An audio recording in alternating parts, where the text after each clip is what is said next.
the whole period, or most of the day. Adolescents specifically, and we're talking 3rd grade up, are adolescents. Adolescents need more physical movement than does a kindergartner. And how often are we allowing kids to move in our classrooms, to get up out of their seats, to move efficiently and effectively? I want to give you that allowance here. When you need to get up and stretch, when you need to go to the restroom, you do that. Yes, we're going to take a break probably around 10-ish. You do what you need to do to self-regulate. In the classroom, we need to be doing the same thing, allowing kids that ability to move. So if you're feeling cramped in, I actually like the physical distancing of COVID because I don't like people on top of me. So I actually enjoyed it. So if you're feeling like you need a little space, go ahead and move. There is no protocol in here that says you can't sit on the end of your table. Okay? So feel free to spread out where you need to spread out. All right? So that's a pre-assessment. Throughout the whole of today, if you've learned something more, if you learned something new, go up there and add it to the pre-side.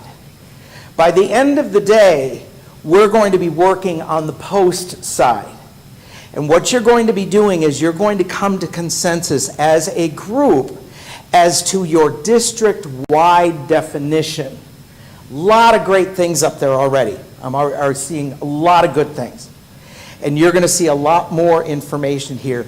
Your job is to distill that and create, first and foremost, a philosophy of what it is that you, as the Trotwood Madison County City Schools, determine as what is differentiation. 2, you're going to have belief statements, just like you do with your mission. You have belief statements that follow with that. And then number 3, we're going to have a very finite set of the look-fors. What you can start encouraging your teachers on, what you can start looking for as you go into the classrooms as educational leaders. You are going to also need professional development as we move forward, because you need to know as much as the teacher does about differentiation. Because you will hear from teachers, and I hear this all the time, my administrator knows less than I do about differentiation. How can they possibly evaluate me when they don't know anything about it?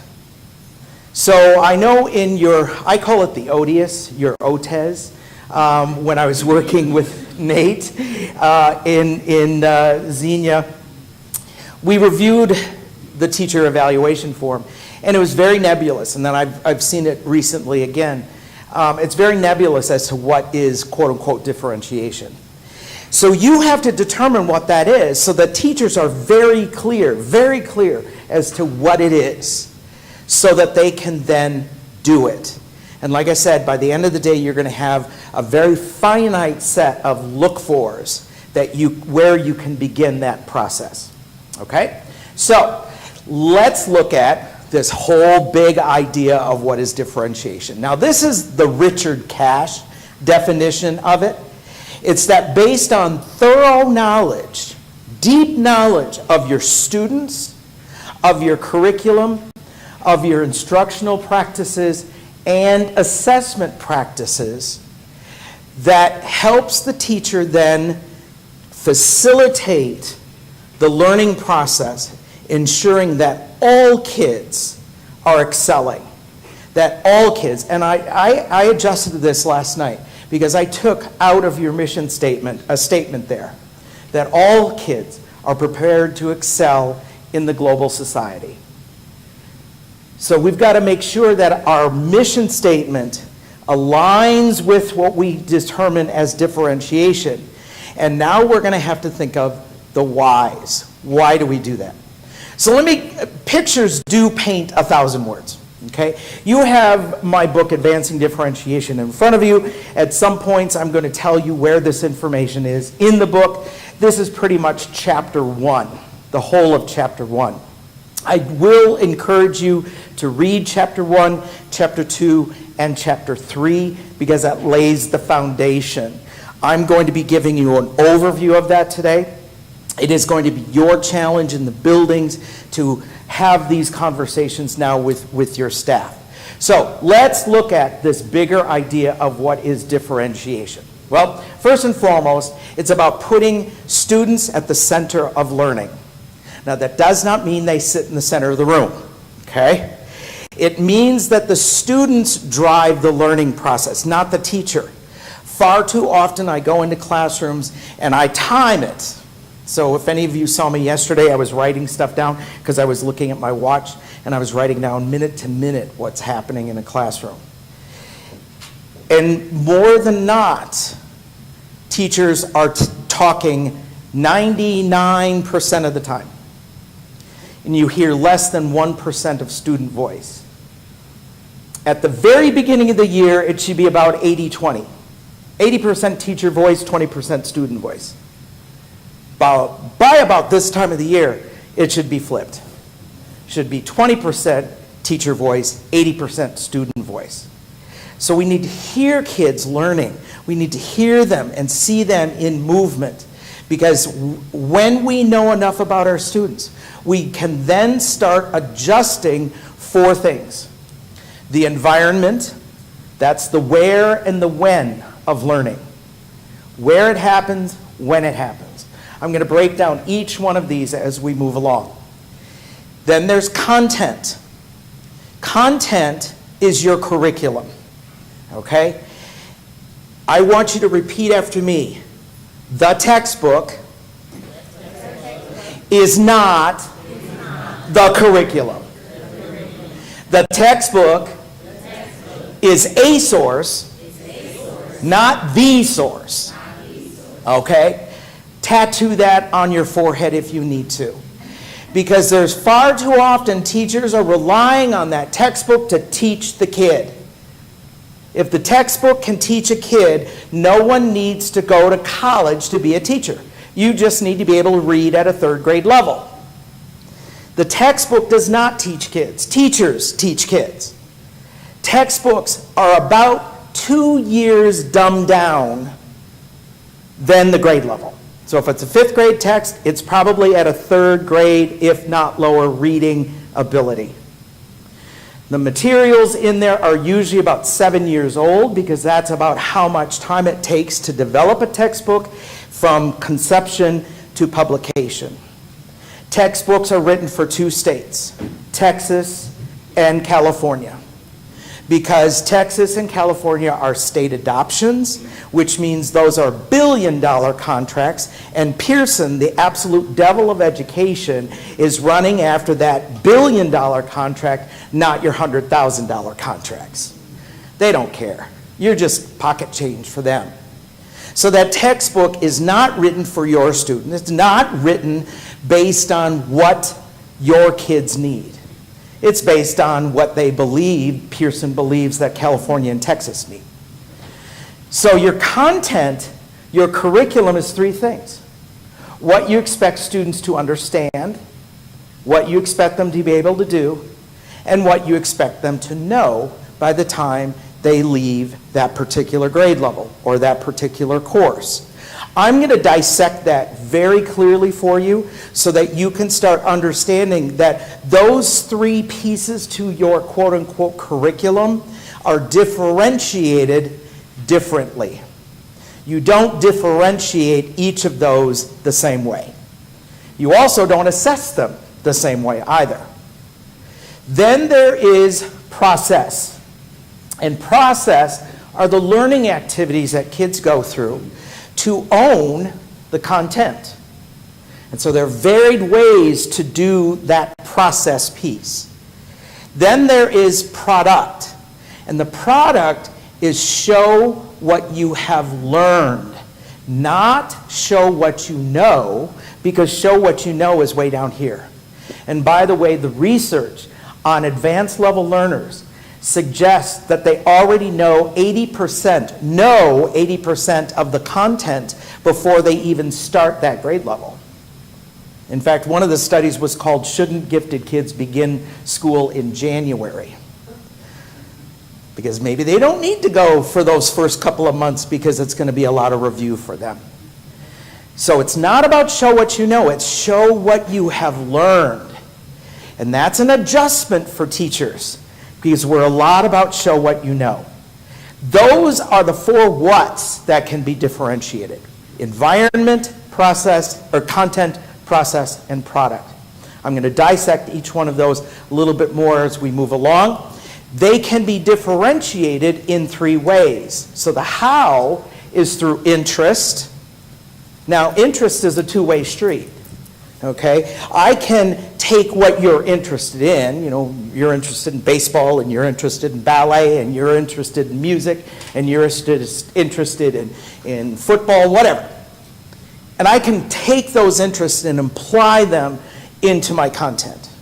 So when we're going to talk about line and slope, I can use baseball for that. I can use football for that. I could use ballet for that. Okay, so I can figure out what are you interested in. Now, in the secondary schools, when you have 150 kids, that's kind of a load to ask every teacher to find out individually what kids are interested in. So in that case, what you're going to do is you're going to look at generic interests. You know, kids are interested in pop culture. Kids are interested in politics. Kids are interested in sports, in music, whatever. So you're going to look at generalized interests in the upper grades. The other side of interest is what is called piquing interest, P-I-Q-U-E, piquing interest. How do I get you interested in what it is that I want you to learn? Now, some of us that are my color hair remember that lovely person named Madeline Hunter. Remember Madeline Hunter? What was the first step in a Madeline Hunter lesson plan? The anticipatory set. Remember the anticipatory set? That was her way of getting kids interested in what it is that's going to take place. How often do we ask our kids as they come into the classroom, who doesn't want to be here today?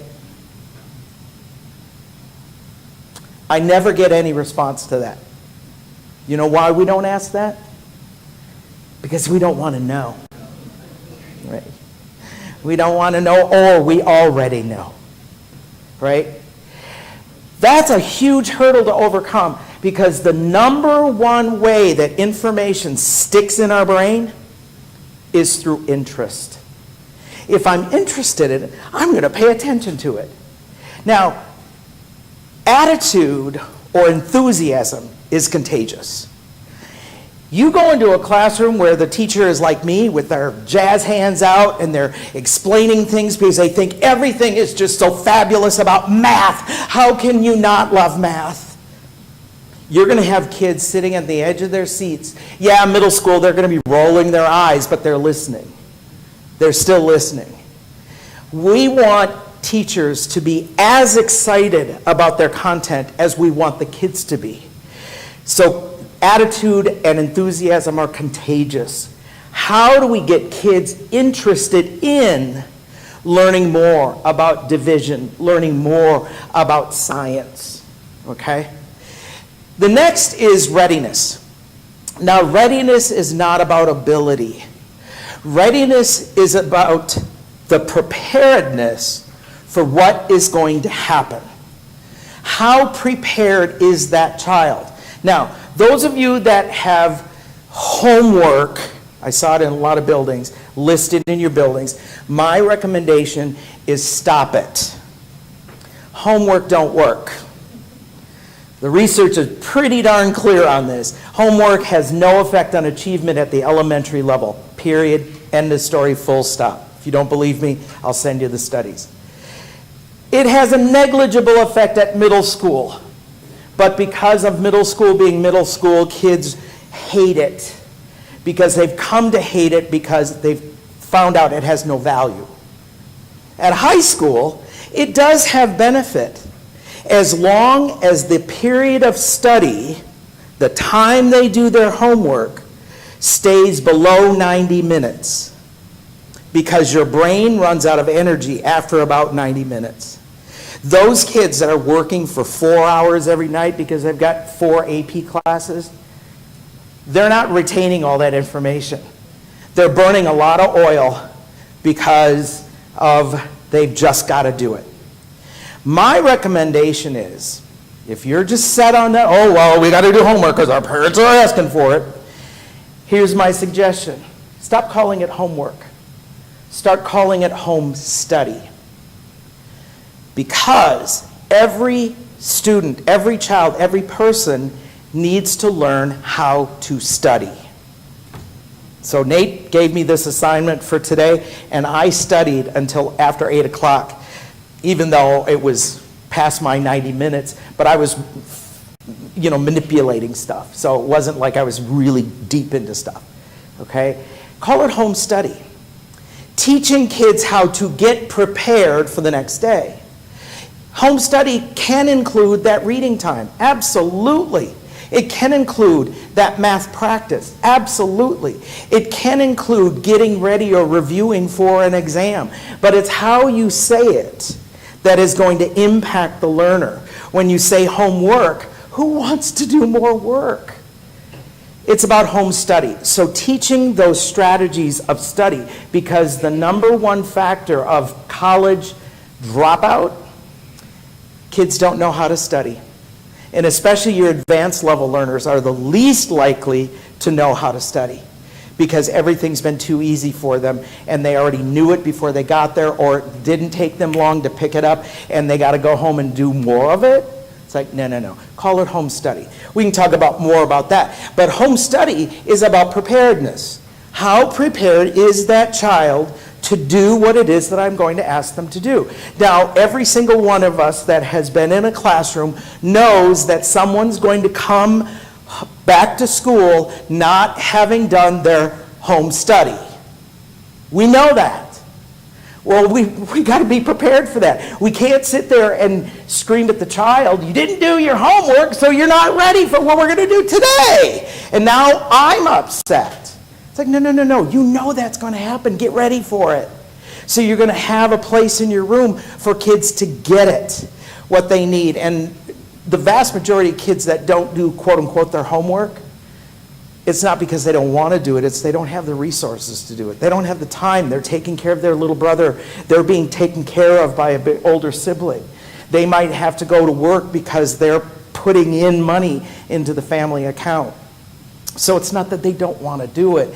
It's that they don't find the value in it, and they may not have the resources to do it. So preparedness. How prepared is that child to do what I'm going to ask them to do within this setting?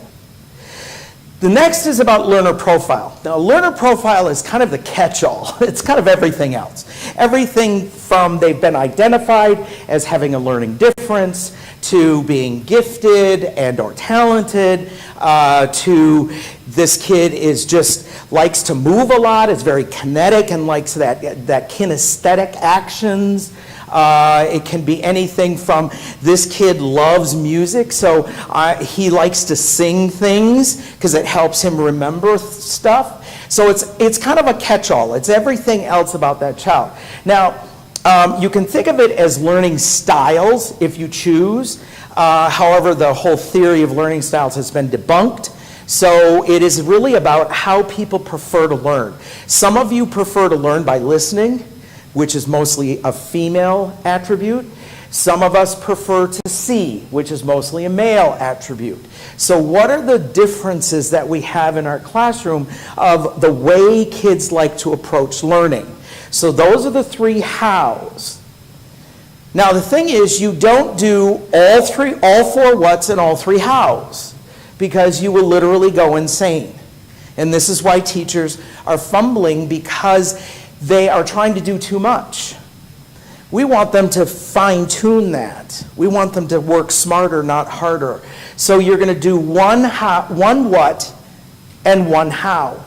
So in my environment, I might be having flexible groups based on what they're interested in. I might be adjusting my content because I know this kid is labeled gifted. So she may need something more intense.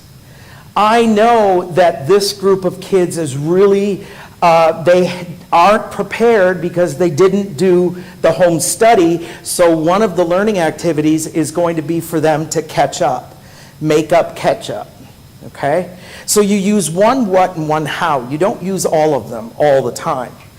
But here's the big question. Why? Why are you differentiating anything? You know why? Because you've done enough pre-assessments, formative assessments, and summative assessments that delineate who needs what and when do they need it. Too often we just make stuff up and say, oh, I'm going to differentiate this by having kids dance this or make a song. Well, do we even know that these kids are interested in music? What evidence do you have to support that? What evidence do you have that tells you what kind of a learner each child is in your classroom? So there are all kinds of assessments, anything from a formalized assessment to an informal assessment. Fist to 5 is an informal assessment, okay? Thumbs up, thumbs down, informal assessment. What you did there, the pre-assessment's a little bit more formalized. So I actually had you write stuff out. Here's what I'd like you to do. As you are willing, turn to the table next to you and have a conversation of, so how does this make sense to you? Is it still on track?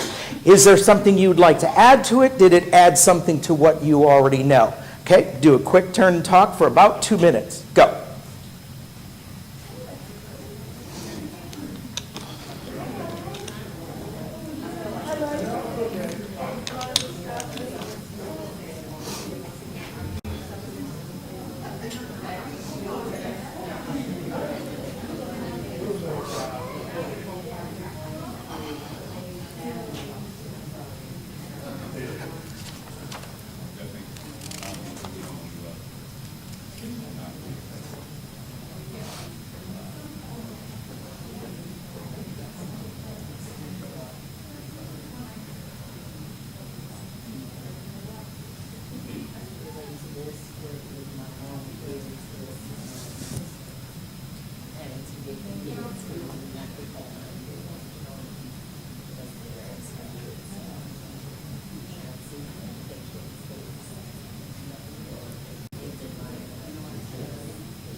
All right, start wrapping up your conversations.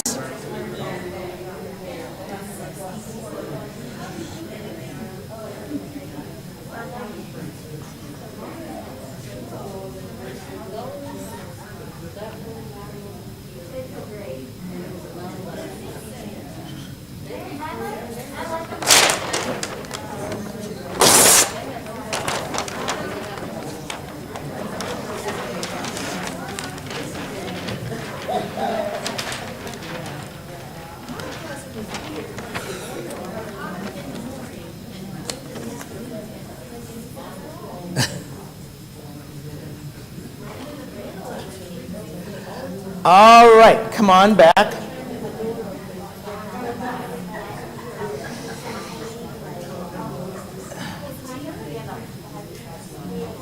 So I was listening around the room to your conversations and doing some formative assessments.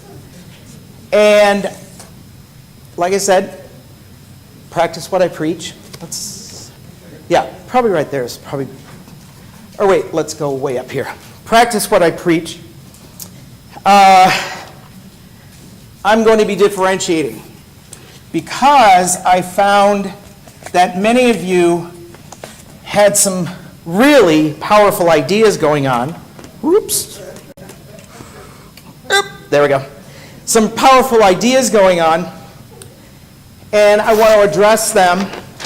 And you are going to note that sometimes I'm going to be showing stuff that is not in your handout, because as much as I prepped for last night, I'm not sure where everything's going to go. So part of the process of differentiating is to being able to pivot pretty quickly. Now, I know we all got sick of that term over the pandemic. I know, I should have not said it, but it's kind of like in the old day, paradigm shift. Remember when everybody was saying and I said shift, paradigm shift. Well, okay, so part of being able to differentiate is having deep and thorough understanding of what it is that you are teaching. And I've been doing this for 30-some years. I've been really steeped in quote-unquote differentiation since the early 90s. Differentiation did not start in special education. Nope, it didn't. It started in gifted education in the 1930s.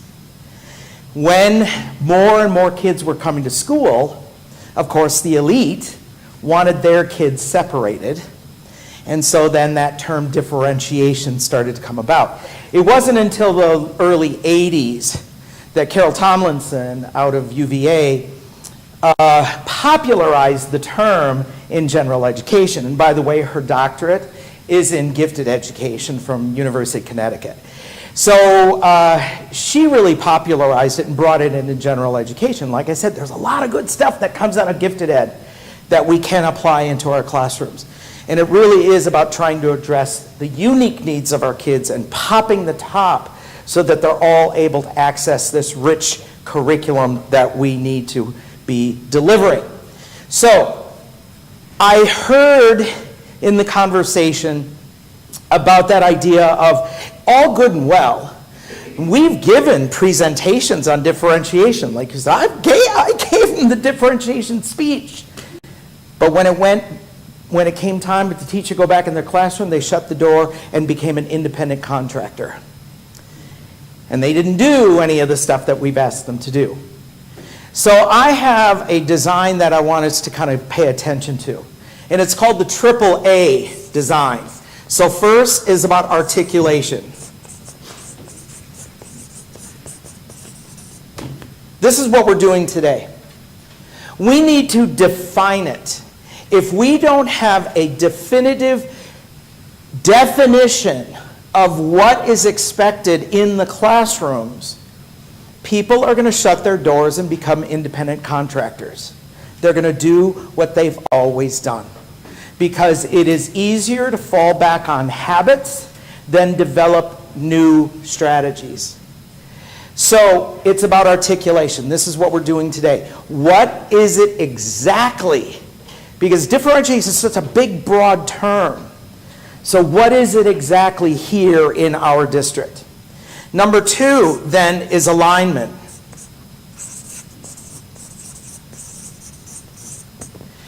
What this means is a couple of different things.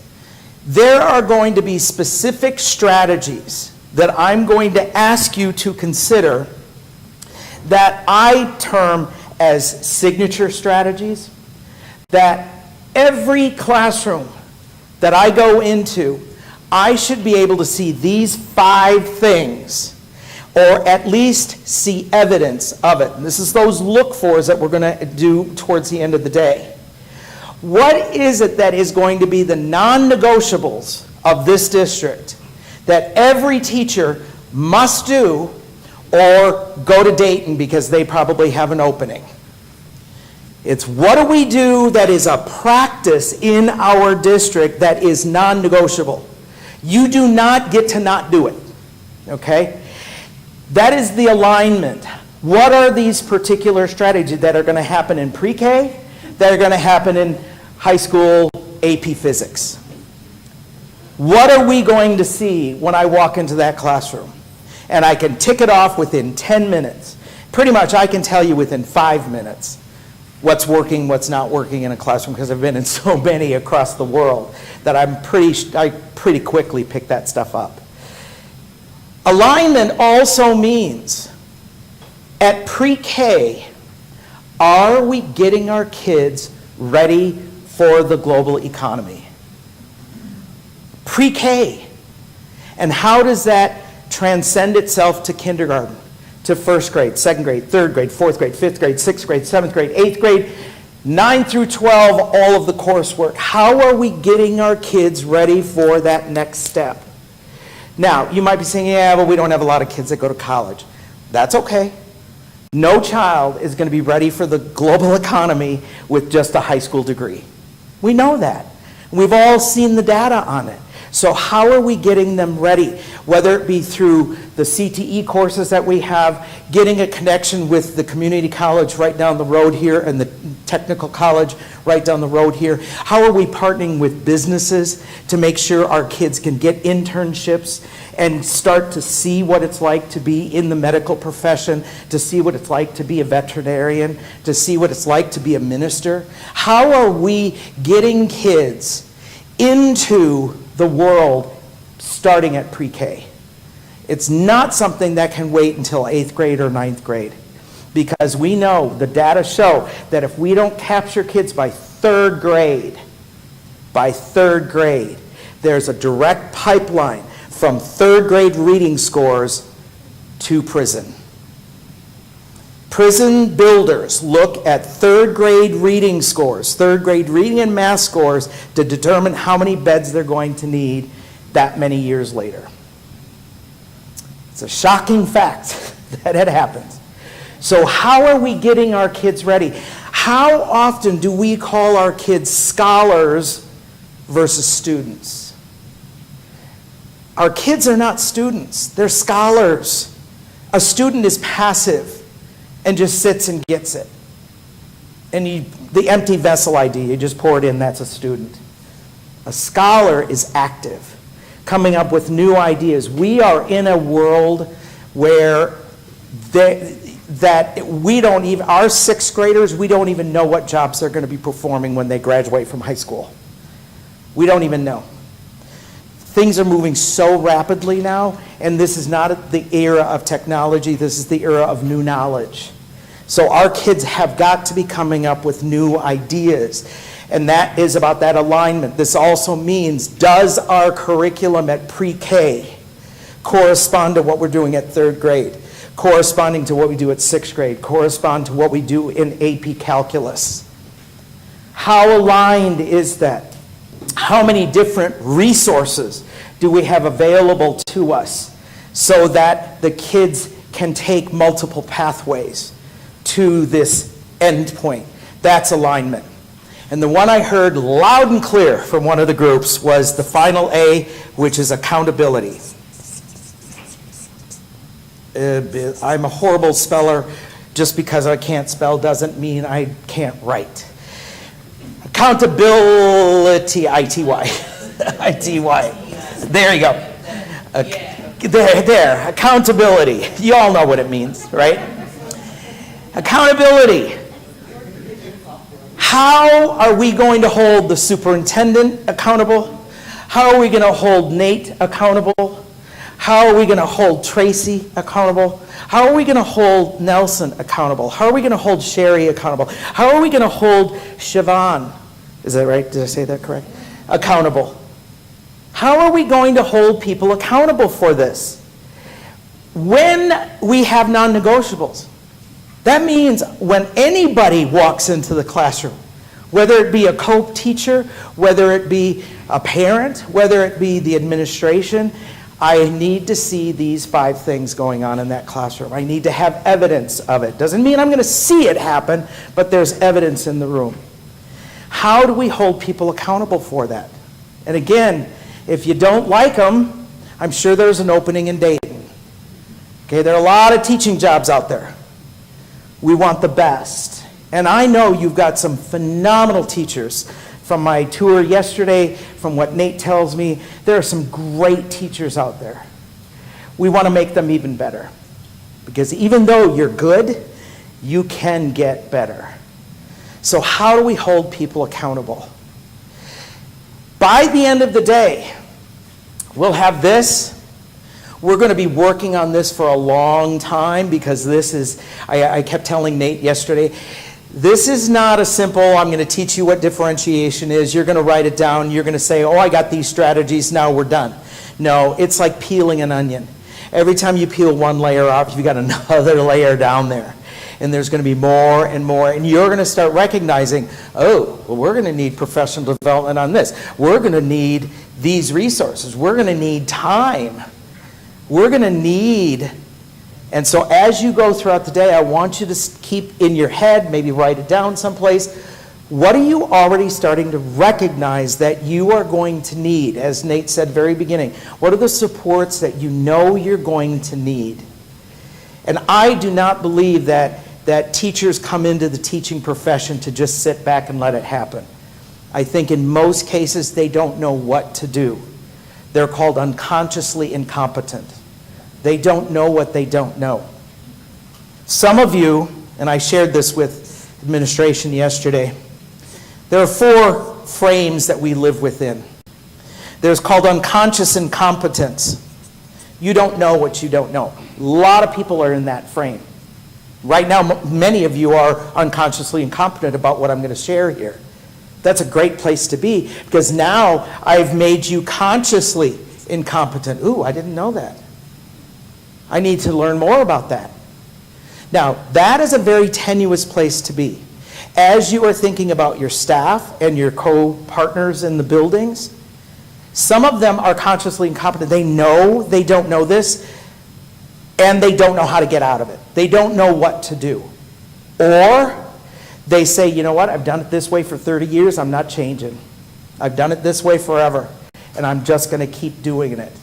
And some of those unconscious or consciously incompetent people can be your saboteurs. So we got to figure that out. Then there's what are called consciously competent. Once you've moved beyond consciously incompetent, you start learning stuff, you become consciously competent. I know that I've got kids that are not going to have done the home practice, so I need to provide a space for them to do that practice. So I'm going to have a station in my room or a center in my room where they can go and do what they need to do to get ready for what I'm going to be doing here today. I know this is going to happen. Preparing for that conscious competence. I know I'm doing this. You then have some others in your building that are unconsciously competent. They just do it. They've done it so often and it's been worked so well. They just, I don't know. You can ask those really power teachers in your building, how do you do this? I don't know, it just kind of is natural to me. That's a really great space to be in, and we want to move them to unconscious incompetence. What don't they know? Because everybody has room to grow. And so what is it that I can do to inform them, to make them even better, to make them even greater? Now, each one of those 4 frames requires a differentiated professional development plan. The unconsciously incompetent need that slide that was up there just a moment ago. They just need to know what it is, that articulation. Conscious incompetence, we've got to figure out, is it that they can't do it or won't do it? Can't is capacity. I can work with capacity. I can build your capacity. Won't is will. I can't deal with you won't do it. Again, the non-negotiables.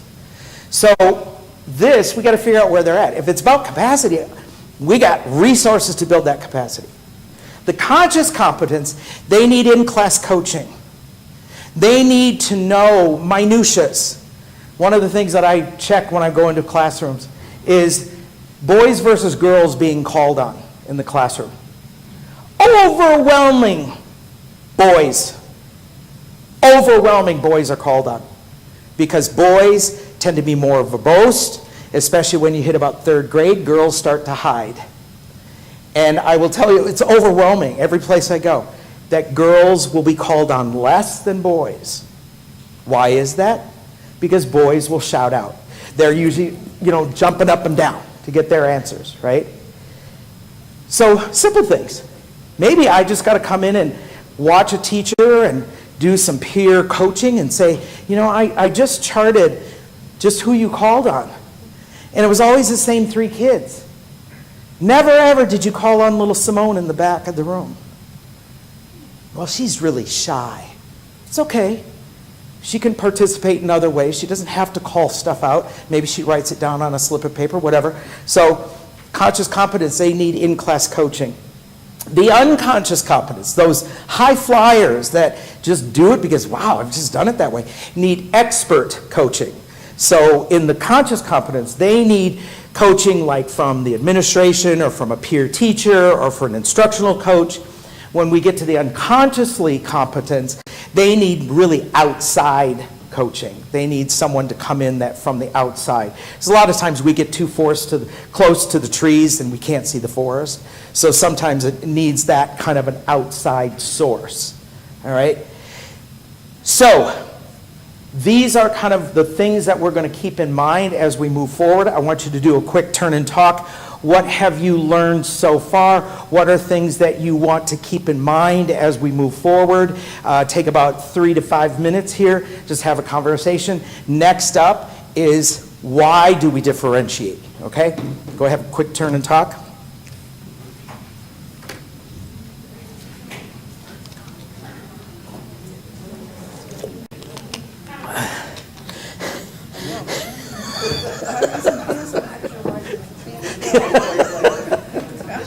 Oh no, I got wine waiting for me at the airport.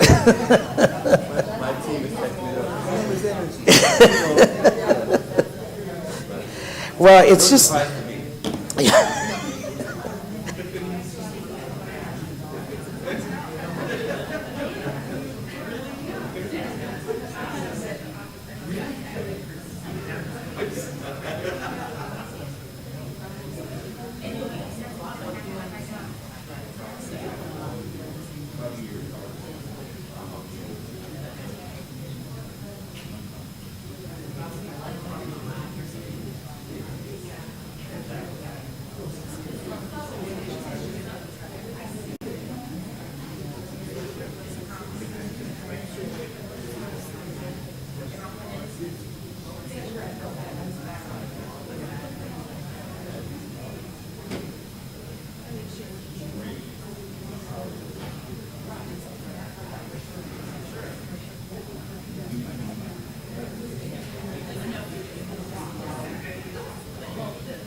All right, wrap up your conversation.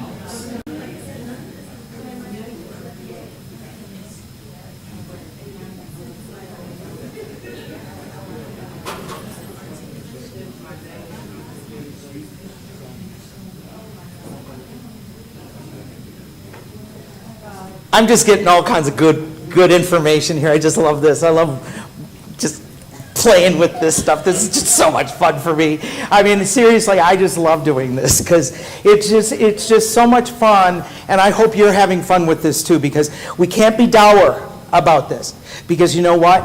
It's not about you. It's not about me. It's about those children, that we want them to be able to pay my Social Security. Okay? Even though I put in, that money's long gone. I need them to be paying my Social Security. So, you've seen this design before, right? What does this make you think of?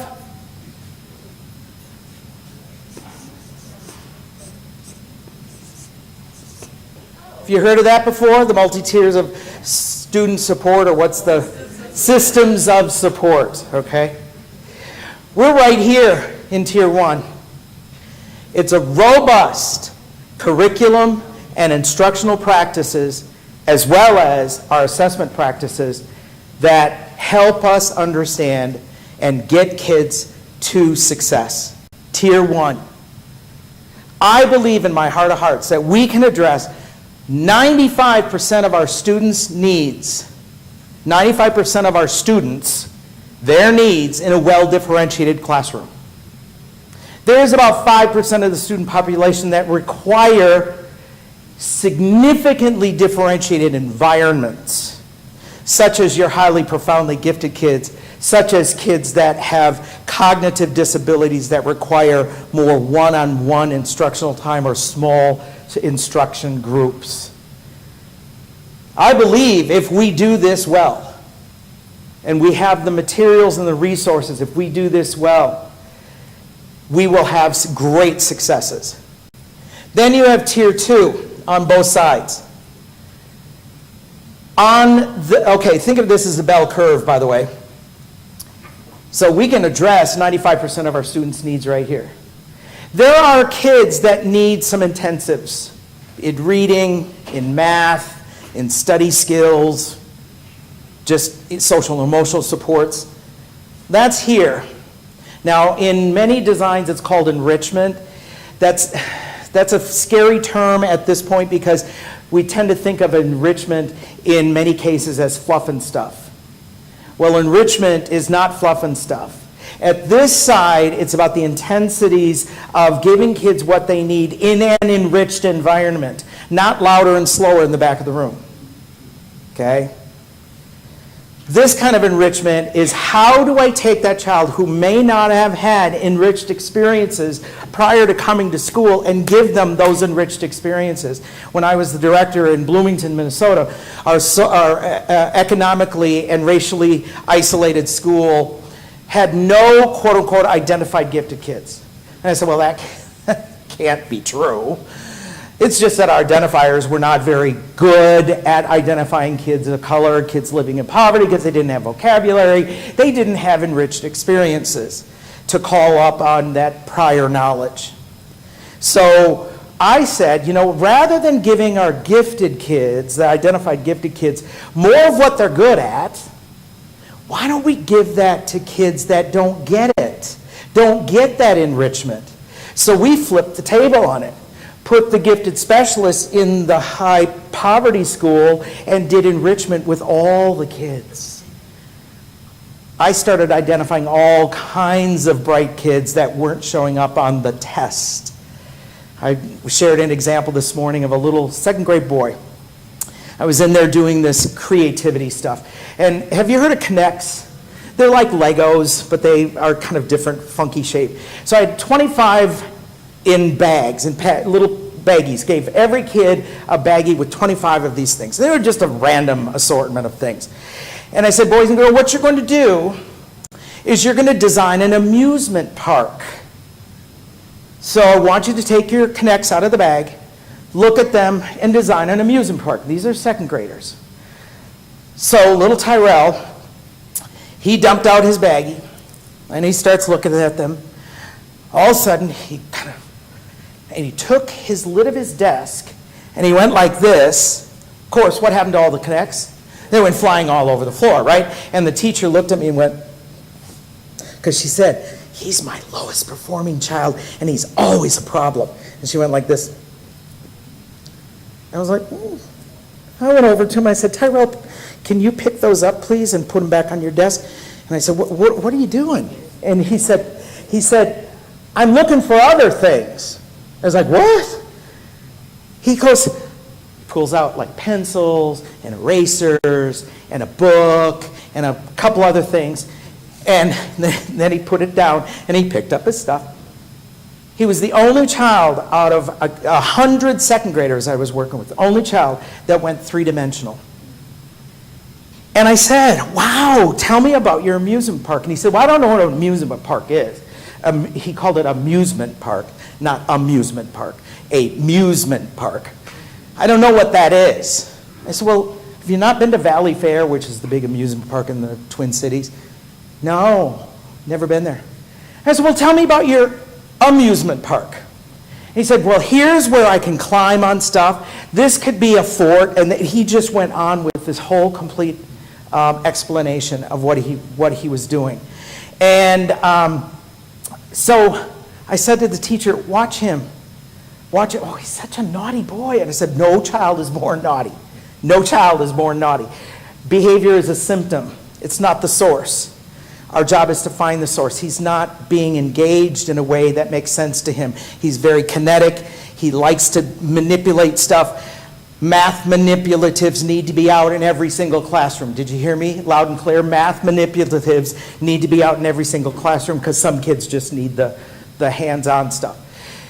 And so I wrote a letter to the mom telling her about the experience. I got a phone call from her the next day, and she was weeping. And I was like, ooh, I've been to this, a nice thing. And she goes, no, it's the first time I've ever gotten something nice about myself.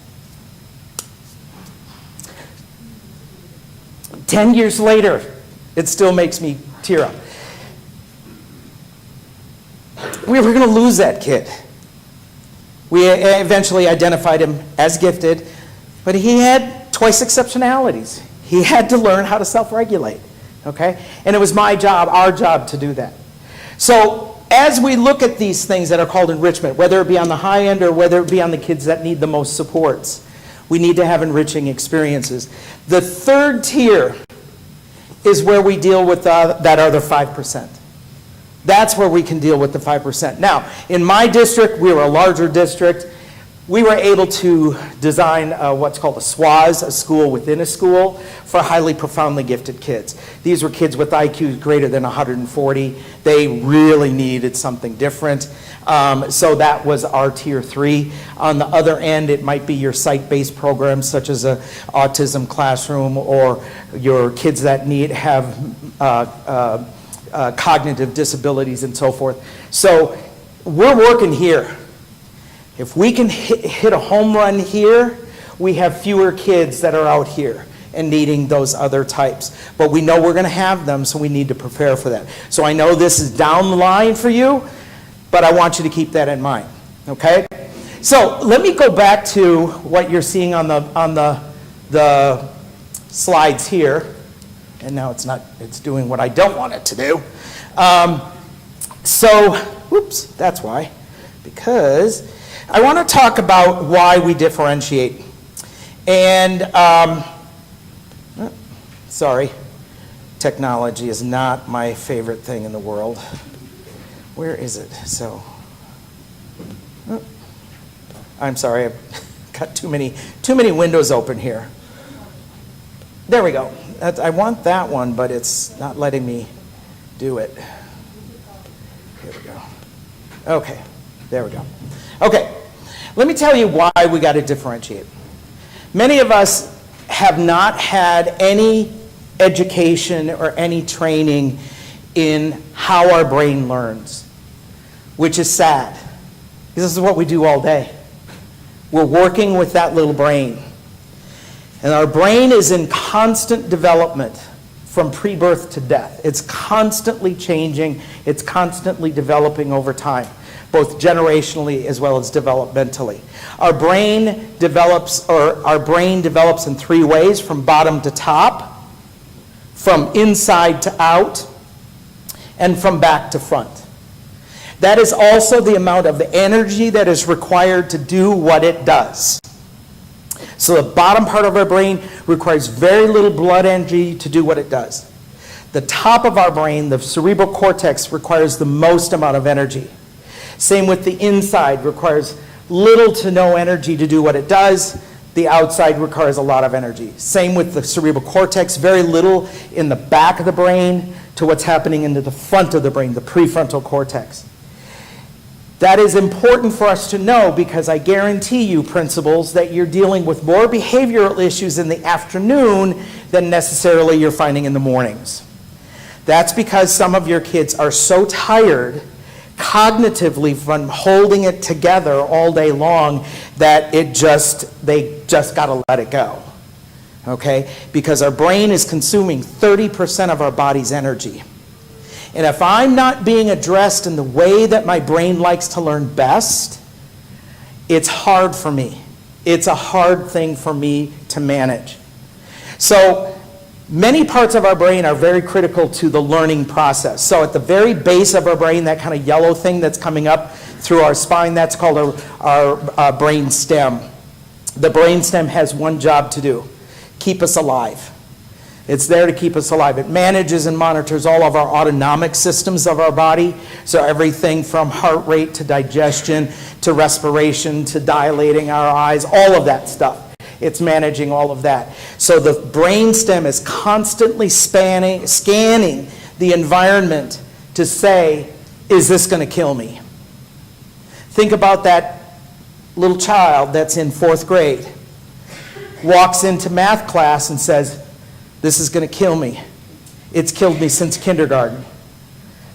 That is what the brain is processing. The brain processes, number one, that which is negative, that which will kill me.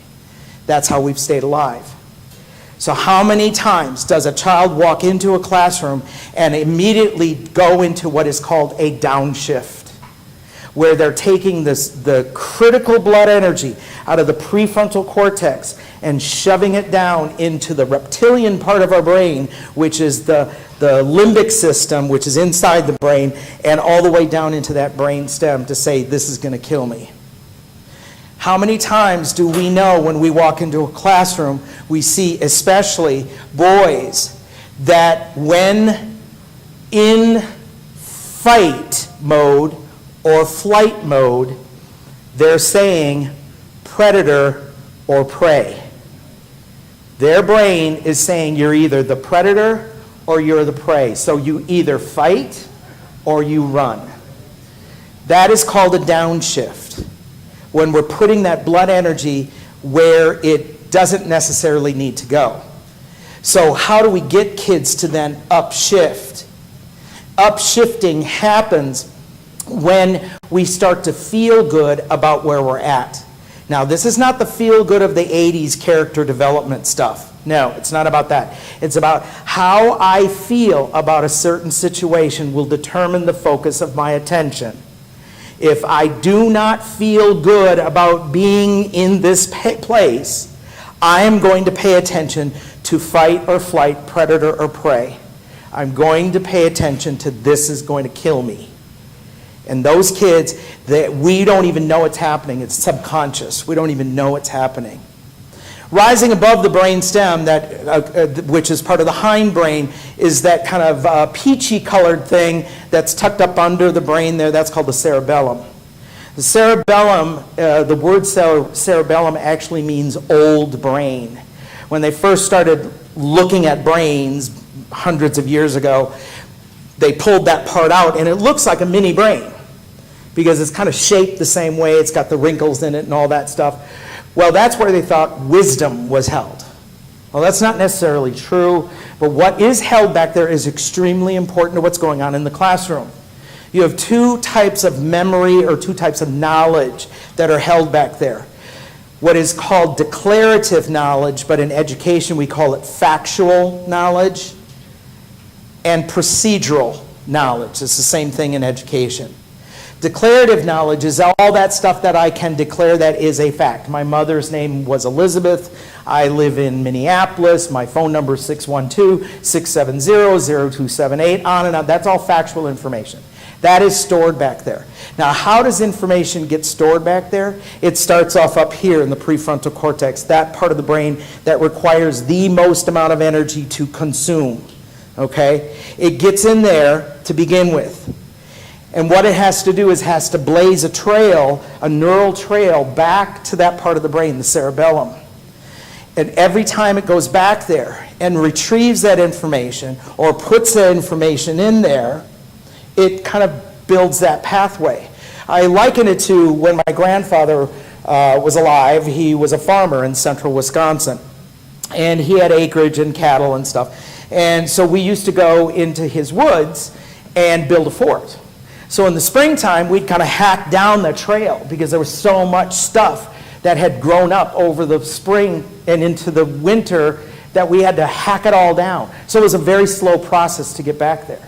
But every time we went back into the woods, we beat down that trail. We blazed that trail so we could get back there faster.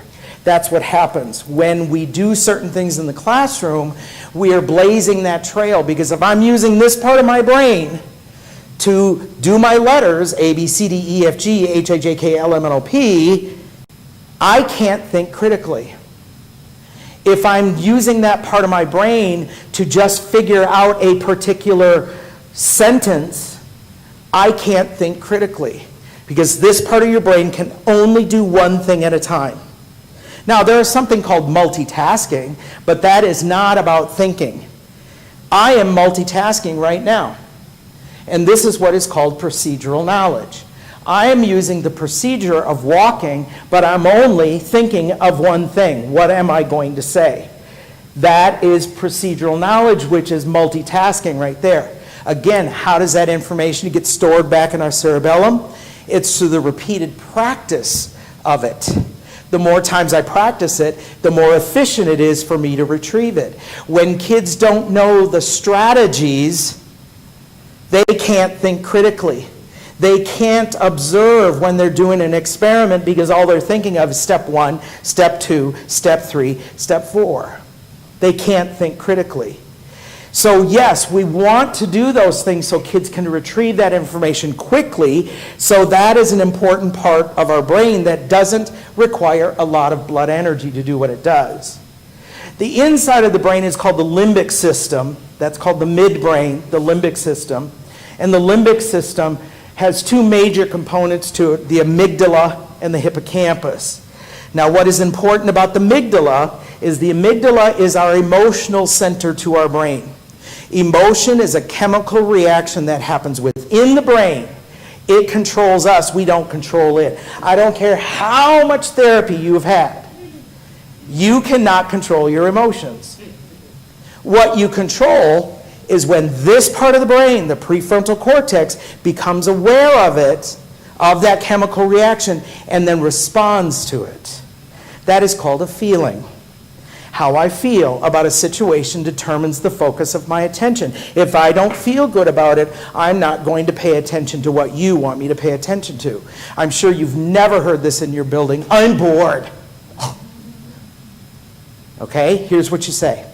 Put this up on your walls, Richard Cash 2021. Boredom is a self-induced state. Boredom is a self-induced state because it is a feeling. It is not an emotion. It is a feeling. And boredom is relative. All feelings are relative. My mother, who was born in 1925, probably never said to her parents, I'm bored. Because you know what they would have said? There's manure to be shoveled. There's a pig that's got to be butchered. There's chickens that got to be fed. Boredom is a relatively new phenomenon because of technology. Our kids are constantly wanting to be entertained, okay? We've got to figure out, how do we make our classroom environments so emotionally engaging so that I will then do, quote unquote, pay attention. Okay? That's that first number up there, 30. 30 seconds. Every single day, I have 30 seconds to emotionally engage my kids. Now in high school, that means every single period. I got to be able to emotionally engage my kids. It does, because emotion leads to feelings. What do I represent when my kids enter the room? Do I say hi to them? Do I give them the high five, the hug, or the handshake? Do I say their name? Do I even know their names? Can I say something about that child that upshifts them? Because, you know, downshift, and we've probably all seen a downshift somewhere in our life. You know what a downshift in the adult world is? Road rage. Road rage is a downshift. It's illogical, doesn't make sense, and you don't know why you're doing it, but it happens, right? It's illogical. That's what a downshift is. So how do we get our kids to upshift? How do we make that learning environment emotionally engaging? I want to be there because we're going to be doing this. I can't wait. My sister, I come from a family of educators. My older brother is high school English, now he's retired. My younger brother is high school mathematics, and my sister is a high school family and consumer science teacher. So she says, I love the days that we cook because my kids can't wait to come to class. Exactly. We were talking about CTE. That is where kids are voracious because it's hands-on. It's something they can get their fingers in. Okay, what is it that we can do in our classrooms, our math classrooms, to make sure kids want to be there?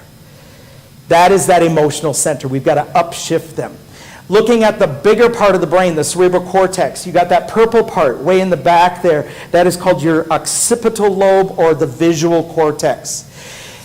It is more high functioning in male brains than it is in female brains. I want you to turn and talk at your table. Why do you think the male brain has a more high-functioning visual cortex that does all of our sight and visualization? Why do you think the male brain is more specific with that? Turn and talk to your partners.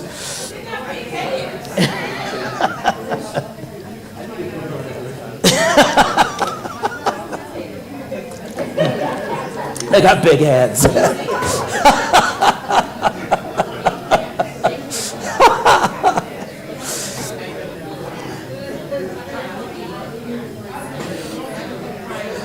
Okay, here's why.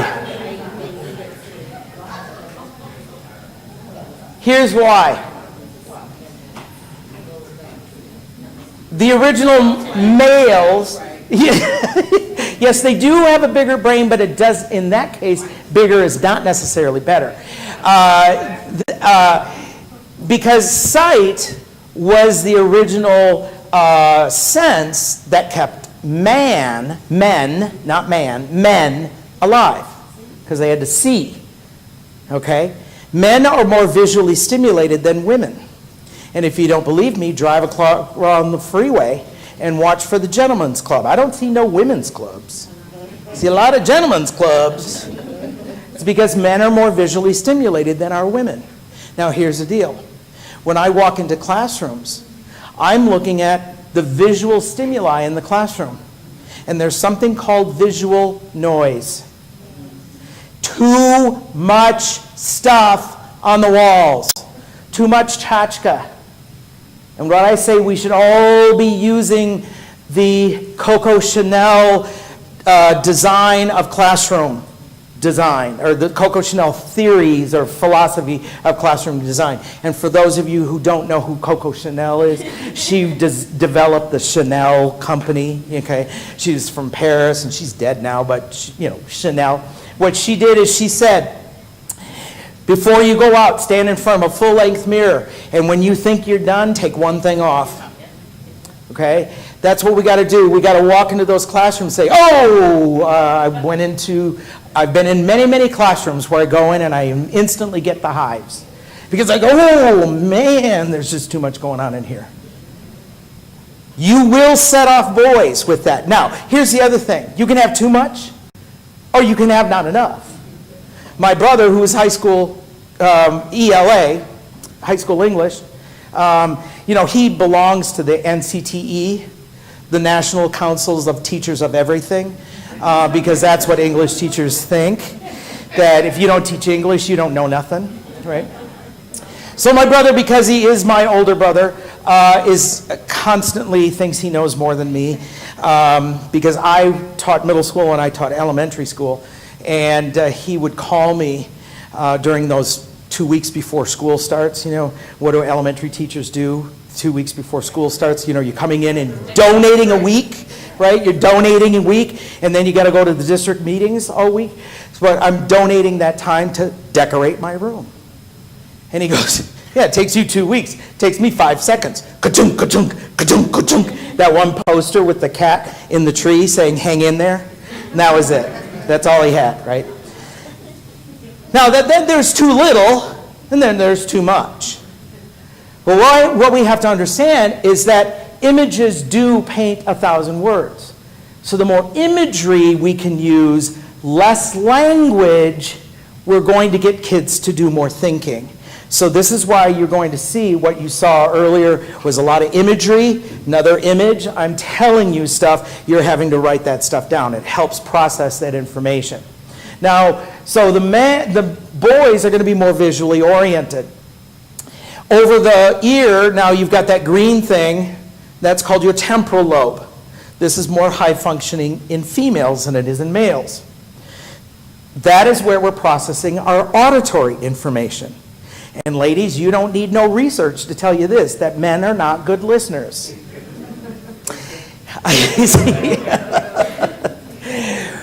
Even though they got big heads. Even though they got big heads, right?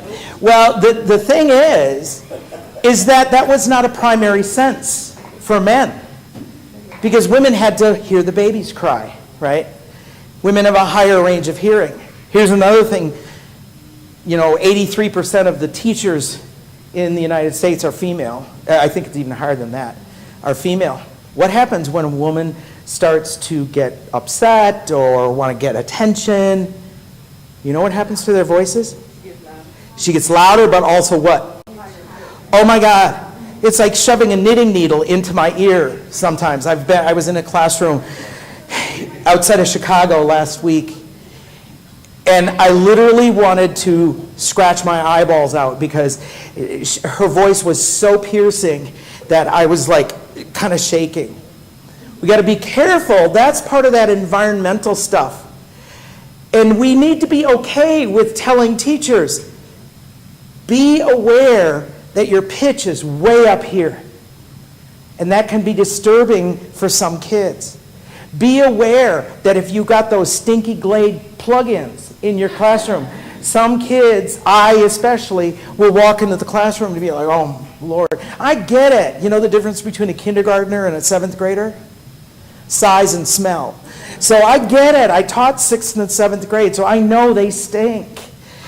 But, they don't smell themselves, but they smell those things, and that can set kids off. So we got to pay attention to those environmental factors that can distract the brain.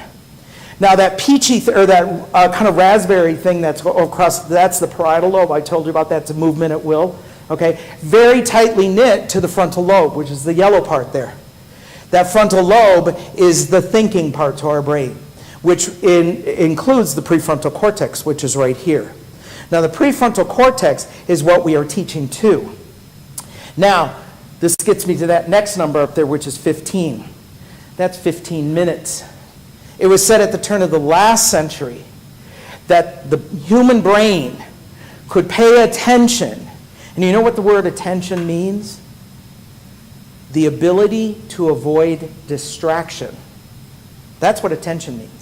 So if you want kids to pay attention, you've got to get rid of distractions. Visual distractions, auditory distractions, sensual distractions, the technological distractions. You've got to get rid of them or somehow get kids to think that you are more worth paying attention to than my technologies. That prefrontal cortex is extremely important in the learning process. It's under the greatest amount of development during adolescence. Again, this is why middle school and high school is such a critical time of learning, because the foundations are set in the elementary levels. The deep levels of learning are happening at adolescence, where this part of the brain is developing tremendously. Now, I said at the turn of the last century, we could pay attention to something before our brain naturally needed to disengage. Now, our brain is kind of like a Tesla engine. It needs to shift or have its brakes put on to recharge. And how that happens is by diverting our attention. So sometimes when I go into a classroom and a teacher's talking, kids have disengaged. And do you know what the engagement period is now? It was 15 minutes back at the turn of the last century. Do you know what it is today of an adolescent? It's about that of a gnat. 2 minutes. 2 minutes. 2 minutes before they start to disengage because of technologies. Now, yes, and. So what am I going to do? Well, I'm going to use this little quick strategy here. I've been using it all day so far. It's called Richard's Rule, because I got to write it in the book, so I got to claim it. It's 10 to 2. For every 10 minutes of what is considered didactic instruction. Now, didactic instruction is important.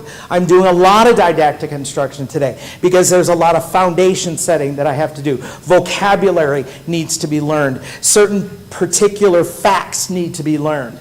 So didactic instruction, not a bad thing, but we can't overuse it. For every 10 minutes of didactic instruction, that one-way instruction, I'm talking at you, or you're watching something, so it's using pretty much one particular modality. When it uses that one modality, it's going to burn out quickly.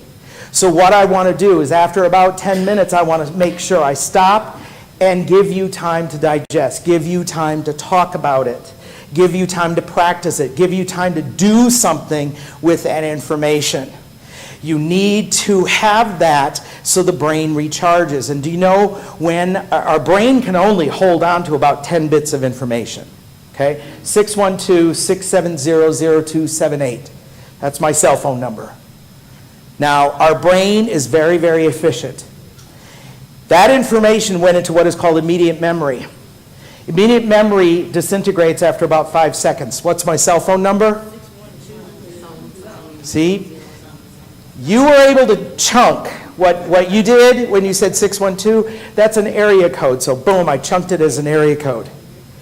Your brightest kids are going to then chunk 670, 0278. They're going to chunk it. They still got 6 bits left open. This is why your gifted kids, your bright kids, can be the most disrespectful, most disengaged, most off task, because they're not getting what they need intellectually. So they don't engage. Now remember, immediate memory disintegrates after 5 seconds. About 95% of the information going on in the classroom is disintegrating. Then that leads me to the next number, which is 24 hours. So once it passes through immediate memory, so you had no connection to my cell phone number, you had no reason to memorize it, you had no...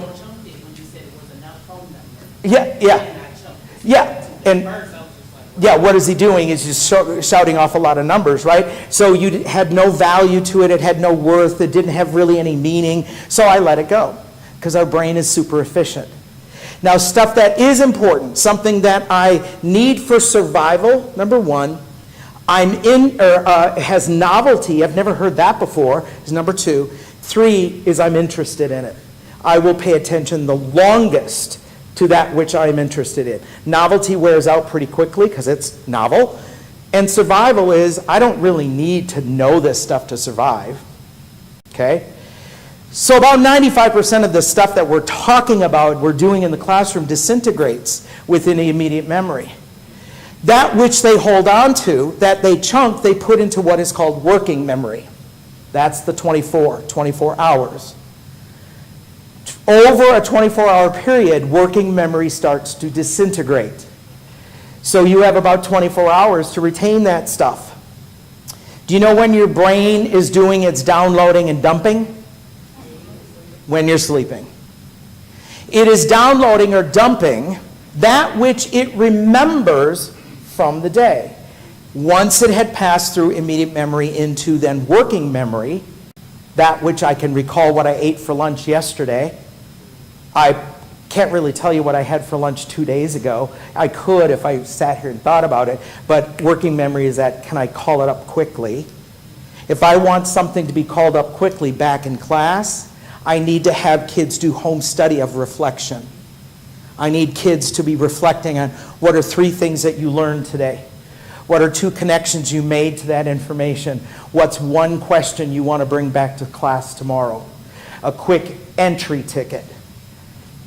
An exit ticket of the same fashion. Give me 3 things you learned in this period. Give me 2 connections you made, 1 question you have. That exit ticket going out the door is for me as the teacher to say, did they get what I wanted them to get? Because they're going to remember it if they can tell me they remember it.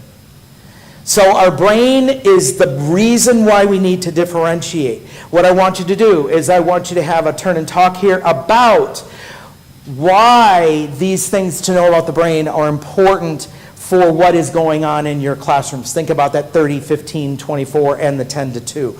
Have a turn and talk. Go.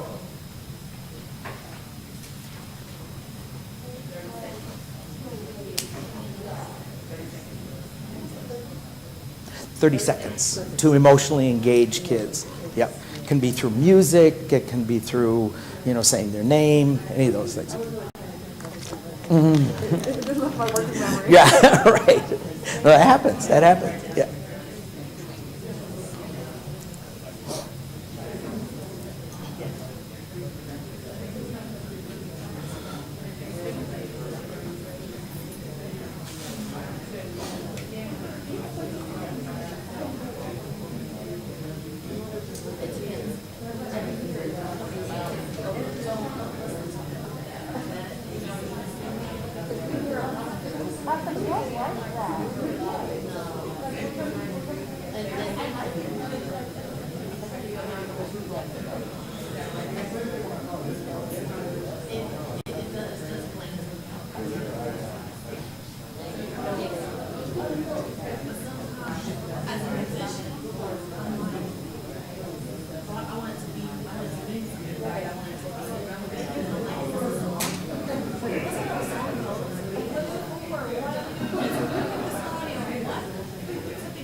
Get up and dance to a song from God comes down.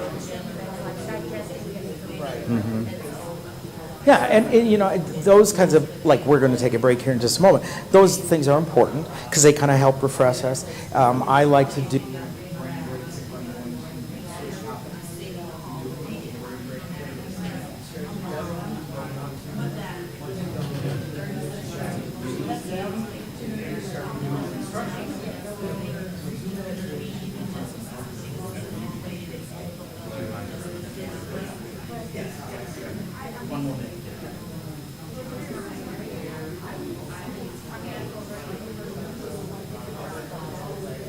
All right, wrap up your conversations. You are welcome to keep talking.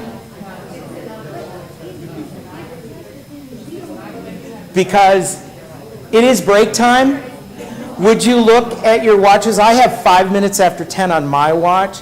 I'll see you back here in 15 minutes, so that would be 15 plus 5 is 20, so 10:20. So go have a great break. There are snacks in that room directly to the back there, so I'll see you back in 15 minutes.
Well, that is a characteristic of right, is that ability to teach chunk that information, like I said, 6 months, and so we chunk it, and so we got all these bits stuff available, so that's what we're going to do.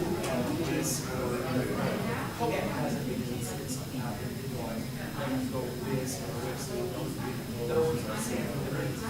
There is a part on that where you have to look at that, and it's really just seeing how you are chunking and extracting information. You are prefrontal cortex, basically.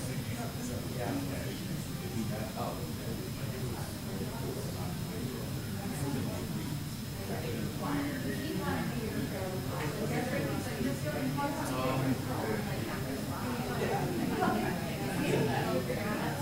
Sure. Oh, yeah.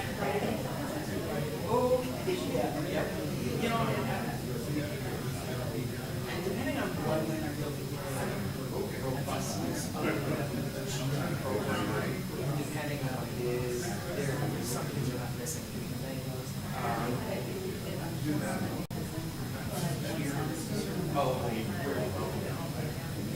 Yeah. Oh, okay.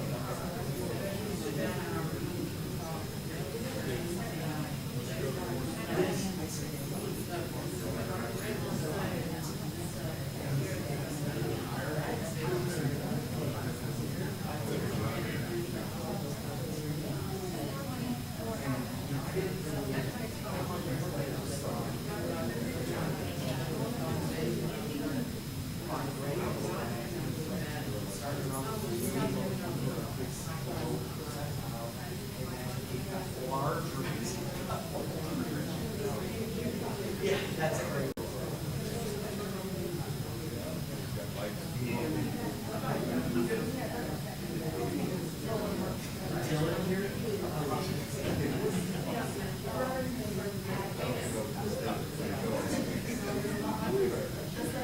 Yes.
All right, we will get started in 2 minutes. 2 minutes.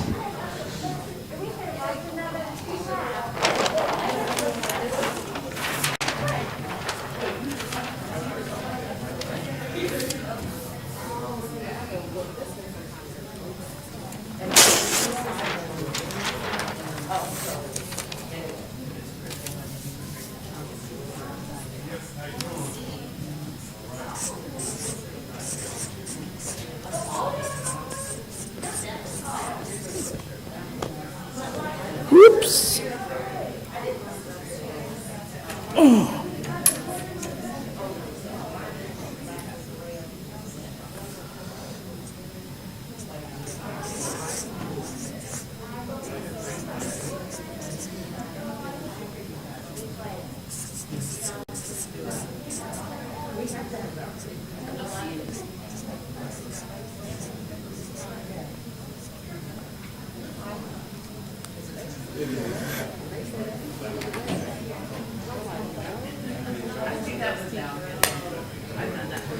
So, she might want me for 3 days, 3 or 4 days. I think.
Nate's coming to get you. Nate's herding the cats. Come on back.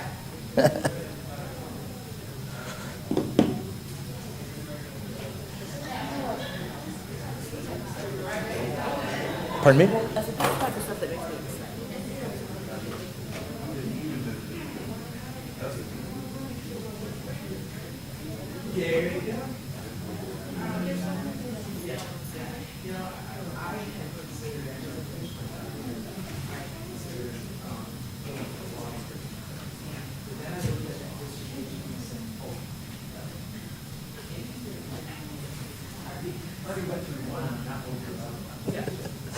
All right, welcome back. I want to keep us focused here. The three things we need to have by the end of the day. We need to have created a district level philosophy. We need to have our belief systems out there. What do we believe? And then the look fors. So like I said, I'm going to be sharing all kinds of information through all along the way. I'm listening to your conversations as you turn and talk. I am trying to quickly differentiate when I hear things, of throwing that stuff in as well. So if you want to read deeper into the information on the brain, that is in chapter 4 in your book. There's all kinds of different strategies in there. I do have 25 boy-friendly classroom strategies. I will forever have someone come up to me and say, where are the girl-friendly strategies? And I say, we're already doing them. Because the classroom is more focused towards the female brain than it is the male brain. Now, I've been mentioning female brain, male brain. That's called the gendered brain. To date, I have not seen any data or any research that is anything but the binary system of male and female. There is nothing out there yet that I have seen that is about kind of the variations that we have now in our world of anything different than male and female. That information that I shared with you about the male, visual cortex, female auditory cortex, that is all generalized based on the data. So that is not going to be specific to any one person, because you will find deviations on anything you see. So the other thing I want you to know is that we all have opinions. And I say opinions are like passing gas. We all do it, and most of them stink. Okay? So let's just remember, your opinions will not win in a debate. Your opinion might win an argument, but it doesn't win a debate. And when we're making decisions about kids, you better have the data before you start debating me. Because I'll take you down. Because I've got it, I've read it, I've done it. I've been a part of this for 30 years. And yes, things are changing rapidly. And we know there are certain ways that kids learn. We just know that. And we've got to get back to that. I always say, as educators, we should be the ones using the research, not using opinions. So when you have an opinion, back it up, and then I'll listen. So remember, these are the 3 things that we're looking for by the end of today. So, based on what you've heard so far, I'm going to share with you 5 essentials of what we need to have to address the needs of all of our learners. I'm going to share them with you, and then I'm going to want you to then do a larger group. So this is called a snowball. So you've been talking in your small group. Now you're going to make that group, you're going to combine it with another table. So you're going to have a larger conversation. I want you to talk about these 5 things you're going to see here, and how do you see them in your building or not see them in your building. I want you to be as honest as possible. We're not here to shame and blame anyone, because I don't believe it's anyone's fault. It could be they just don't know. They're unconsciously incompetent. Okay? So here are the 5. Based on what you heard about the brain, we need to make sure that our learning environment is safe, it's welcoming, and enjoyable. That is the first thing I look for when I walk into a building or into a classroom, is the smiles on kids' faces, the light in their eyes. I have to tell you, and it's maybe Nate kind of tainted me a little bit, but when I walked into your building, those little kids were just absolutely enjoyable. They were they're all over him, by the way, because, he walked into every building and it was like he was, manna from heaven. He was just like super celebrity. I'm not used to that, Nate. I am not used to not being the celebrity. This is the LELC folks, right? Oh, this. No, I thought you were. That's middle school. Middle school. Okay, well, I'm sorry. Your building. I thought you were middle school. Okay, or elementary, or primary. Sorry.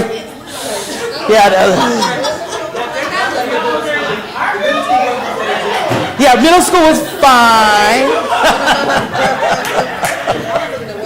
Okay, I stepped in that one. I own it.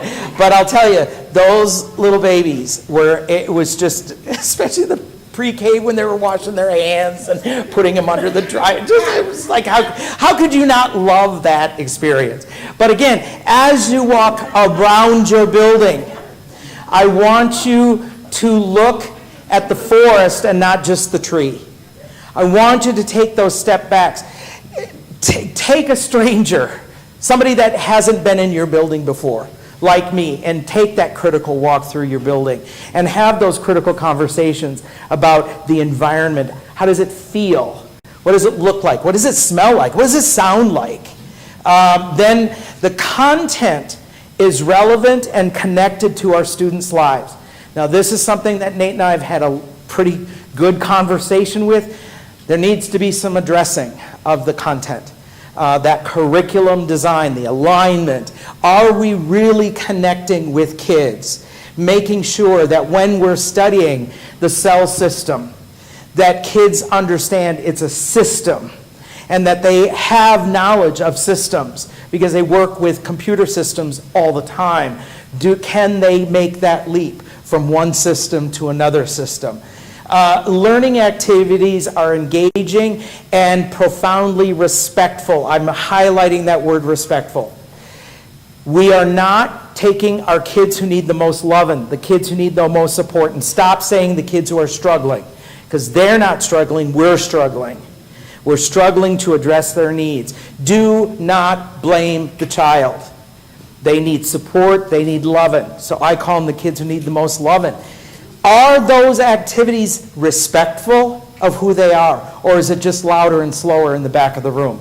Are they the ones working on worksheets and the gifted kids are doing puppet shows off in another corner? We're talking respect on all levels here. And engagement. Do I want to do this activity, or am I being forced to do this activity? Students are challenged to think and act at advanced levels. I truly believe in my heart, and Tracy, I want you to hear this, every child has the right to think at higher levels. Every child.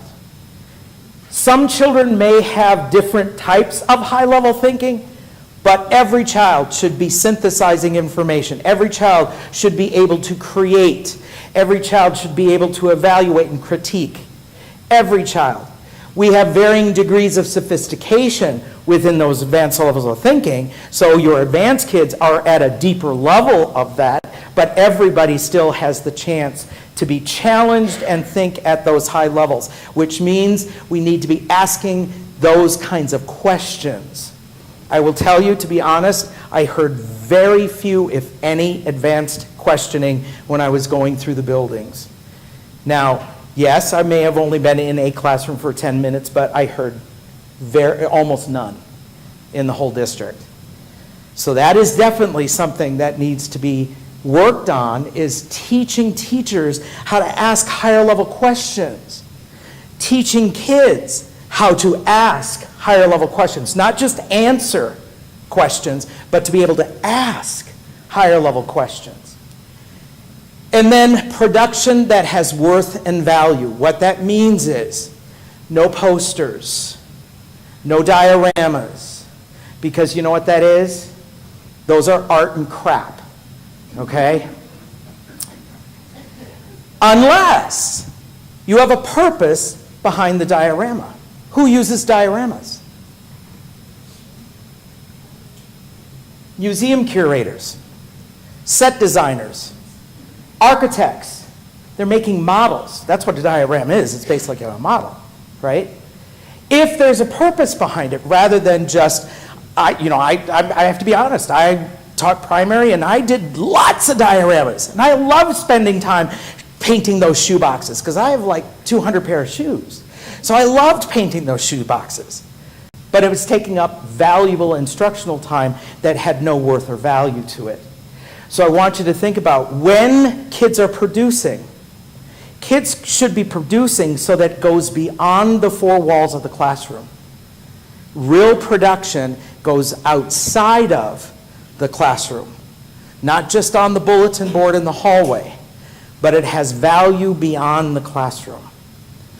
As a music person, what are you preparing kids to do all the time? Production beyond the classroom, absolutely. And who evaluates your performances, your children's performances? Who evaluates it? They do, and the audience. The audience does. That's what we need to start thinking about. When kids are producing things, who's reviewing it? Who's evaluating it? Who's applauding or not applauding it? Let's start looking at our music people, our coaches, our CTE folks. Look at what they do and how their productions have value beyond the classroom. How can we do that in ELA? How can we do that in math? How can we do that in social studies and science? How can we do that in our quote-unquote core classes? How do we help teachers understand the production that has value outside the classroom? Okay, those are the 5. I want you to have a very critical conversation. Do you see it? Do you not see it? What do we need to do? What are the thoughts? What do you think? Okay, have a turn and talk with your groups. Go.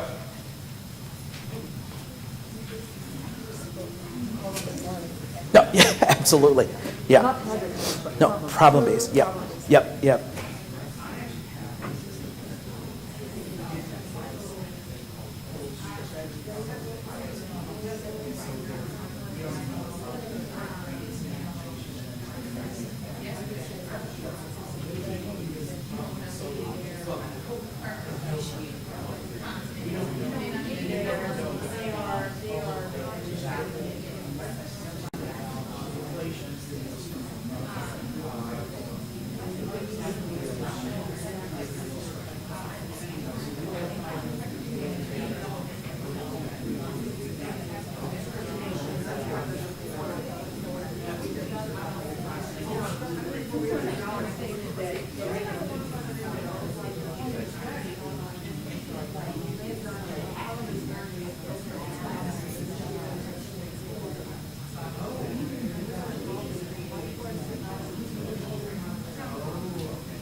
Thank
All right, start wrapping up your conversations.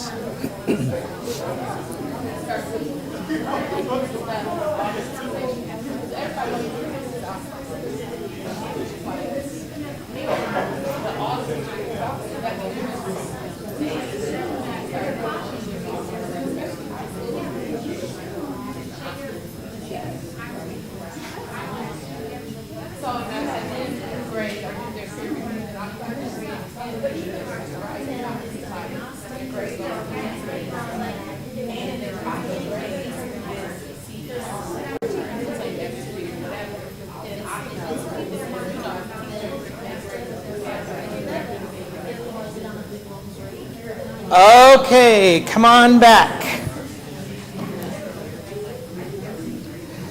Lot of really good conversations. I want to keep it going.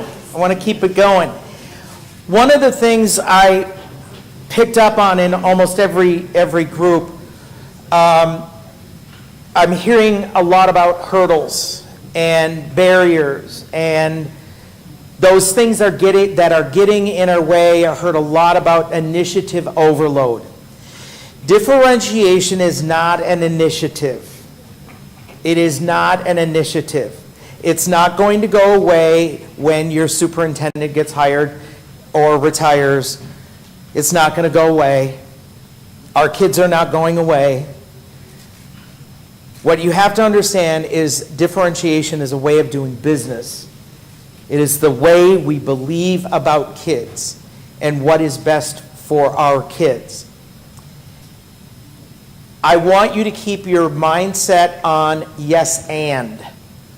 Yes, teachers are burnt out from initiative overload. What do we need to do? What is it that we can take off their plate? Or as I heard you say, teachers are walking out of the building like this every day, barely making it to their car because they're working harder than the kids are working. I have to be honest, I saw a lot of compliance in your buildings. Compliance ain't a good thing. It just means sit and get. And you're exactly right. Why aren't kids doing more of their own self-evaluations? Why aren't we doing more peer evaluations, especially in middle school and high school? I saw it happening in the primary years, kids praising each other, giving high fives when things went right. If we can do it with 5-year-olds, we definitely can do it with 15-year-olds. So let's keep that mindset on yes and. We don't have the curricular materials. We don't have that alignment yet. Just like we do in our classrooms, we're using that mindset of yet. Teachers don't have the capacity yet. We're going to build that capacity. We're going to make sure they get what they need. So keep your focus on and start writing these things down now, because I heard a lot of it going on in your discussions. Our teachers don't have. Our teachers don't know. Our teachers have too much of X. How are we going to make this work? Because remember, it's not about me, it's not about you, it's about our children. So, what I want to do, we do have lunch coming at 11:30, you said? Yes. It's 11:30-ish. Good. He's picked up on my ish. I'm not a on-the-clock person. Okay, so let's now, I'm going to dissect those pieces of differentiation to give you ideas of what they look like. What are different examples of what that looks like? So we're going to start off with the learning environment, which I said was the where and the when of learning. So what that includes is that culture and climate that we have in our buildings of the student and teacher interactions and the student-to-student interactions that are going on. So this is where flexible grouping comes into play. Now, I've read, because I was in the field of gifted as my career in public schools was in the field of gifted, I've read pretty much most of the research on grouping practices. And I can tell you, number one, there is no generalization that can be made on any of that information. So even if you've read Jeannie Oakes from the 1980s, where she bashed grouping practices and called it tracking, it's not tracking. Well, we track all the time. Kids are tracked in middle school and they're tracked in high school. We track them all the time. Once you're in advanced math, you can't get into advanced math unless you've taken all the prerequisites to get into advanced math, right? You can't, if you're not doing well in advanced math, maybe you get pulled out and put back into the general ed class, but not necessarily. So we do tracking all the time. But when we talk about grouping practices, it doesn't matter how you group kids. It really doesn't matter, because the research is not very clear on this, because it's been done in all kinds of different content areas. They've been researching in science and social studies and reading and math. Pretty much reading and math were the two big ones. But we cannot generalize any of that information because of the group of kids that they were working with was too small and not generalizable to any specific group of kids or any demographics or any of that stuff. So it doesn't matter how you group kids. What matters is what you do in those groups and the purpose behind the groups. So if I'm going to be running stations in my classroom, I might be flexibly grouping them. One day, I'm going to be grouping them by ability, because the kids that are going to see me last, if I'm one of the stations, the kids that are going to see me last are going to be my most advanced kids. The kids that are going to see me first are going to be my kids who need the most loving. So yes, I might group by ability, because I know some kids need more intensity with this particular strategy, not skill, and you're going to see that in a moment here, but that strategy. So yes, sometimes I'm going to do that. Now, sometimes I might group them by what are they interested in. So one of the middle schools that I work in Bloomington, Minnesota, a middle school 7th grade social studies teacher, he runs what are called special interest groups. You're going to see that come up. Special interest groups. What he does is he figures he's got 3 different special interest groups. He's got a group that is interested in strong women throughout history. He's got a group that's interested in the arts throughout history. And then he's got another group that's interested in the development of technology throughout history. And he has them group every Friday. They get in their special interest group to research more information to provide everybody else in the classroom. So it doesn't, and so that's not by ability, that's just by what they're interested in. So it doesn't matter how you group kids, it's what you do with those groups that is important. Seating arrangements. If I see kids sitting in rows, yes, I understand, still the pandemic, but kids need to get out of rows and columns. The only time rows and columns are beneficial is when they're taking a test. 80% of human communication is nonverbal. This is why I have a very hard time with people with masks, because I, first of all, am not good with names. I barely remember Nate's name, but I can see his face and I recognize the face, and all of your emotion is right around here. And when kids can't see that, I just don't understand how primary teachers are teaching phonetics, phonics, without going the, right? I get it, yes and. Yeah, because they got to see it.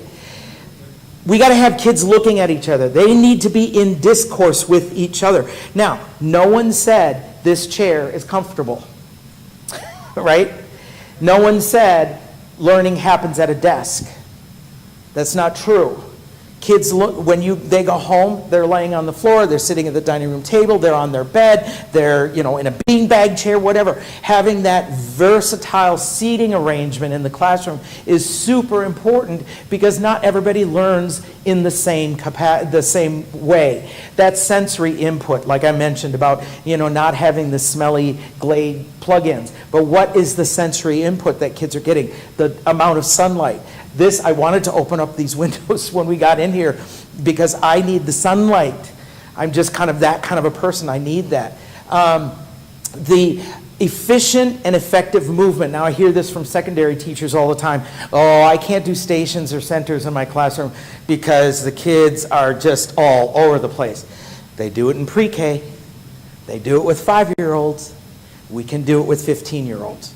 We have to teach them how to do it, because every time that child leaves your building and goes to the next building, crosses the parking lot to the next building, aliens come out and suck up all of their common sense.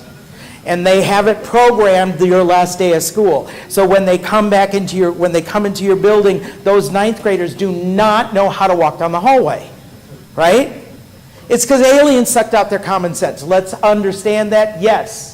They can do it. We have to teach them how to do it. How do we set up our classroom where there is efficient movement in the classroom? Oh, but I have 32 kids and my classroom is designed for 20.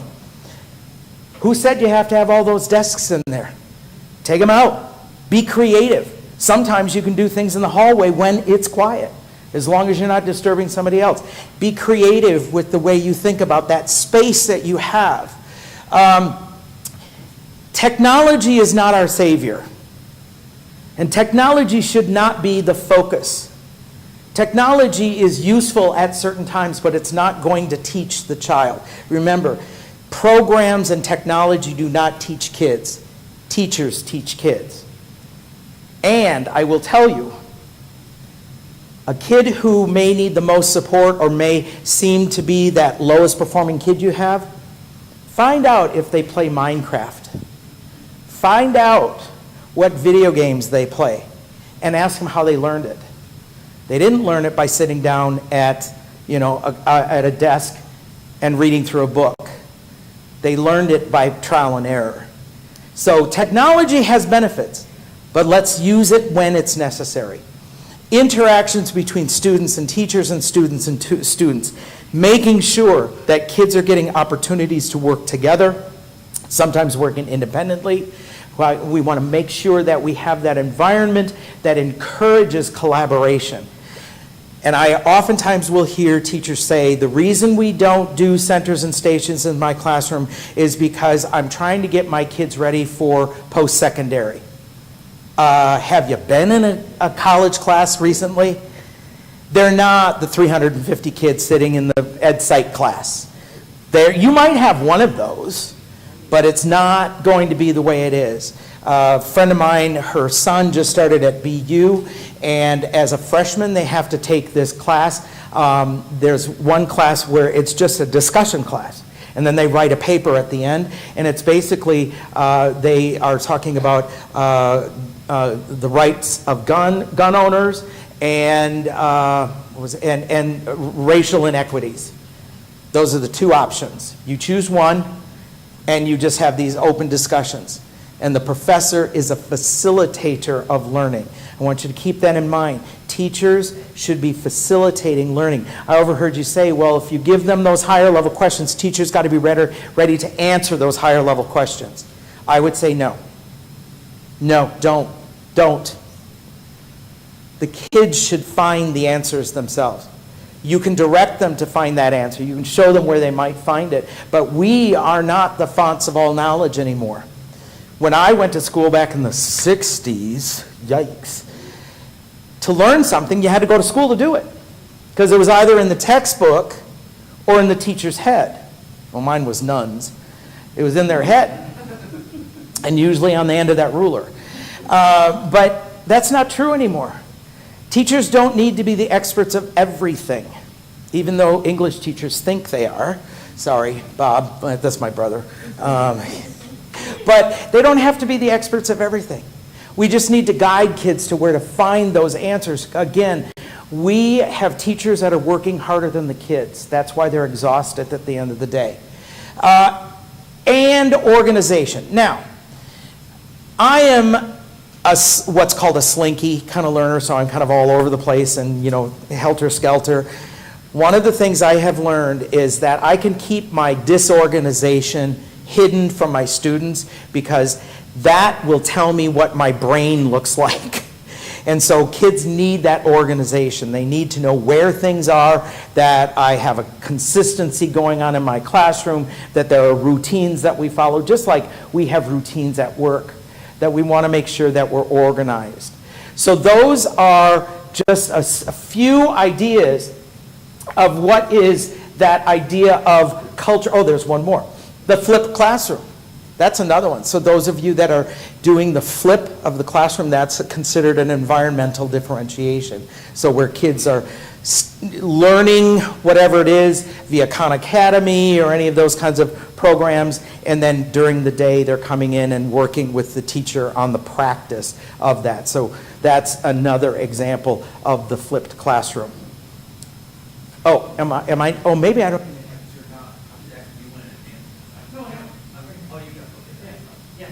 No, I didn't know how many pieces I put in the slide. Okay, so I want to go back here. Can you think of, I want you to do a quick turn and talk at your table now. I want you to think about, can you think of other things that would fit into that culture and climate, the where and the when of learning that you see going on in your buildings or you would like to see going on in your building? So have a quick turn and talk, about 2 minutes. What are some other things that you can think of that would fit within the parameters of the where and when? Go.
All right, start wrapping up your conversations.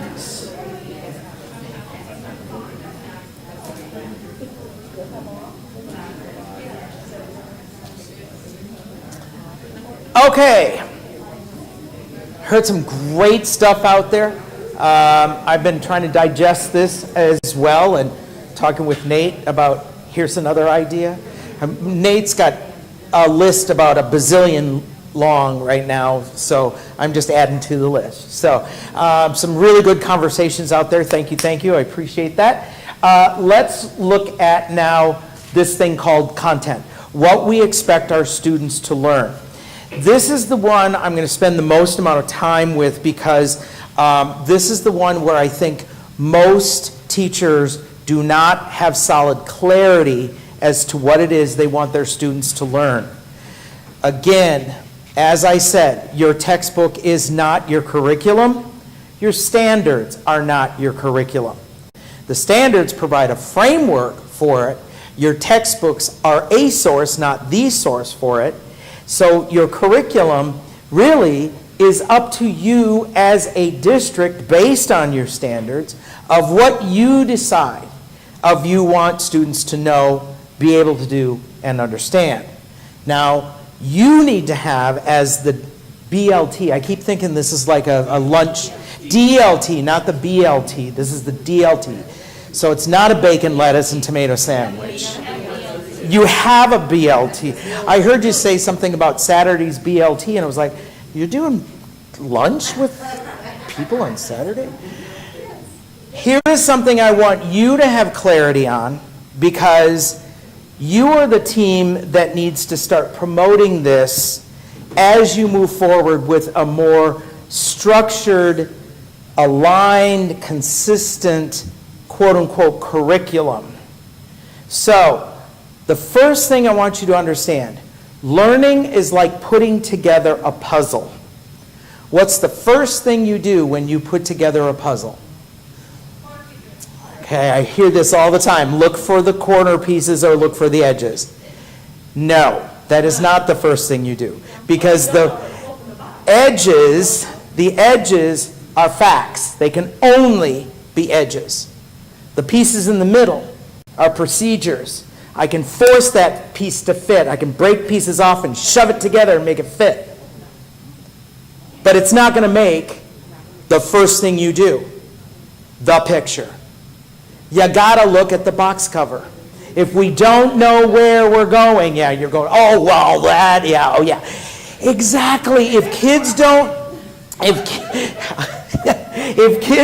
know where we're going, they're not watching. If I'm being driven someplace and somebody does not say, now watch for this, I'm not paying attention. I'll make the facts fit because they can only be a fact, and I can regurgitate those. I will force puzzle pieces to fit, the strategies to fit, but I won't have developed skills because I don't know where we're going. I don't know what the big picture is. So let's start off with what is that thing that we call curriculum. There are three parts to it. There are what is called factual knowledge. Factual knowledge, the names, the dates, the elements, anything that is memorizable, that is what we want our kids to know. Now, in the primary years, elementary years, that's a lot of stuff. We ask kids to know a lot of things, okay? I want you to be careful with a lot of those things because some of them are antiquated, such as spelling. Attack on my heart right there. Well, I'm a horrible speller. You just saw that. I've written 3 books and I have 4 degrees. Just because I can't spell very well doesn't mean I can't write well. Spelling in the primary years is about phonemic awareness. It's about putting a bunch of letters together to make a word. At 3rd grade, it's an act of editing. When we do spelling after 3rd grade, we are wasting time. It is a waste of time because it's an antiquated skill. Now, that doesn't mean that kids shouldn't learn how to spell things, but the more they read, the better spellers they'll become. And let me tell you, being fast at reading does not mean you're a good reader. The Accelerated Reader Program, if you have it in your building, shame on you. I said no shame and blame, I'm going to shame on that one. Because that is not doing what it was intended to do. It was originally intended to get kids interested in reading, but it is not based on the development of literacies, and it is not based on anything more than getting a pizza party at the end. What you want kids to do is you want kids to digest the book, not just throw it up. And that's what AR does. You want kids to read because they enjoy the act of reading, and reading fast is not an indication of being a good reader. Same thing in math. Being fast at your multiplication tables does not mean you're good at math. So when I see a mad minute in a classroom, I start to get hives because it's doing 2 things. Number 1, it is teaching kids that math is about being fast and you have to memorize it. And number 2, it's creating test anxiety with kids like me. I was not fast at reading, nor was I not fast at math. I believed all of my elementary years I was not a very good student because it was about speed in those days, because we did not have this. Now, should kids know their multiplication facts 2 through 9? Well, 2 is really easy. 3 through 9?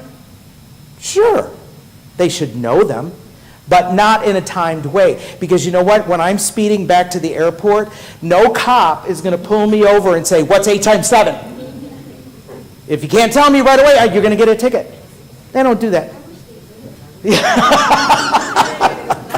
That would make it worth it, right? Instead of asking me why Yeah. Because I can't do 8 times 7.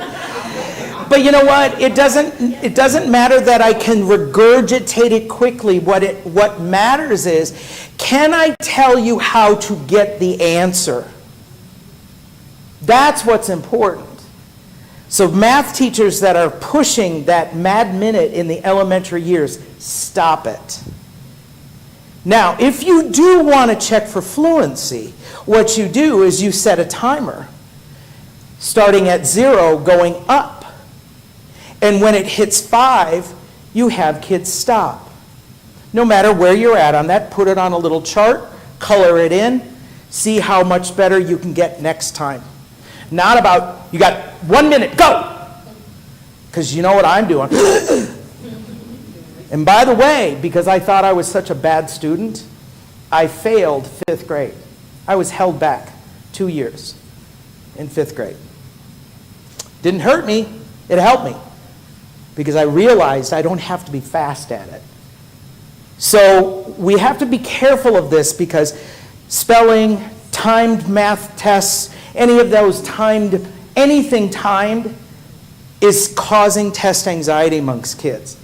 Now, are there times where you do have to do something in a certain amount of time? Not after high school. How many of you took the driver's test more than once? Right? When it matters, you get to redo. We've got to think about that. Factual knowledge is learned through repetition. So the pedagogy of differentiation at the factual level is to repeat it over and over and over. 2 times 2 is 4, 4 times 4 is 16. This is why in the primary years you sing it, you dance it, you act it out, you do all kinds of crazy things, because you're trying to include as many modalities as possible. We learn factually through the repetitions, through multimodal processes. If I want kids to remember something, I am going to have them sing it. I'm going to have them dance it. Now, when Katie and I are together, Katie McKnight, you will eventually meet Katie. I think she's coming in December. I don't know if you'll see her, but she's coming in December. She'll be working with you all too. We do a lot of creative dramatics. And one of the things we do, I would do it, but because of COVID, we're not going to do it. But we do a creative dramatics where we're doing the stages of mitosis. You know, the separation of the cell, right? We do physical one, okay? Everybody, be in the first position, now the second position, now the third position, now the fourth position. We did it. That's where it was. It was in Xenia. Who was that biology teacher in Xenia? What was her name? She was fabulous. Yes, she was a bio teacher in Xenia, Ohio, and we taught her how to do this, and she did it in her classroom. Her kids loved it, and we went into the class during one of her tests, and they had to remember the process, the vocabulary and the process, and they were literally doing this. They were using their hands to remember the stages. So if you want things to be memorized, there are some things that are good. Some kids need more practice, more repetition with it. Some kids need less. Some kids need multiple modalities of doing those things. So as you differentiate, thinking about the types of learners that you have and the purpose behind the no. What is the purpose behind the no? Memorizing all 50 states and all 50 capitals, I'm sorry, is not worth the time. My goddaughter came home from school recently with a map of Africa, and she was all upset because she could only name 46 of the 80-some countries in Africa. And I'm like, I can tell you 2. Egypt and South Africa, and I only know it's South Africa because it's at the very bottom of the continent. There is no reason to memorize all that stuff. Don't clutter your brain. Now, don't get me wrong. Memorization is actually a good thing. I'm a theater major. I memorize scripts all the time. There's nothing wrong with that. The gymnastics of memorization is not a bad thing. But if you're going to test kids on it, that's a waste of time. The assessment strategy, what are the products that come out of factual information is really just imitation. It's either right or wrong. Like I said, the poster, I mentioned the poster, don't do posters anymore. But let's think about that. Who uses posters? Now, you see a lot of posters up on walls, and the posters tell you a lot of factual information, right? But who in the real world uses posters? Movie producers, theater designers. And what they're doing is the poster is meant to synthesize information. It's not a bunch of facts. Yeah, there's facts about where the program is, when is it going to be, all that stuff, but it doesn't tell you the whole story. It makes you want to learn more about that. So when you do posters, when you do dioramas, think about the realities behind it and get away from the factual stuff. Yes, factual information, paper and pencil, easily done. Done. Okay. Next comes what is called procedural knowledge. Now, I mentioned to you earlier, procedural knowledge is that part of the, stored back here along with the factual information or the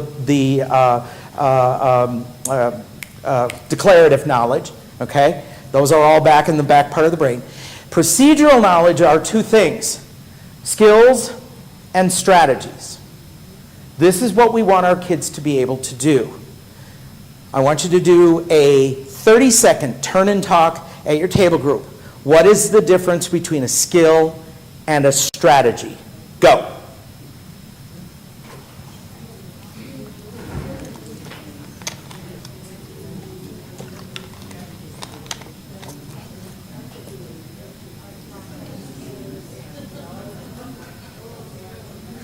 I had it in my brain, I'm not sure what to say, it didn't come out.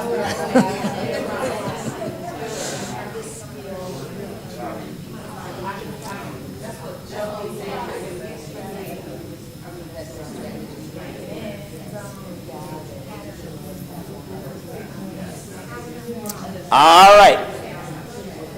Since you asked, I will tell you what the difference is. Here's the difference. And you might want to write this down. A strategy is a discrete, conscious action. A strategy is a discrete, conscious action. Step 1, ask a question. Step 2, do my background research. Step 3, create my hypothesis. Step 4, do my experiments. Step 5, collect my data. Step 6, report it out. That is called the scientific method. That is a strategy. There is not a scientist on this planet that uses the scientific method. Why? Because they have practiced the strategy so often. Remember my fort in my grandpa's field, my grandpa's woods? They have practiced that strategy so many times in many ways and many different levels of complexity that they have built this neural pathway to get back to that information and retrieve it without even having to think about it, and therefore they are skilled. Skilled is when you have automaticity to multiple strategies. You've amassed enough of these strategies that you can be fluid with it and flexible with it. So scientists are skilled. When we get back out on the road this afternoon, I hope all of you are skilled drivers. Because a strategic driver, those of you that run any have seen, or I don't know if you do driver's ed in the high school. Do you do it, or is it something you have to do private now? Yeah, see, when I went to school, it was a class. We actually took driver's ed. Okay, in driver's ed, you see anybody, thank God they've got those big signs that say student driver on them, because I'm like, hey, get away. Step back. Because that kid is like this. And they are only paying attention to one thing at a time, because remember, this part of the brain can only think about one thing at a time. And that kid is not carrying on a conversation with the driver's ed person. They are silent because they can only think about one thing at a time. When you are strategic, you cannot think critically, because your prefrontal cortex is thinking step 1, Step 2, step 3, step 4. Remember I said it's a discrete, conscious action, which means this part of the brain, the prefrontal cortex, is the only conscious part to your brain. That is it. The rest is all unconscious. So when you are using this part of your brain, you can't think critically, you can't think creatively, you can't problem solve, you can't predict. So when we're out on the road this afternoon, I hope you are skilled drivers. Because what you're doing is you're paying attention to a lot of stuff that you don't even know you're paying attention to. How many of you said, my car just knows the way to work in the morning? Right? That's because you're a skilled driver. You've done it so many times, you just know the way, right? Your cerebellum is actually doing the driving, right? How many of you said, I don't know how I got home last night? Well, that's something totally different, okay? Thank God all I had to do was walk across the street, so, I was good. I was good. So you as teachers teach strategies. You provide the opportunities, the practice kids need. More practice, less practice, in different degrees of complexity. Practice for kids to then develop skills. You do not teach skills. You teach strategies. So kids develop skills. It is the student's responsibility to develop the skills. It is my responsibility to offer you that time to practice. And what do I mean by differing degrees of complexity? Let me give you an analogy. Complexity means advancing the levels of difficulty, basically. So I'm going to advance the levels of difficulty, and I'm going to use an analogy of, I'm going to use the example of in physical education. So in kindergarten, we're going to teach kids basketball. Well, we start off with a very low level of complexity with a particular strategy, which is to bounce the ball, to dribble, okay? You watch a kindergartner try and dribble. They're doing this. They're watching the ball, they're really pushing down on the ball, and they hit their foot most of the time and it goes flying off, and their tongue is out. That is a strategy, because it's conscious. They're telling you what they're doing while they're doing it, and they have to watch it. And the Phy-Ed teacher is saying, don't watch the ball, don't watch your feet, don't watch the ball, because they're trying to get them to get the feel of the ball, raising the level of complexity. Now what we're going to do is we're going to increase the level of complexity one more. We're going to say, okay, now you're going to bounce the ball and walk at the same time. Oh, Lordy, starts all over again. They're like this. They hit their feet, and they're watching their feet, and they're watching the ball. Oh, complexity got higher. But the more they practice it, the better off they get. They can start walking with the ball now. Now we get up to about second grade, and we can not only walk and bounce the ball, but now we practice running and bouncing the ball. Level of complexity goes up. And then eventually we're going to not only run and bounce the ball at the same time, we're going to shoot eventually. So the level of complexity increases each time. That's what we need to be doing in our classroom. If we practice something at the lowest level, we never move beyond that low level. We're stuck. And this is where you get kids rolling their eyes, like, boring, because they can do it. Okay? We got to remember that kids that are moving into middle school may appear to be skilled because they didn't need as much practice, and this is your advanced level kids, didn't need as much practice, but they get into middle school where now they have to show their work, and they can't tell you how they got there. They might say, well, I just do it, or it was too complex and they didn't know how to back it out. So I always say to kids, show me a way to get there, especially for your advanced kids. Well, I just knew it. Then show me a way to get there. Asking kids to document their strategies is really important, because you can start measuring that then through the assessment process, which is now more simulations. I need to see you doing it. I need to have evidence that you've done it, such as I want to see a report, or I want to see your mathematical process, a journal of how you are collecting higher levels of thinking, the writing process, going from the very early draft to final publication. And by the way, what I mean by publication or production, if it's not publishing worthy, it does not go up on the hallway wall, because that is just sharing. We allow for this level of perfection. When this, you don't see all the marks that the editor did in this book. We need to make sure that our students are publishing production that goes beyond the classroom, and that it needs to be publishable. So when things are up on the walls in the hallway, it needs to be the exceptions, not let's put everybody's work up in the hallway, because then it's just clutter. And then we're saying we allow for this level of learning. We're not expecting our kids up here. So if you truly want published, if you want to be published, it needs to be publishable. Okay? So procedural knowledge also includes the thinking strategies.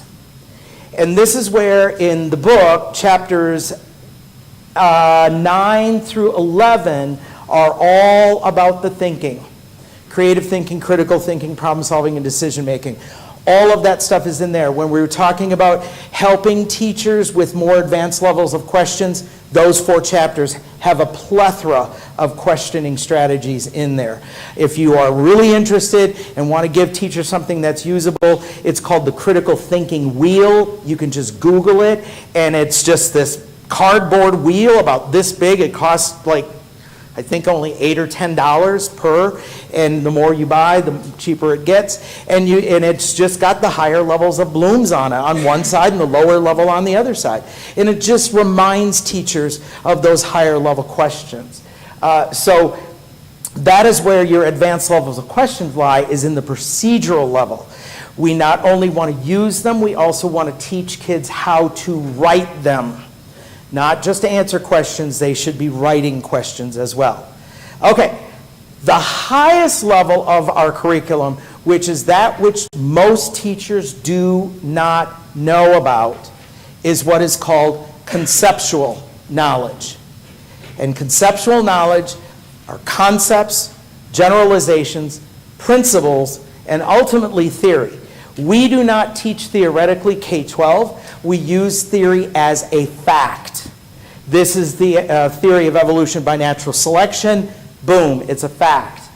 We teach it that way because we're not teaching theoretically. We're teaching at the more of the concrete stage of that, so kids need to know the theory so they can start making predictions in those higher levels.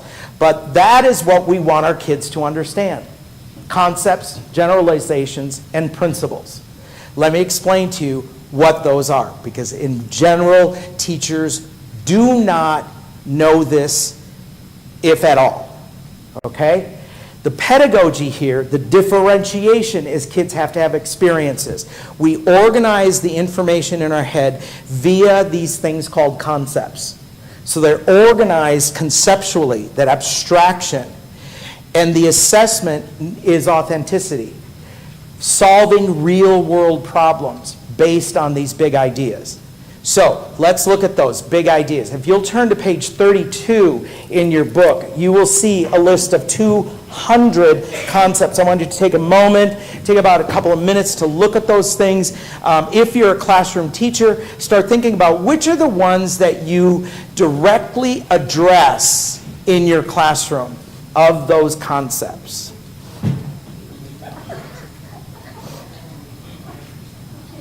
And go.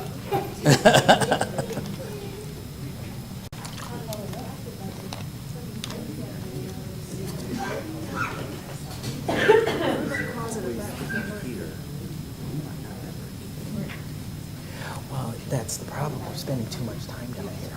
So this really needs to be an inversion. That's where I'm going with it. Well, this is the big picture. This is the picture on the box cover. Mm-hmm. Yeah. Right. Where are we going? What do we need to look for? Yep. Yeah. Yeah, absolutely. Okay, as you're looking at that list, I have a sense that somebody's saying, well, I teach to all of these. No, you don't. No, you don't. If you teach to more than 5 of them, you're just teaching them as fact. By the way, this is the big picture. This is the box cover picture right here. So when I'm teaching about cell division, I'm not teaching cell division. What I'm teaching is the concept of systems, or the concept of change, or the concept of cause and effect. What I'm teaching are those bigger ideas. That is what I'm teaching. That is the big picture. This is where we're going with this. And this is what I have to be honest, I did not see any of this across the whole district. None of it. Didn't see one concept listed anywhere. A lot of I can statements, but they were all at a factual level or low-level procedure. There are 3 kinds of concepts up there. And this is going to be Nate's heavy load here, is thinking about where are we making sure we cover these concepts, right?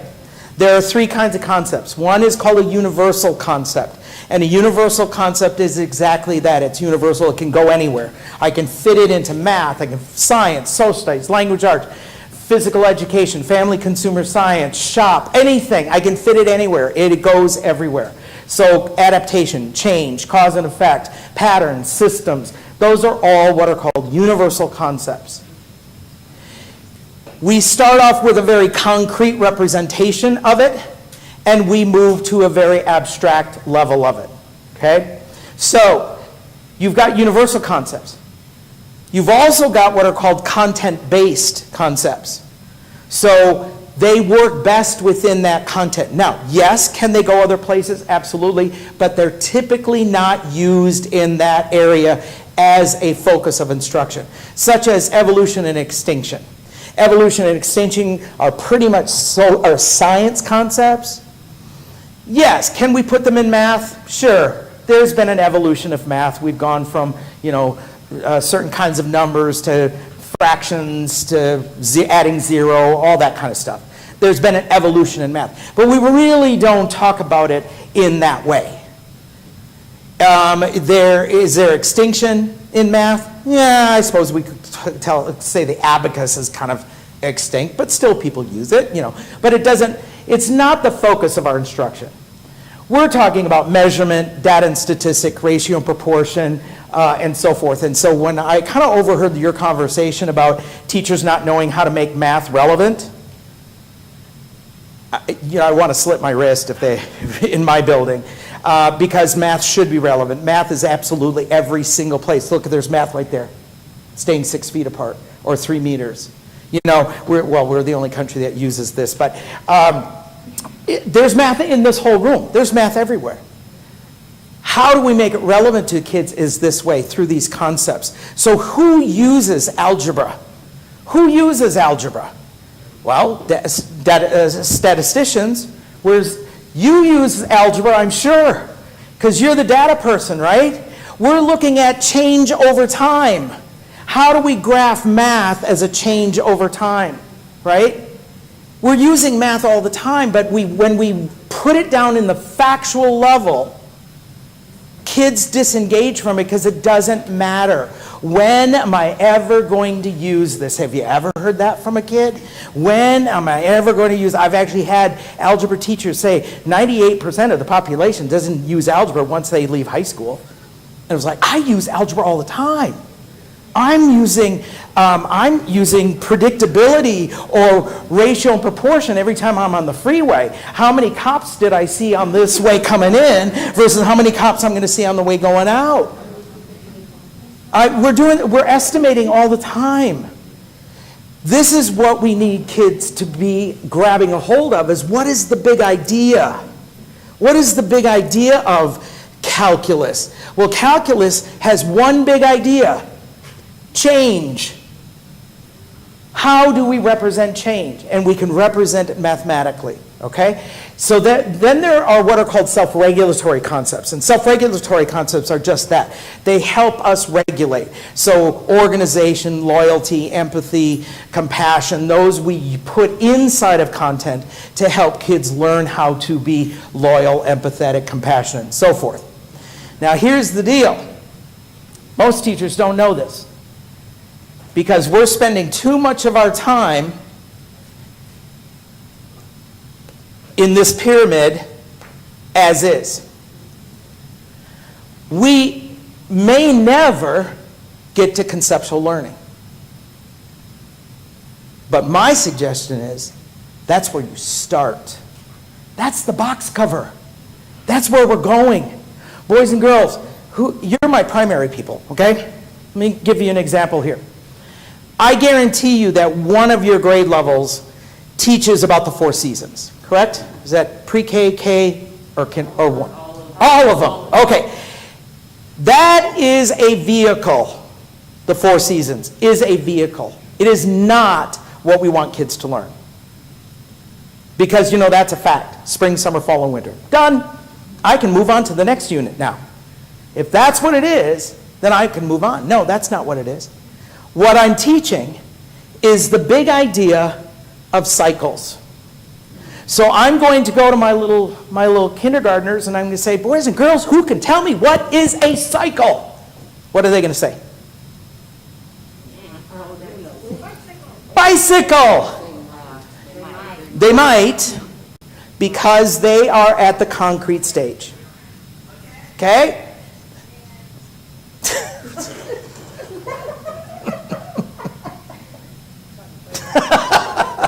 Try and hide when you're sitting up front. So I'm going to look for a bicycle. And then I'm going to say, okay, boys and girls, they're at the concrete stage. So they're going to give me an example that is concrete. And I'm going to say, why do you think we call it a bicycle? What do you think they might say? We just sang the song about the school bus. Round and round and round, exactly. You know what wheels go round and round and round is? It's a principle. That's a principle of the concept of cycles. The example is their generalization. So even kindergartners can give you a principle to a concept. Now, when I'm teaching about the 4 seasons, but Miss D, the 4 seasons aren't in a circle. Interesting. Well, why do you think I think the 4 seasons are an example of something that go round and round and round? Well, because it comes back to spring. Every year it comes back to spring, right? Well, then I'm going to say, the 4 seasons, do we start with winter? Or do we start with spring? Or do we start with fall? Or do we start with summer? Where does the 4 seasons start? Guess what they're going to think? Wait a minute. A cycle has no beginning and no end. We want kids to come up with more principles based on the experiences that we're providing for them, to come up with more rules that govern that particular concept. So we need to come up with ways to get kids to start thinking conceptually and to start come up with more rules. Well, here's what you need to have. You need to have essential questions. I saw none. I did see one classroom, and I'm being very honest with you because we have to be honest. I did see one classroom where a teacher had posted quote-unquote essential questions. They were not essential questions. They are called faux-essential questions. They were unit questions. Because each one of those questions is answerable through a Google search or right in the text. Those are not essential questions. Even though Pearson the Devil created that textbook that had those faux-essential questions in it, they're not essential questions. I want you to look at these questions here. How is math used to represent changes over time? Why may changes be positive and or negative? Why might change be perceived as orderly or random? Why do things change? How does natural or man-made change occur? I want you to have here's what I want you to do, because we're still waiting on lunch, because I'm kind of watching back there. It just came in. Okay, here's what I want you to do before we go. I want you to stand, when I say go, you're going to stand up, go find somebody that you have not talked to yet today, and you're going to give me an explanation of what do you see going on there in those questions. About 3 minutes. Go. Go find someone you have not talked to.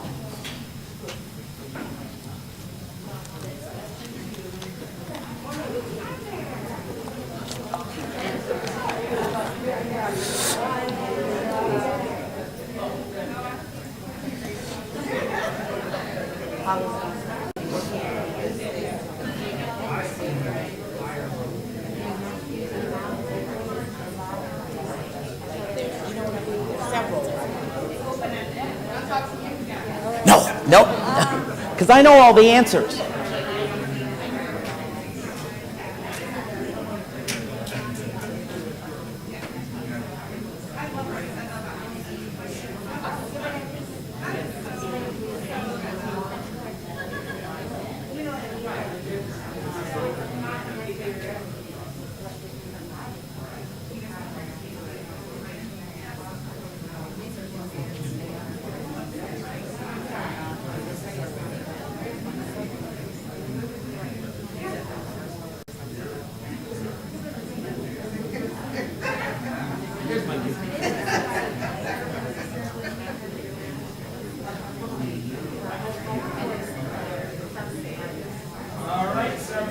Conversations.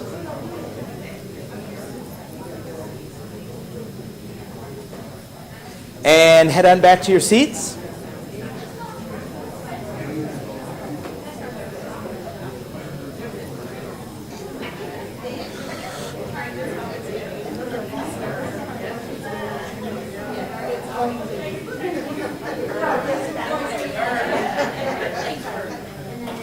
Okay, lunch will be ready in about 5 minutes, so I want to wrap this piece up, and then we have some delicious Panera feedings going on in there.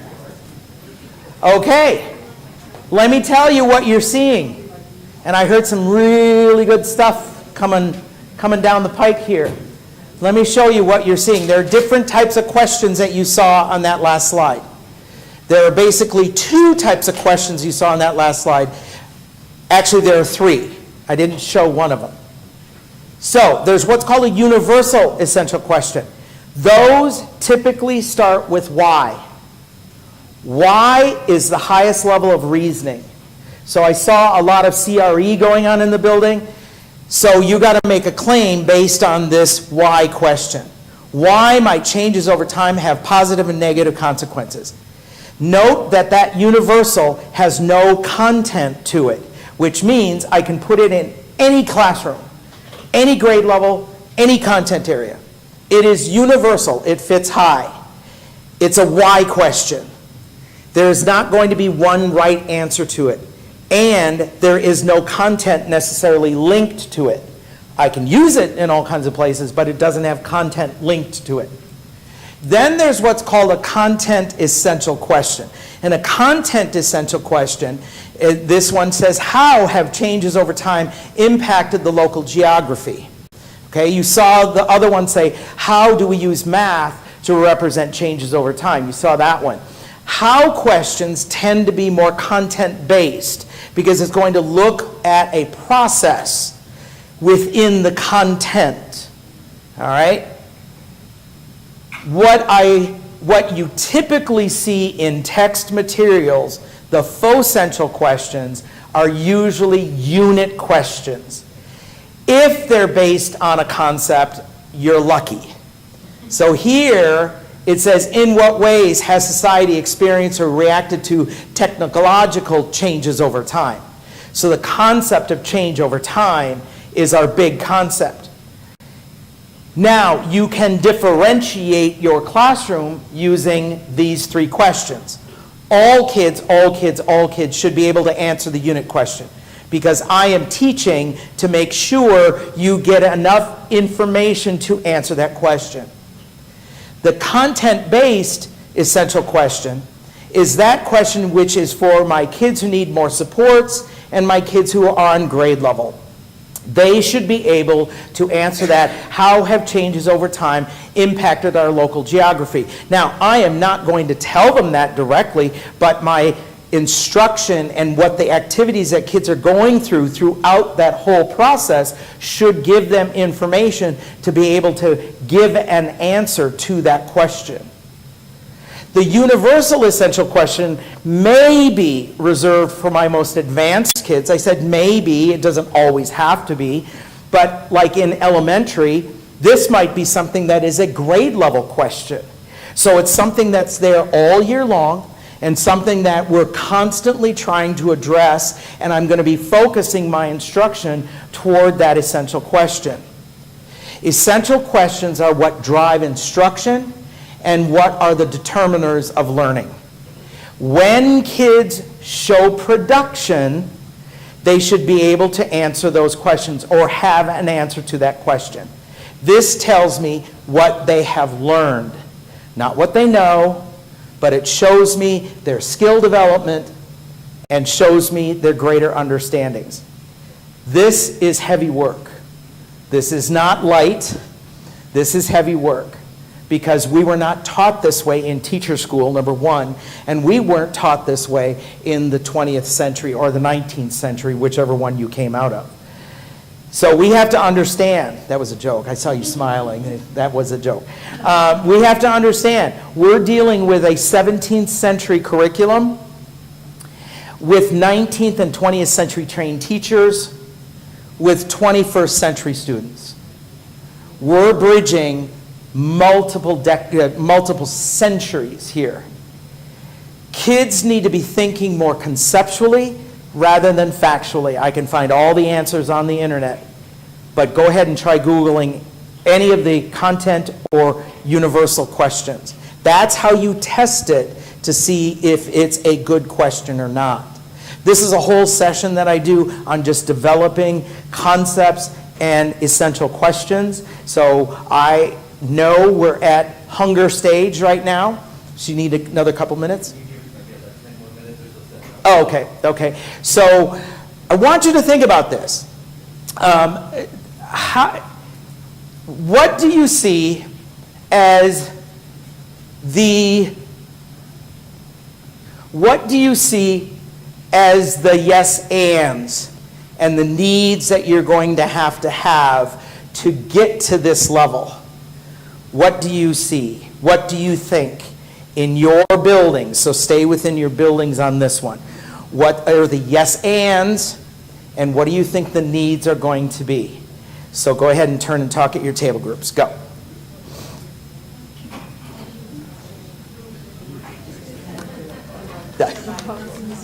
I do too. You know, and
All right, before,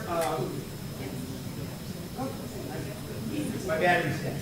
Before we head off to lunch, I do want to show you in the content differentiation, what are different examples of that. I will tell you, differentiating the content is the most difficult.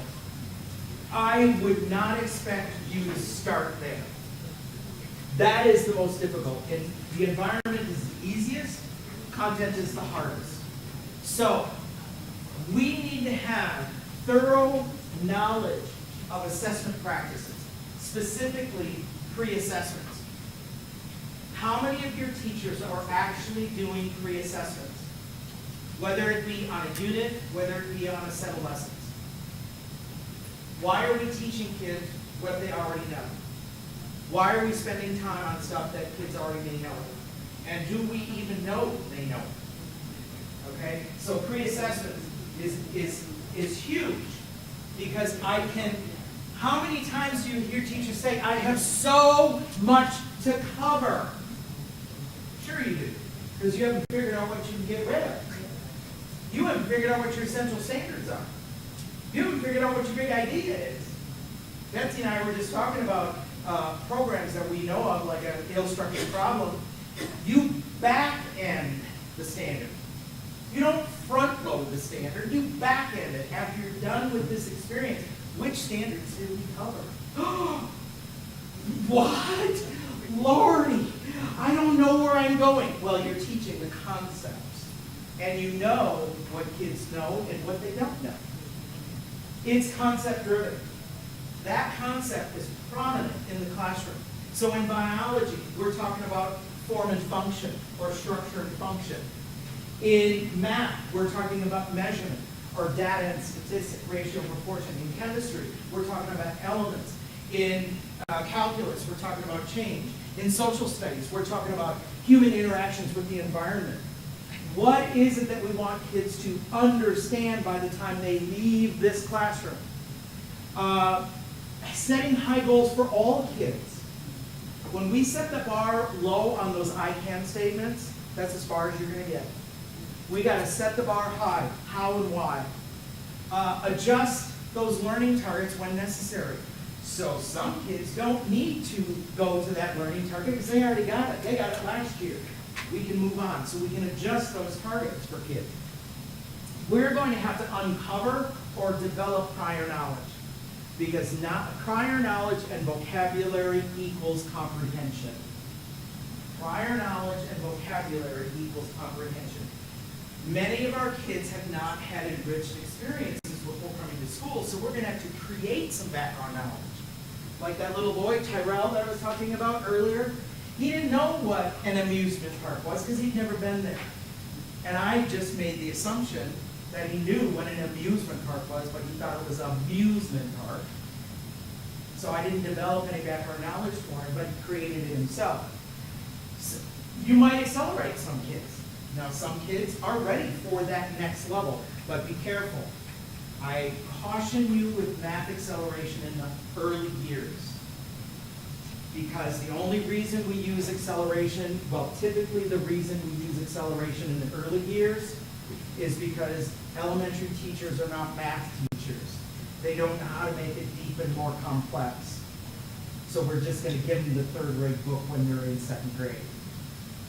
All it's going to do is cause problems later, and there are going to be a lot of holes. So acceleration is an option, but it's not an option for all kids. Deepening that discipline knowledge. Now, when I talk about a discipline, what I'm talking about are the subsets to the subjects. So a subject is science. A discipline is chemistry, or biology, or earth science. Those are disciplines. Now, we do a pretty good job of that in high school because we have those sectioned off classes. Except in ELA or math. What are the disciplines that we're working with in those particular content areas? Who uses whatever it is that we're doing? Is it an editor, or is it an author, or is it a literary critic? Okay, who uses what we're teaching? In the elementary, we're going to have to think deep in math, in science, in social studies. What are the subsets that we're working within? Those are the disciplines. So how do we get deeper into those? We will use varied text, resources, or sources, materials. We're going to use varied materials. So in high school, we might be using college level text for some classes. Or in middle school, we're using high school text. I'm saying never dumb it down, always move it up. And we want to get kids, ultimately we want all of our kids to get to what is called self-directed learning. Independent is where I tell you what to do, you go back in the corner and do it, and then come back to me and prove it. Where self-directed is, I'm in this biology class, and I want to learn about how cells dysfunction and how I might be able to solve the problem of dysfunctional cells. That's self-directed. So I decide what I'd like to do. I set the plan. Teacher works as a consultant with me. Okay, it is lunchtime now. I will see you back here at how much time, Nate? We do 40 minutes? 45 minutes? 40, 45 minutes, definitely just enough to get through. Yep. Okay. Yep, so I'll see you back here at 12:50. How's that? All right? Have good lunch. Thank you.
I will get into what I'm saying. So we'll get to principles. That's that academic environment, towards choice, and you've got this, we're going to get so I can try to when oh, they were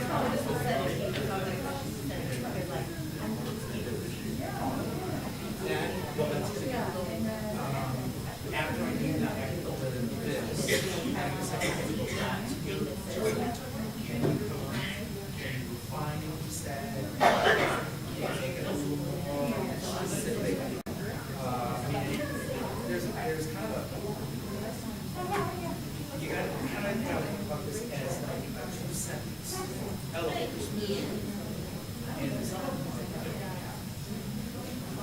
when we get into the beliefs, they're going to have to look at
The next couple of slides are pretty quick.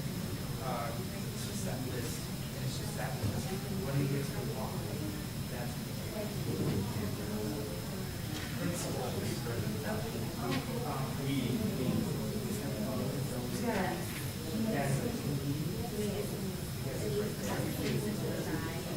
and Okay. you know, I'm gonna stop for this. Have to go back. And then we're gonna roll and see how far we can get. And I definitely wish we could.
Yes.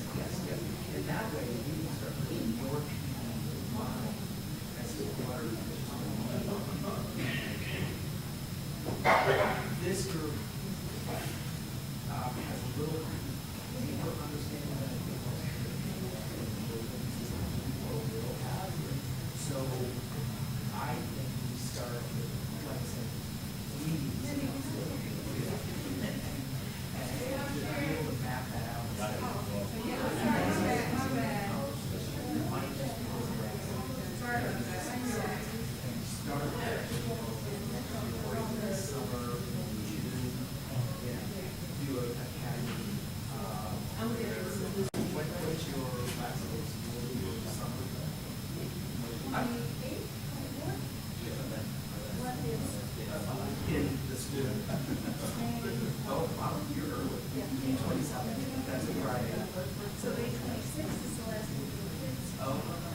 But I'll be specifically about what I would say would be some plans to start moving forward. Big ones for you,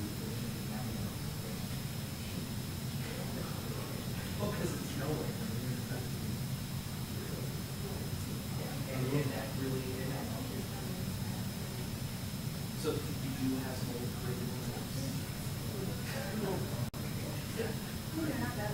Yeah. Sure.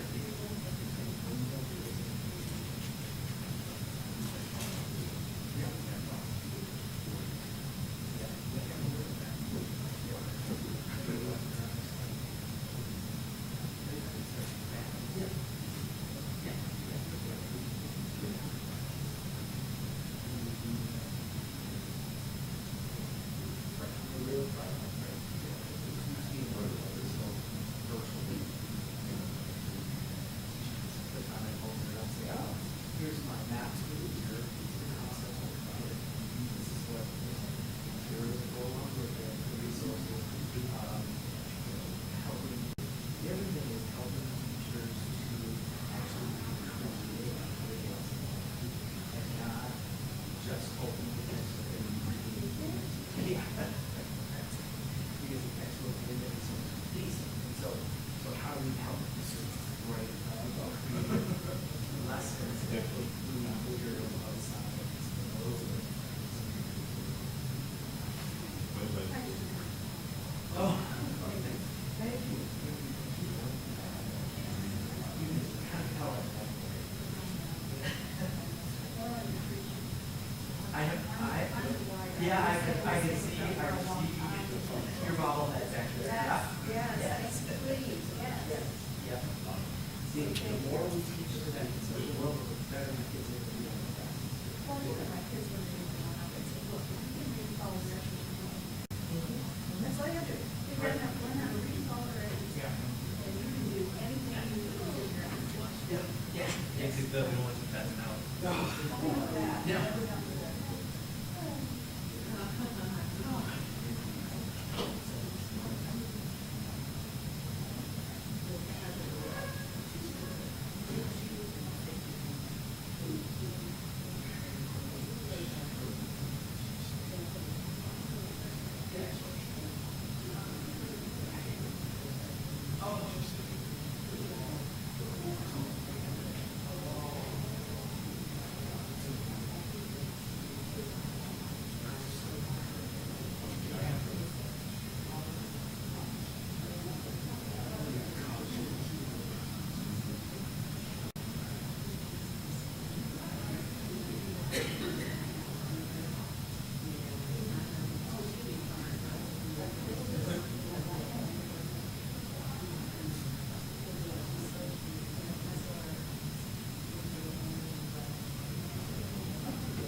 One is with, property, one of the departments with, cross,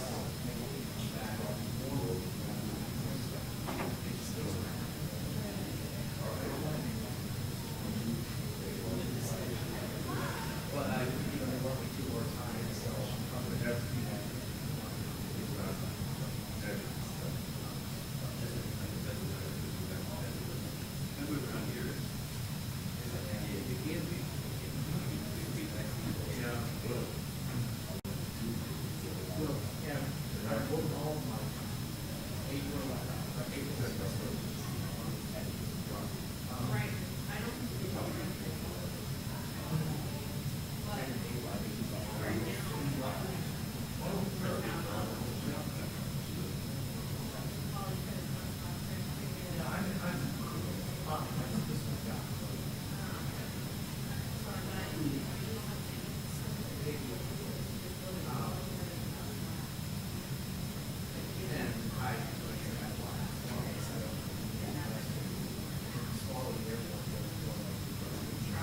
Oh, really? Yeah.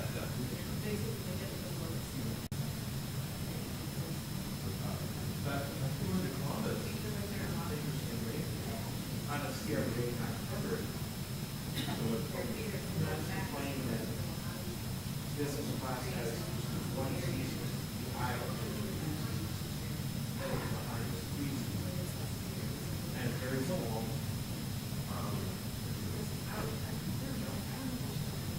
I actually like this. Smaller and then you go short distance, so it's only an hour and something. Oh. And,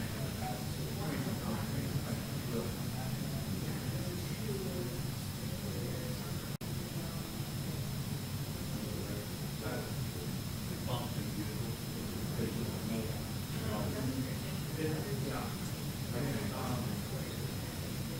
I, several years ago,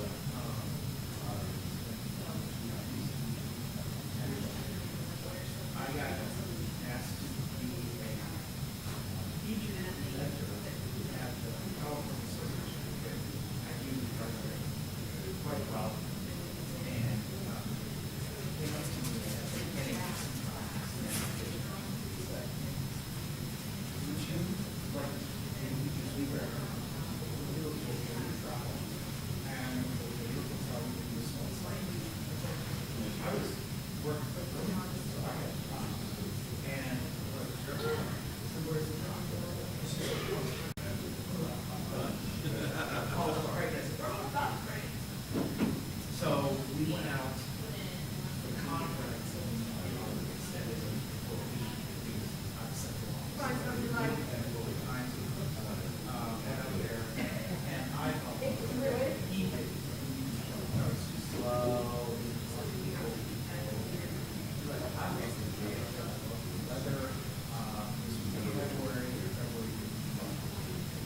January can be a little bit, because the end of December can be a little bit, because at night, the temperature drops, like it goes literally the minute that sun goes up on the mountains. How Springs is not going to be right there. Once that sun goes up on the mountains, the temperature literally drops within seconds. So it's layer, right? And we live on a farm north side of Palm Springs, so a lot of times you see these kind of pictures of Palm Springs with these windmills, and they've got over 2,500 windmills there. This windmill basically between LA, and it's almost Palm Springs, but it's LA is here, Palm Springs is all here, and so it's windmills are all in wind tunnels that surround that mountain. And so we're close to those windmills. And took a picture, and I was sitting close to that, and the former guy said, there was great cancer in the house.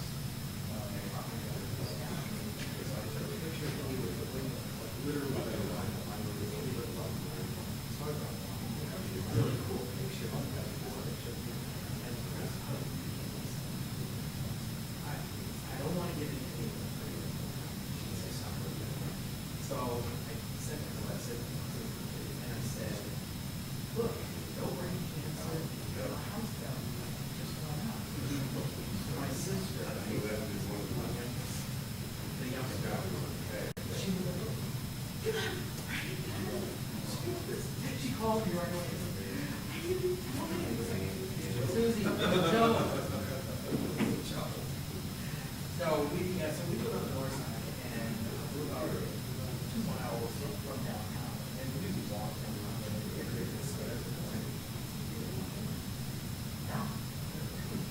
you know, like,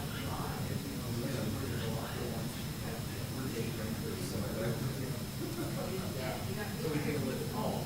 But we walk. And downtown, yes, it's more of lots of restaurants, prior to free. Cool, shops. So it's sort of, it is a resort. Yes, I mean, it is.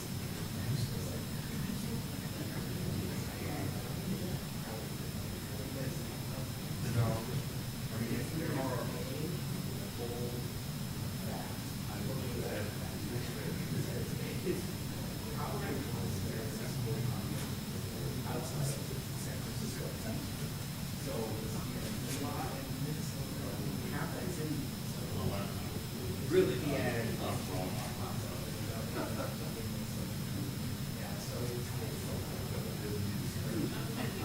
But, so we have friends out there, so some of our friends that are snowboarders like they are. We've also put friends out there, like, you know, say. It looks like a great activity. It really is, it really is. So we've got our town house, is in a, it was developed, was built in 2006. And right at the house. And they originally sold mostly machines. And then they built wearable two, so they're wearable one. They were built wearable two, which was just going to be an extension of another section. Or the overs and that group and basically sold off the one to our association. So our association only, but the contractor, developer, bank. So every time we do social work, somebody doing well, I guess it's really been moving forward. So we did all the fencing around it. There's something about the buildings and all that. But around us, there's this huge development. And I was out there in August, and when I was working in LA, I was just building a house. So house rate was about 9, well, that's the shortest trip is from LAX. I've done it from that's the shortest. The longest, 6 hours. So it's either 90 minutes or 60 because of traffic. The LA traffic is unreal. But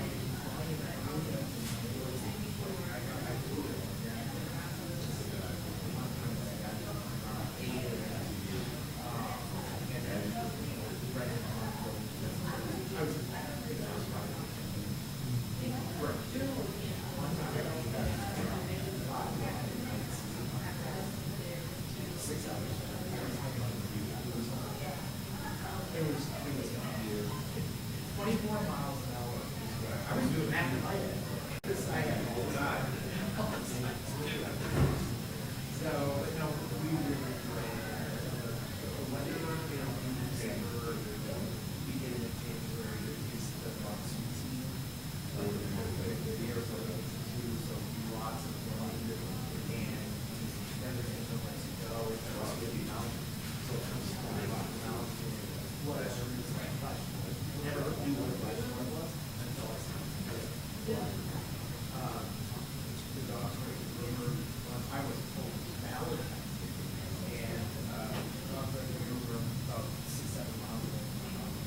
is basically what I. Sorry.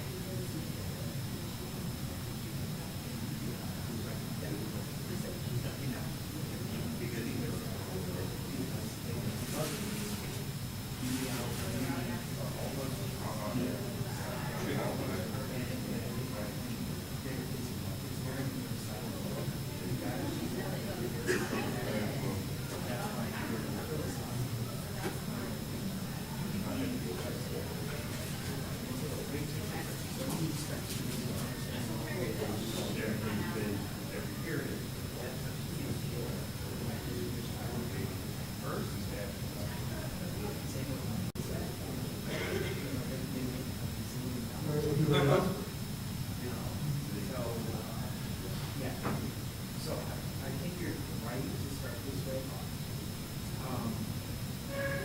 The curriculum map,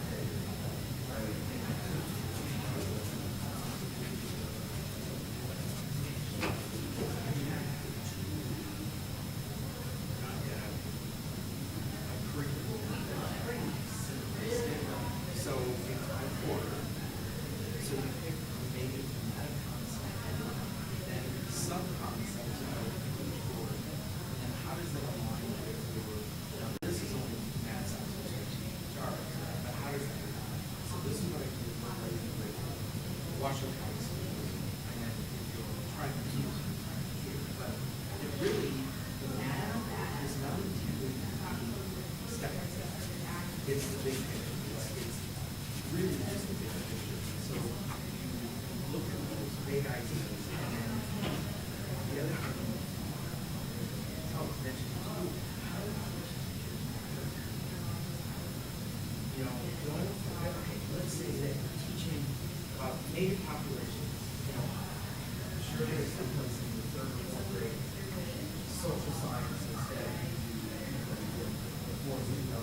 So, all right, if you use this textbook, textbook's not really talking about Ohio at all, because it's written in California. And so it really is super broad small.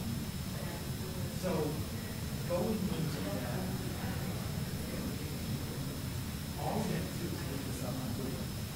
Say native populations, the ancestral or the indigenous populations of Ohio. Map is there's probably going to be 8 or 10, if not more, native populations, indigenous populations.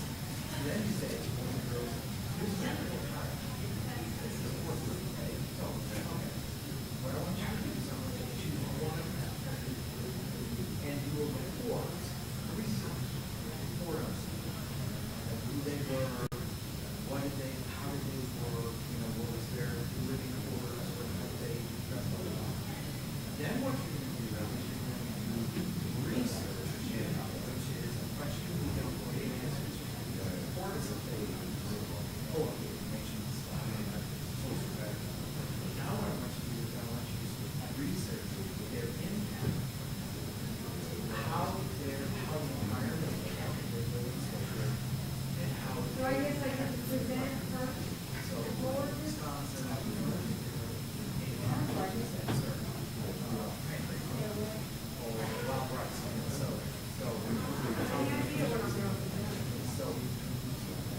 you then, you're teaching them how these are actually, they're not going to do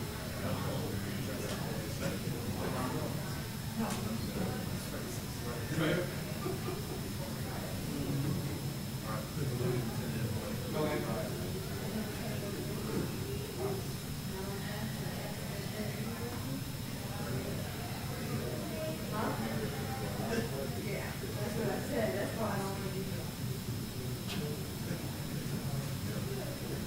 Bring us all back.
Yeah, no, definitely. Yep. Yep.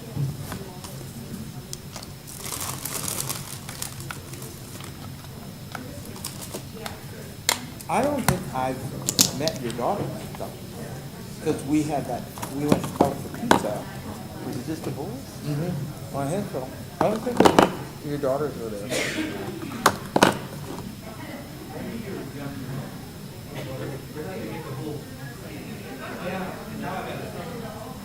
Yes, and yeah, and the plan is, I'm 45. The plan is by 50, and that's the plan. You know what my plan is? It's written down somewhere, like a progress monitoring, like how you do it. What? Why what? She's open spouse. She just read it. That's why I said 5 years. Did she qualify? Bring the grandchildren. I'm ready. You're ready? I'm ready. Already burned before. Brenda was like, we were just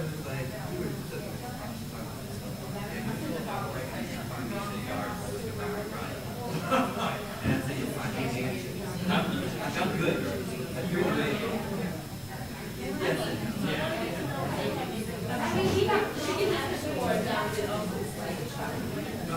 No, because no, I figured it out. I want the grandson. I want all of them. Spoil them. Back to you. Back to you. I already figured it out. Brenda, like, you're a baby. Just so you know, we'll be happy. Like, you're not the only one who needs the whole. We'll talk about that later. That's up for negotiation. I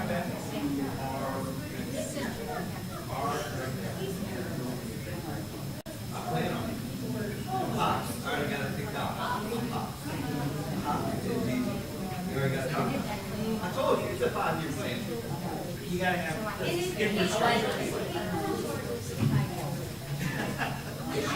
She is, she just doesn't know it.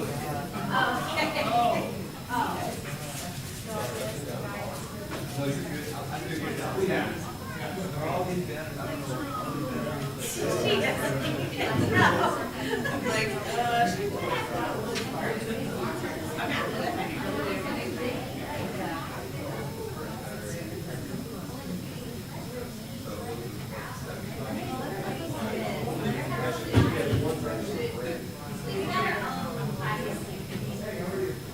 What's your 5-year plan? You can enjoy life. Have your children in 5 years' time.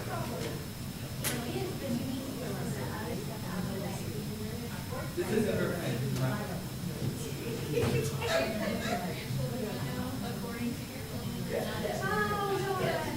Yes, that's right. Yes, that's accurate. I'm 45. My daughter is, I mean, your grandchildren, my kids. I don't think that's.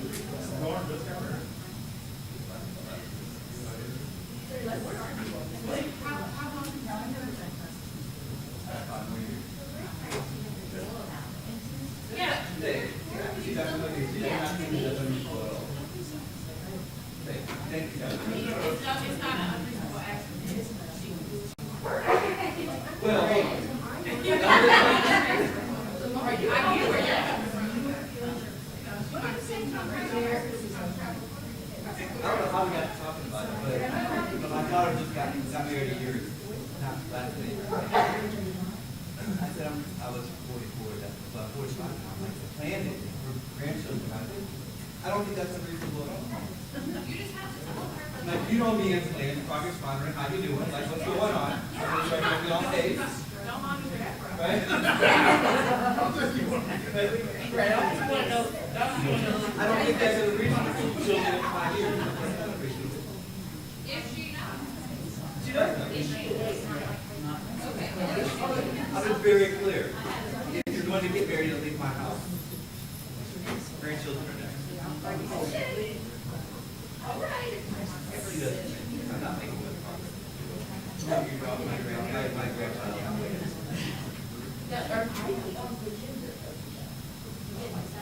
We're a granddaughter, but I'll take a granddaughter.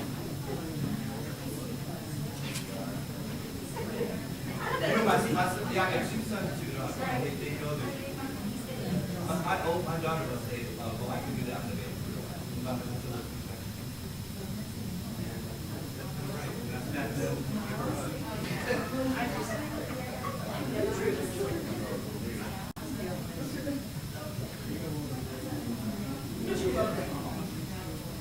It's just, I differentiate my. Yeah, it's equal. It's equal to manifested as different.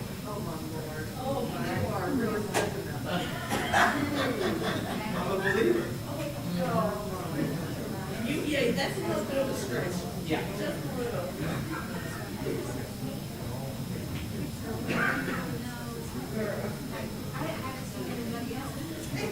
All right, one of the only good parts, one of the only good things about wearing a mask is nobody can see if I've got lettuce in my teeth. So hopefully I don't have lettuce in my teeth.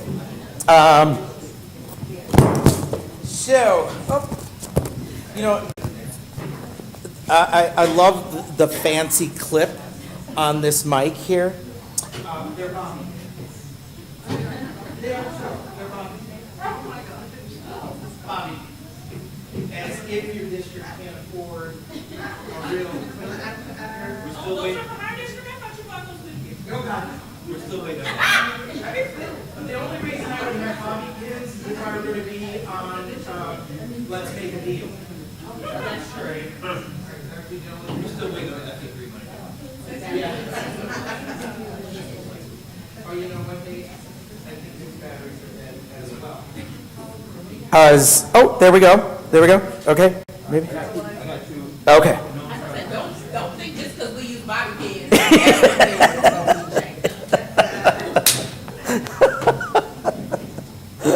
Everything's jacked up. Okay, let's keep. Let's get back to being smart now. Let's get back to keeping ourselves on point here. I'm going to finish up with process and product. Then we're going to roll back into our philosophy. You're going to go back and look at what you wrote, then rewrite it, and then we're going to do what's called a snowballing activity, and eventually, by the time everyone gets involved with it, you will have built some consensus. That becomes then the philosophy of the district. We're going to look at different beliefs. What are those beliefs that we have about our students, as well as what we believe as a district of why we need to do this. Hopefully we will get to the look-fors. I'm assuming we will. And then at the very end, I'm going to give you an assignment that you'll actually be giving a kind of a, it's not necessarily going to be an exit ticket because we probably will run out of time, but I am going to want you to respond to Nate about what are the needs? What are the needs that you're seeing in your buildings? What are the needs you're seeing in your classrooms? How are we going to manifest this thing called a philosophy? Okay? Realize I've been sharing with you all kinds of bits of information. As you go back to that post, what I want you to do is look back at all of that information that we've gone through. I did not put the brain stuff in there, but remember that's in chapter 4 of the book. You've got that material there. If you want to take a deeper read in this, we're covering chapters 1, 2, and we're touching on 3. So those first 3 chapters is what we're touching on. We talked about the brain stuff, so that's in chapter 4. So let's look at that thing then that is called process, how kids come to own their learning. There are many different strategies here. Again, one of the things that you are going to need to have a deep understanding of are the assessment formats. So you've done a pre-assessment. I've been doing formative assessment, very informal formative assessments, but how are we ensuring that teachers are using that formative assessment material? Oh, it's dead again.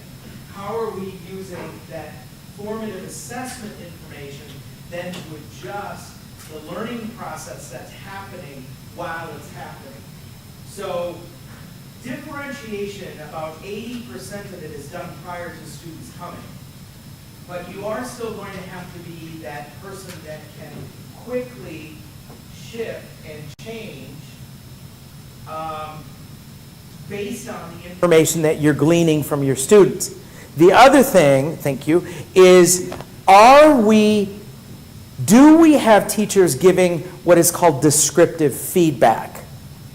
Descriptive feedback is the ongoing conversation with students on their learning. Descriptive feedback is not easy to do. It does take time.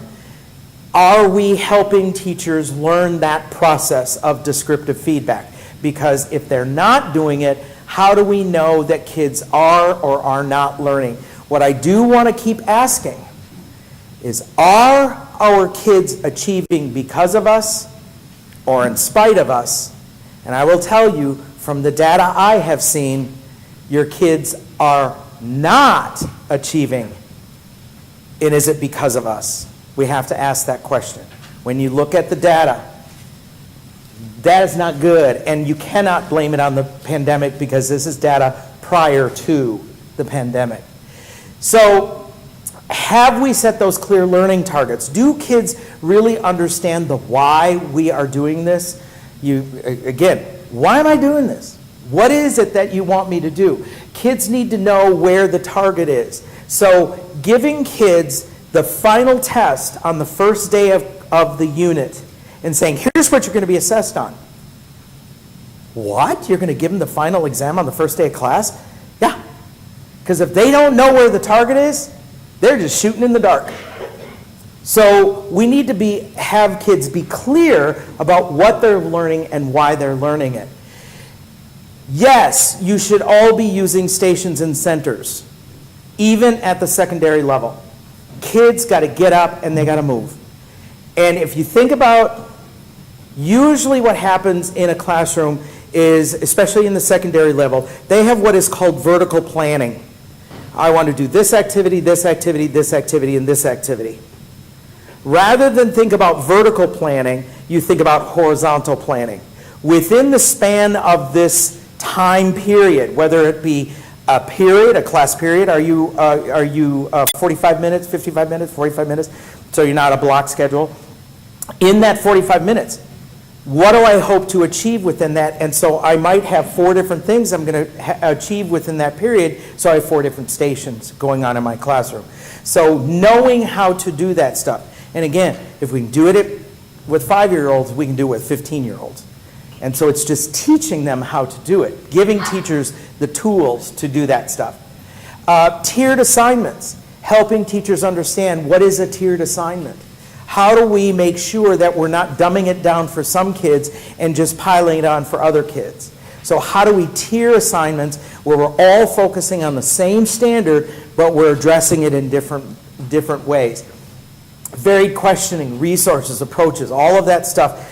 The ways we ask questions, and like I said, in chapters 9 through 11, those are all strategies for questioning and being creative and thinking. And I think I heard people say, we're not allowing kids to be creative. We need to start allowing teachers to be creative.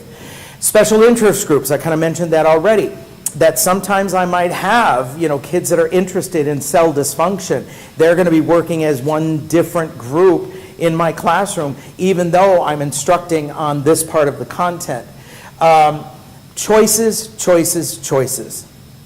That is a primary component of what is called differentiation, is to have choices. Kids need to have choices. Now, the research on choice making tell us that more than 4 choices starts to become confusing. And if you don't believe me, go to Cheesecake Factory. Their menu looks like the New York telephone book, right? I go in there and I don't even ask for a menu because I can't look at it. It's just too many options. The studies show that at primary, it's 2. Intermediate, it's 3. High school, it's 4. No more than 4 options. This is why some kids are confused by multiple choice tests, because there are too many options. Especially if you put in all of the above, just A and B, or just C and D. All of that stuff can be confusing, and especially for advanced kids, what they'll do is they'll try to make every answer fit. And then they'll come to you and argue with you, well, this could be this, and this could be, so multiple choice tests also give kids an opportunity to guess. Okay? Contracts. Yeah, sometimes we might have kids on contracts of not behavioral contracts, but contracts of what do you want to learn? What would you like to learn? Independent projects. Again, independent is where I tell you what to do, you go and do it, versus self-directed learning is where you decide what you'd like to do, you go and do it, and I am working as your consultant. So those are just different options for the process in differentiation. We'll look here at the final, which is the product. How do kids demonstrate what they have learned? And here, just a bunch of, again, knowing clearly what is a summative assessment. That is the assessment of learning, where formative assessment is assessment for learning. Okay, this is the of learning piece. Giving our teachers that deep understanding of what are assessments. Now, you have standardized assessments. You just punch a button, there's the answer. Those tend to be all factual. Have we used that essential question as a format of summative assessment to what you have learned? Authentic problems, giving kids real-world problems to solve. Why is math important? Because we need math to figure out this problem here. Expert or peer review. Expert means that I'm going to go out and find somebody in the field, especially at the secondary level, going out and find someone in the field that is a biochemist and have them review my work, have them look at what I've created. The peer review is most likely what will happen in the primary or the elementary years, where I'm looking at your work and giving you ideas and doing that review process. Keeping that view on value to others. When I am doing stuff in my classroom, who cares? Who cares about this? Now, if it's just to the teacher, kids know after a while, you don't really matter. And, I don't know what you're thinking. And why am I trying to please you? Oh, here's a quickie for all of you administrators and all you teachers. You let everyone know. Don't ever say in your classroom, I like, as a teacher. No, no, no, no, no. Stop that. Because what's that doing? It is creating teacher pleasers. Or it's creating kids that say, I don't want her to like me, so I'm going to mess around. You can address it saying, Sarah is ready to learn. Things like that. But get rid of the I like, because that sets a standard as you are the important person in the classroom. We want to get rid of that I like stuff. Individual to collaborative. So the products can be an individual project all the way out to something that is collaborative, where you're working in a group. One of the top educational strategies that shows the greatest amount of growth rate is when kids can do their own assessments, self-assessing. That does not mean they're necessarily giving themselves a grade, but it's they're looking at the rubric, they're looking at whatever the design was for the project, and are saying, did I hit it? Did I meet that mark? Now, one of the suggestions I would have on rubric construction and grading is there is no definition for an A. What do I got to do to get an A? I don't know, you tell me. That's my response. I don't know, you tell me. We have way too much grade inflation. And what universities and colleges are doing is they're not looking at those grades as being valid because they're mostly subjective. So when a kid wants a 4 on the rubric or an A in the class, and they say, what do I need to do to get that A? I don't know, you tell me. The rubric has column 1 filled in, column 2 filled in, and column 3 filled in. Column 4 is not filled in. It just says, prove it, prove it, prove it, prove it. What? They won't know what to do. Exactly. If they can't prove it, they are not at exceptional. Okay? We got to be very careful with this. And kids need to start taking control of their own learning. So you've heard of the GRR, right? The gradual release of responsibility. Stop calling it that. It really should be the GRC, the gradual release of control. Seriously. When the teacher is talking 90% of the time, kids have no responsibility to learn. So we need to move. And if you look at chapter 6 in the book there, I have a whole process for moving from what is considered didactic instruction, that singular way of teaching, all the way to the consultative level where I back off and I let kids go. I saw a lot of this, like holding the reins as tight as possible in that classroom so nothing happened without my approval. There was a lot of tight reins in the classroom. We need to start developing that sense of 1, independence, and 2, self-directedness. Part of the process is allowing kids to do their own assessments and or peer assessments. Let's get our community involved. Let's get our community engaged. Like I said, how often do we connect with industry in the area? How often are we connecting with the technical school or the community college down the road? How often are we connecting with the hospitals, with any industry?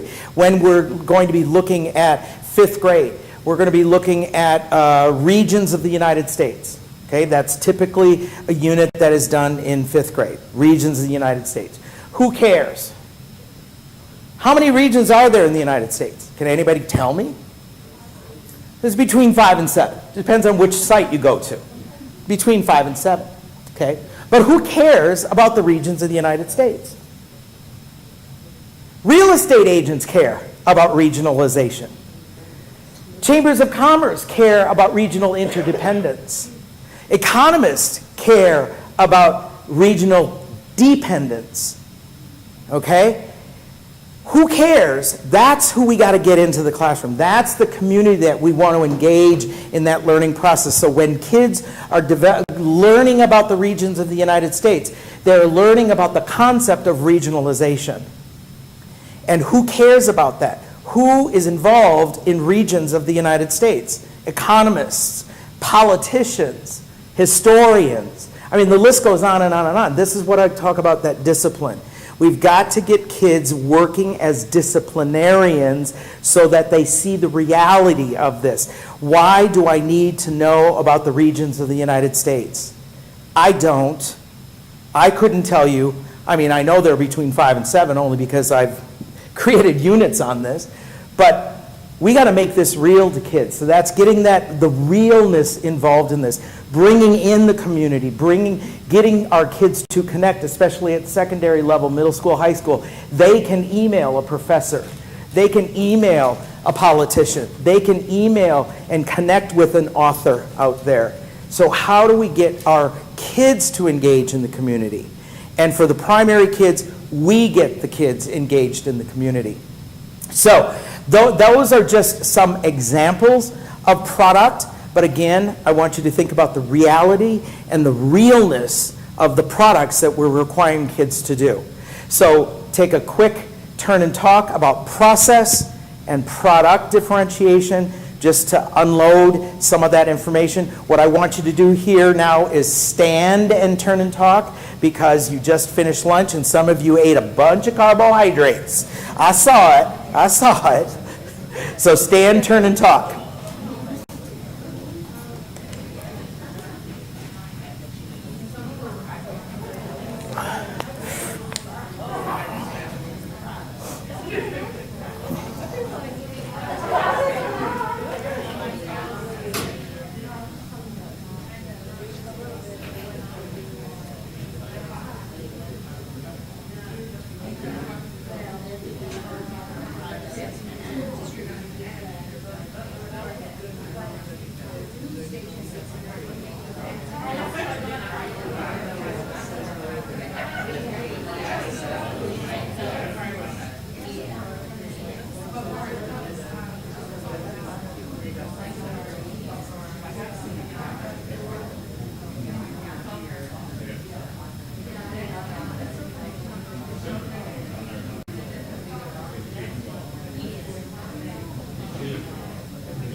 All right, wrap up your conversations.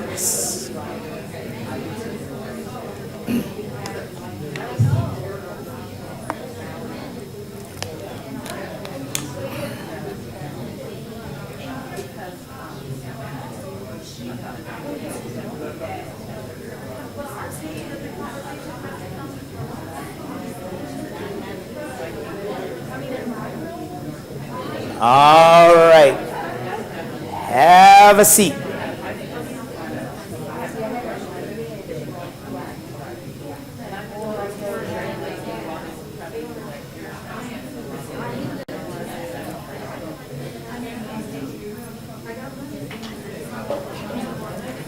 Okay, one more piece, and I'm going to turn you loose to go back to your original pre and now post, and then we're going to start working towards a definitive philosophy. Okay? One more piece. Why should we differentiate? Kind of told you we've got all these different kids. Well, that's kind of the first one, is that diversity is normal, it's variable, and we need to celebrate it. All kids are different. Every child is a different person. So we need to celebrate those things. We need to make sure that every single child has access and the right to work and think at higher levels. That we are not putting the ceiling on them because we don't know what to do. Now, I know I'm talking very critically here, but I want you to understand there are a lot of people are doing some wonderful things, but they might be doing it unconsciously, without consciousness. We are doing this because of X. So we need to make sure that we are providing those opportunities for teachers to learn about the strategies and be ready to defend them when, especially, it comes time to talk to the community about why does my kid have to do this and that kid is doing that. Because you're going to get that. You're going to get the community there that are going to say to you, why is that kid doing that and my kid's having to do this? You're going to get that. We got to be able to defend it. Every single child has a talent worth developing. Our job is to uncover those talents.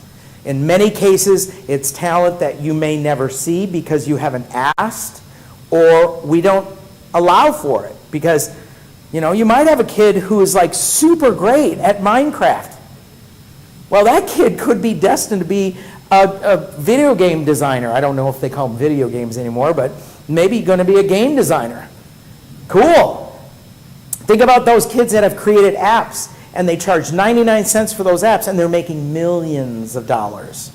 You've got kids that are on TikTok. You've got kids that are on YouTube and they're making millions of dollars. We want to allow our kids' talents to flourish. So making sure we understand every single child has a talent worth developing. The teacher is a facilitator, not the conductor. You're not driving the train anymore. You are now a facilitator of learning. So I go back to, if they ask me a hard question, I got to be able to answer it. No, you don't. You just got to tell them where to go find it. Go find that answer. We've got to let kids have control over their learning.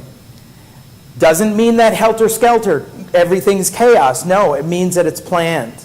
And that you need to understand that you are the champion of every child in this district. Every single child in this district, whether they're in your building or not, whether they're in the special ed program or not, whether they're in the gifted program or not, you are here for every child in this district. We are their champions, so we need to stand up and be those champions and not be in that deficit mindset. They can't. Well, if they can't, they're in the right space because I can build their capacity. The one we have to worry about is that won't. Why won't they? And I pulled this quote from Mahatma Gandhi. The future depends upon what we do in the present. And as I say, I need somebody to pay my Social Security. Okay? So, here's what you are going to do. You're going to go back to your poster, sit with your team for about 10-15 minutes. Either take your pre and rewrite it or totally adjust it. It's up to you. When we start talking about a philosophy basically is your elevator speech. And it's 2 sentences. You're not going to tell me everything, but you're going to give me 1 to 2 sentences. Look at your mission statement. That's a great place to start. Open up your district website, look at your mission statements right there on your front page. How can you craft that higher level idea? Then after we roll this out, the snowballing where you're going to go from a group of 3 to a group of 6 to a group of 12 to a group of total, okay? We're going to have formulated 1 idea. Now, I do want the ELA people in the room to wordsmith. Go ahead. This is the time to wordsmith. This is time to argue, or not argue, debate and discuss terms, ideas, the language that we use in there, because this is what every teacher should be able to say. Just like your mission statement, every teacher should be able to recite the mission statement. And every teacher should be able to cite or recite the philosophy of differentiation. Okay? Here is your chance to work. Go back through all of that stuff we talked about so far all day today. I'm going to give you until 1:45. That's about 1:45 for the first round. And then I will start the snowball. You know, a snowball rolls down the hill, gets bigger. Okay, that's what we're going to do. All right? Go to work. I'll be walking around. Oops. Oh.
Well, adding to their fee, right?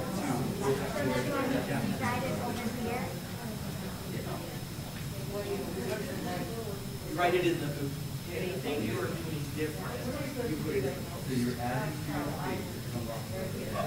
Yes. This is your help.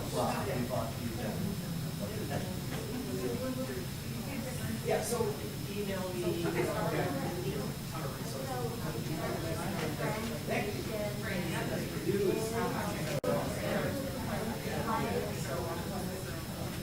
Yeah.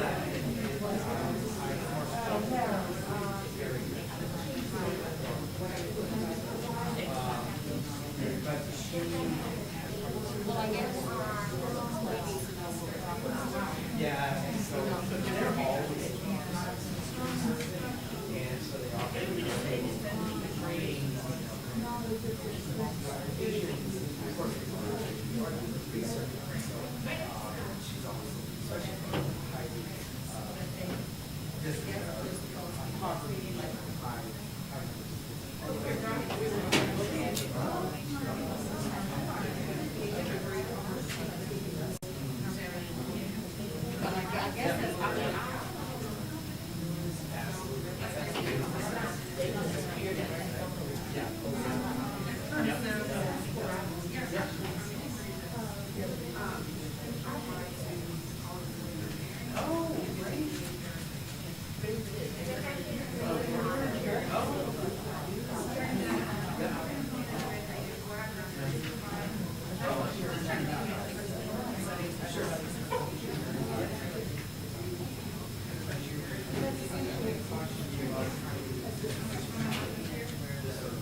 Don't do that. Still get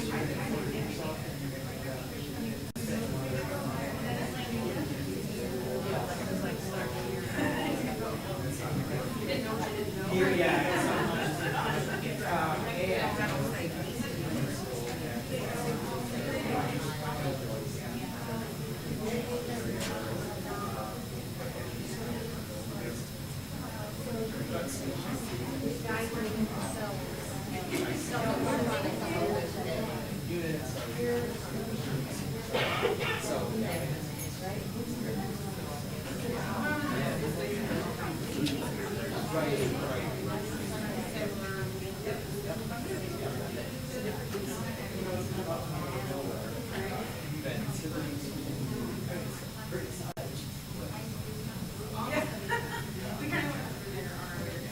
Oh, sure, yeah, yeah.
Yes, you too. Yes, you too.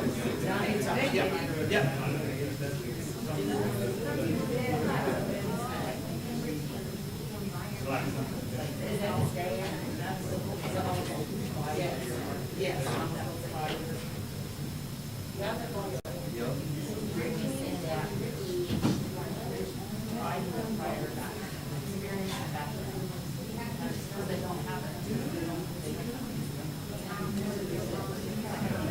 About 3 more minutes.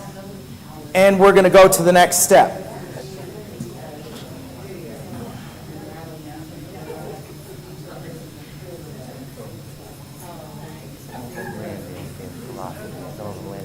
Yeah, yep.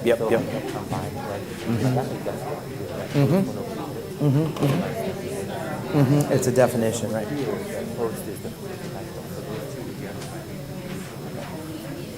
The red one?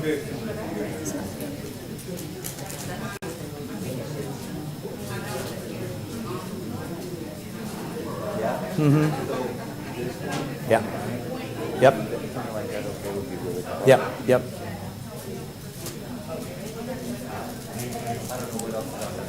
Yeah.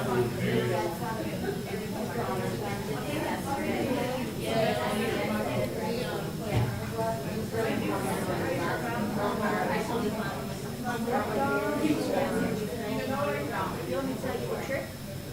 I put hot glue right here and did it, tightens it up.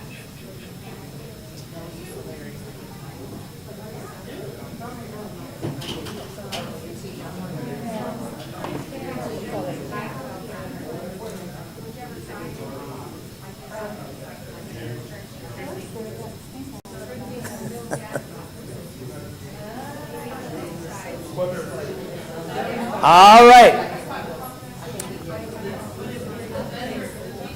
If I can put you on pause for a moment, I want you to look at what you've written. Is it a definition or is it a philosophy? Again, go back and look at your mission statement. That is philosophical. A definition is point by point. Okay? So now, here's how this is going to work. This table group is going to meet with this table group and look at this. Maybe you need to get another sheet of paper. Maybe you need to combine what you've written. Whatever. Remember, you don't want a definition. You want a philosophy. This group is going to meet with this group. Same thing. You're going to take what you've done and try to come to a synthesis of one. This group here, you're you're going to work with this group here. So all y'all, that's my southern, all y'all are going to work as one big group, okay? Southern, Hey, I am half Southern. My dad was from North Carolina, so I can say all y'all. Been there, done that. Actually, I was just in West Virginia last week, too. Woo! That twang. So y'all are going to be working together, okay? Remember, look at your mission statement. Your mission statement does not specifically tell you exactly what we're going to do. It tells you what we aspire to be. That's what a philosophy is. So, roll those groups together, okay? You two, you're one group, one big group.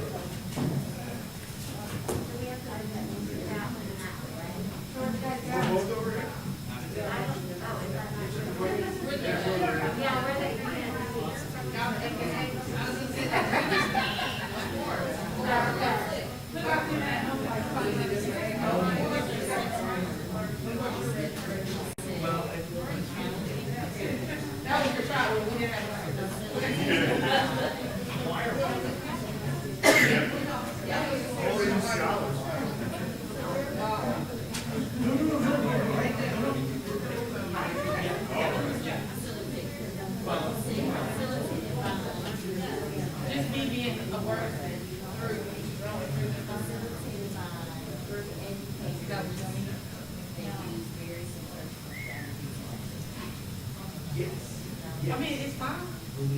After you go through the fire. No, I'm trying to think what that'll work.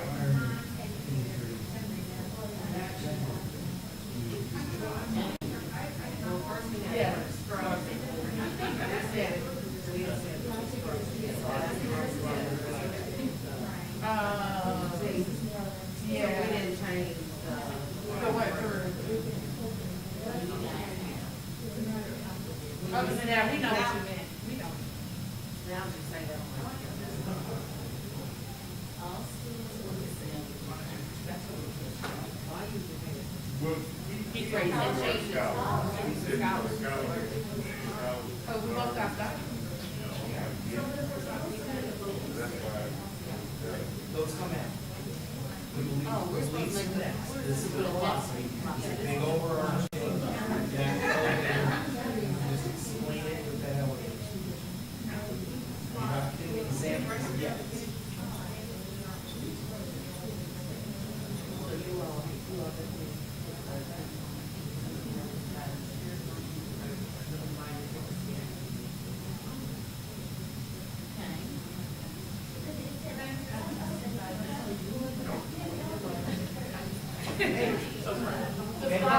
The wording.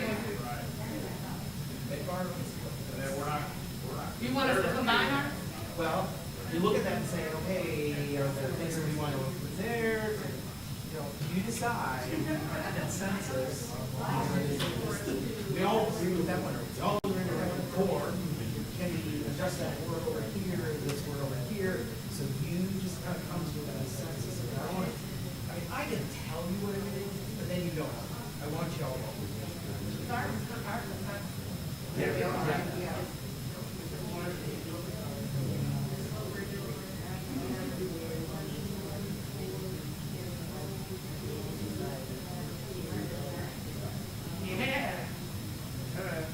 Okay, so red. If I can, if I may, this is the definition. When it says is, it is. Where this is, when we say, we talk about the idea of differentiation. I mean, you both got it, but it's phrasing. That this one sounds more definitive, like a definition, where this is more of a higher level thought process. Eventually, you're going to get into the specifics. What are the specifics of differentiation after we get to beliefs? And so what beliefs do is tell us why we're doing this. So we believe that all kids deserve to reach higher levels. And tell us why we're doing this. Yep, yep.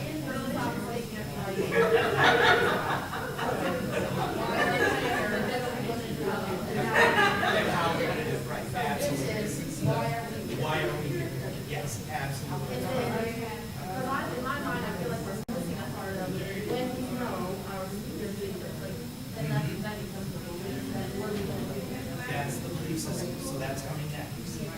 you have this, and you may end up shifting things once you start bringing those beliefs. That lasts about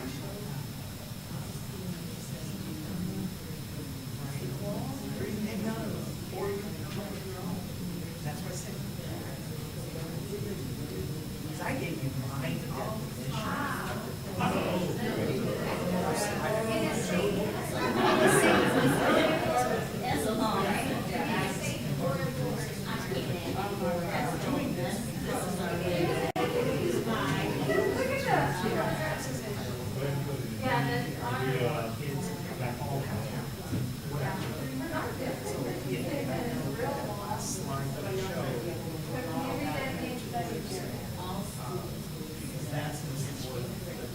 bigger picture. When I heard you put in this environment, what is meant by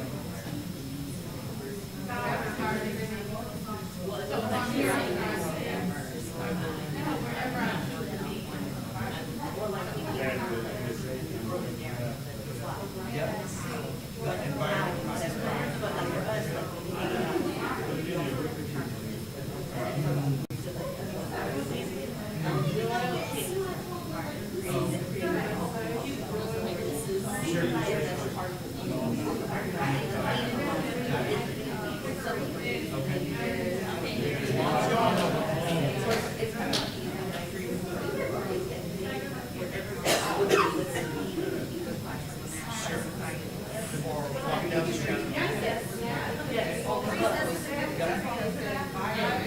As long as y'all understand what that word means, as an outsider, I don't know what that word means, but that's okay, because it's not necessarily for the outsider, it's more for the insiders.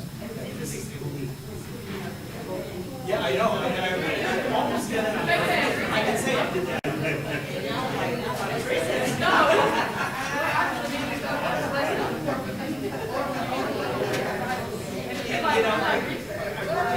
I've done a lot of work in South Korea, and their high schools have this. They actually have this. Some of them have resist all day.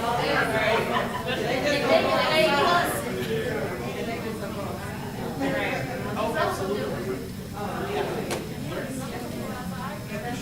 Yeah, okay. Keep going, keep going.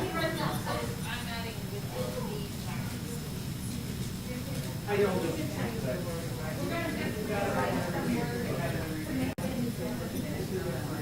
Like we started with and then upstairs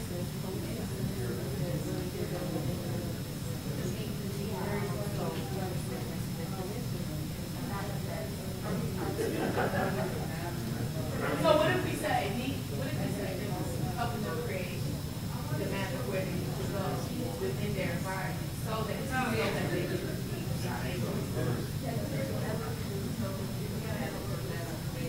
within their environment, to go within their environment. Yeah, more room. No. I was like, all three around.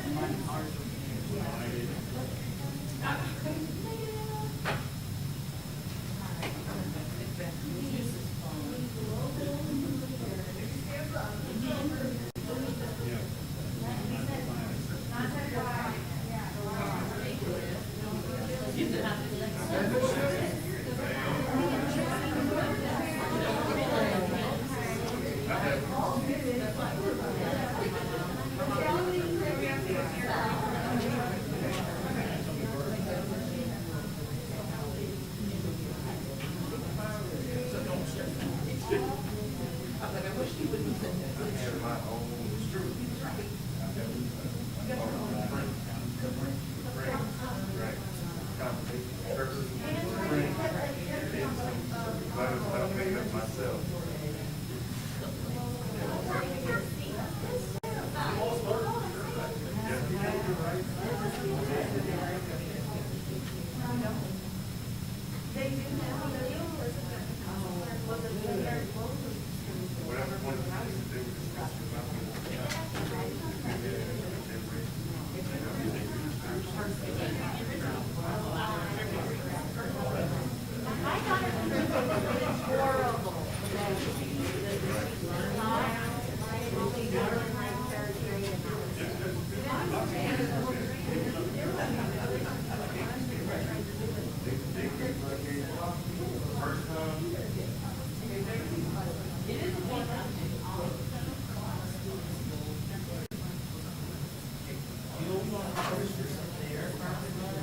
because we're gonna end up, so you guys, your final, put it up over there as well. Yeah, take the other one down. And as soon as you're all ready, you need to put it up on that wall there. So we have 3 posters ago. Okay.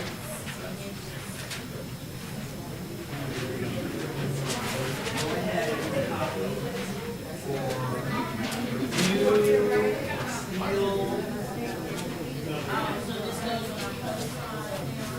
Well, no, now here's what I'm going to do with dated. Because now what we're going to do is we're going to take those 3 and we'll find 1. Okay?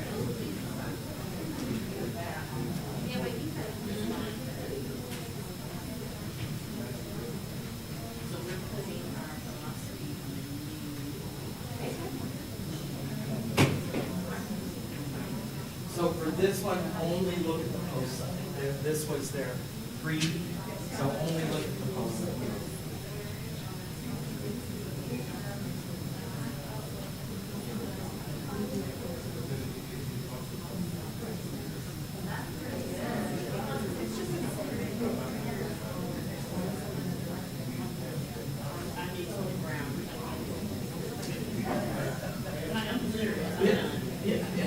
A lot of information.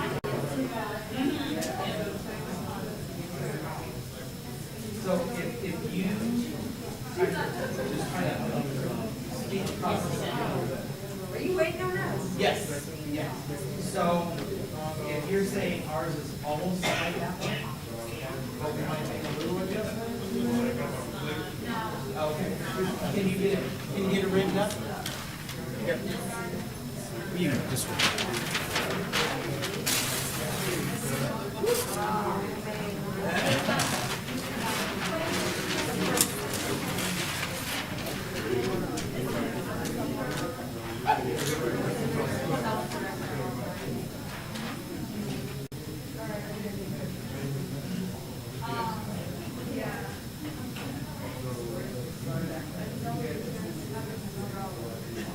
Okay, in Can you be ready in like 4 minutes? Okay. All right, in 4 minutes, I'm going to have you all meet over on this side of the room, okay? You've got 4 minutes. They just need to finish up their poster, and then we'll come back in 4.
right, right. And, yeah.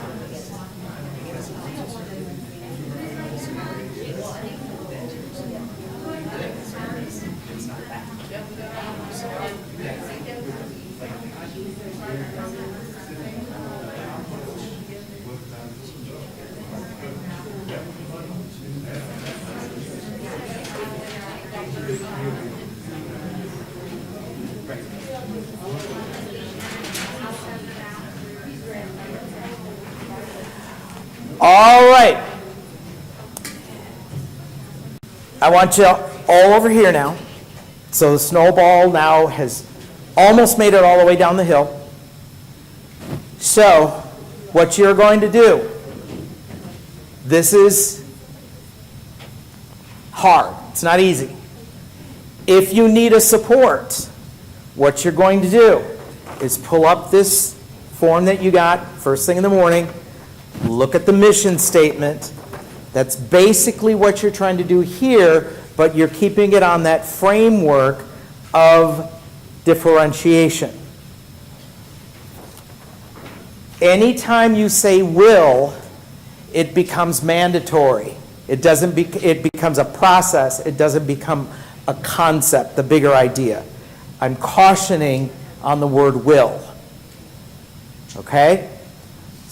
So this one is here, not the pre. Okay? So I'm going to kind of pull that over a little bit.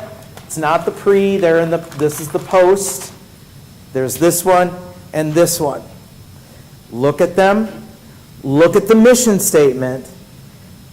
It has to be that higher level thought. Okay? Have a discussion. Notice one is focused on teacher, one is focused on students. My recommendation is eliminate the word will. It still makes sense. Teachers systematically implement. Scholars thrive through. Okay? So look at that, have conversation, discuss.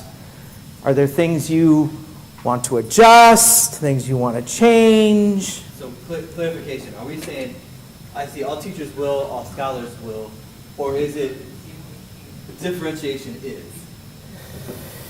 No. That's a definition. That becomes a definition. It's that what, okay, if I were going to phrase this myself, let me look at your mission statement. I would say differentiation in the Trotwood Madison City Schools is blank.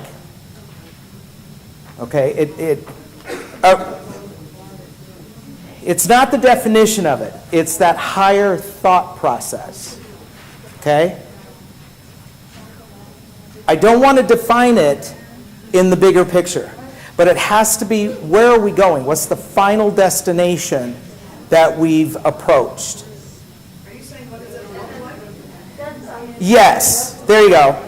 Yes. What does it look like when we've met this? So if you look at the mission statement, it's written in those nebulous terms. It's written who did I take from? It's written very broadly, so it's not down to the specifics yet. It has to be differentiation in the philosophy of differentiating in the Trotwood Madison City Schools. Right. Yes. So we should use that philosophy telling what we are talking about. The bigger picture. Yes. I know we're so used to getting down into the weeds that we forget to get up high.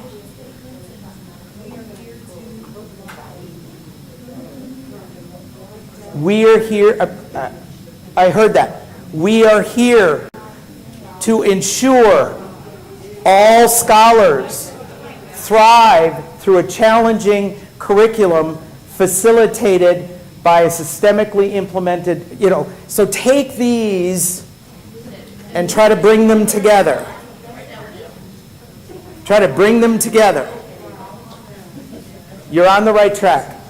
Yes.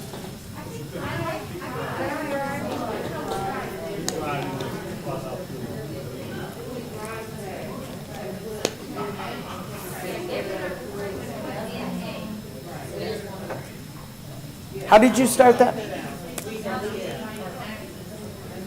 Well, the beliefs are coming next. Beliefs are next. The beliefs are why.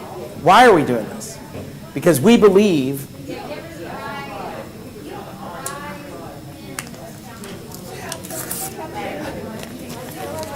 Ooh.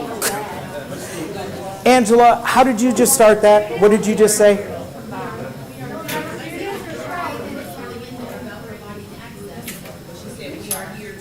Oh, okay. Thank you. It is the flimsiest. It's like a bobby pin. Yeah. The legs don't want to stay up.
There's nothing to take.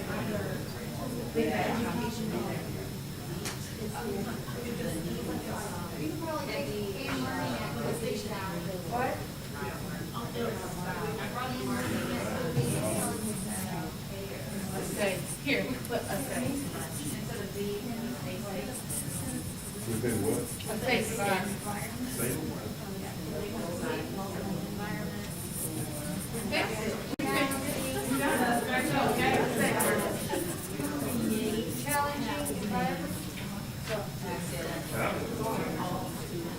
My writing's pretty crappy, but It doesn't teach talent, they're creating. If they're a creation, Because we always talk about we believe, but we don't show it. right. Yep. Well, that.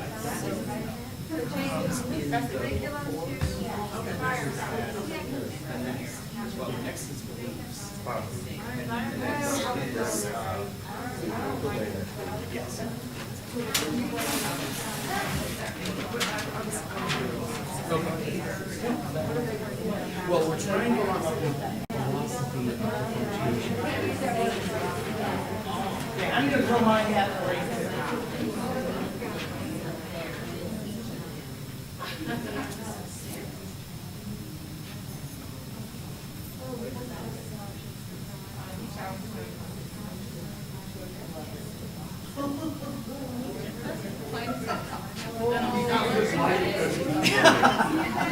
I'm not grading. I'm not grading. I mean, he basically said what he said, he just said it more. Everybody. Are you in the weeds? I think we just need to S on provide. Provides up.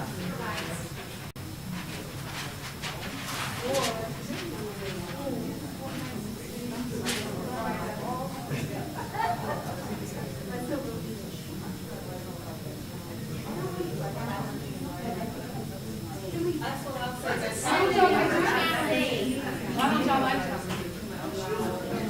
They think it's like a negative connotation. Stimulating, drug stimulating.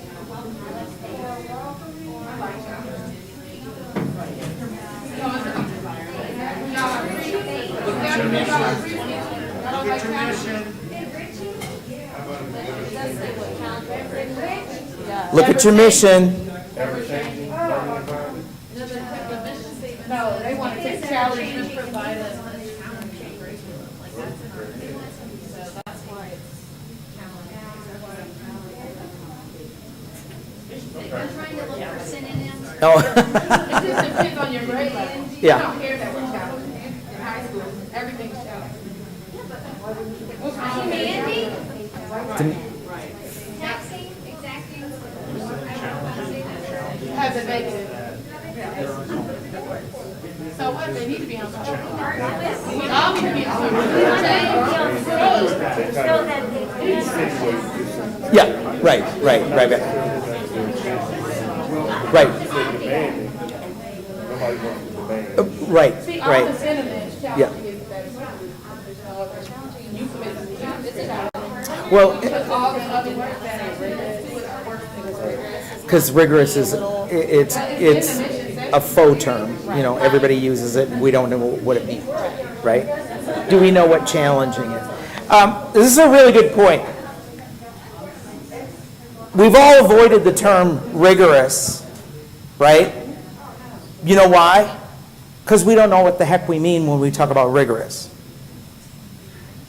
So we've got to make sure that any of the language, whatever you choose, any of the language is understandable by the common Joe and Jane on the street.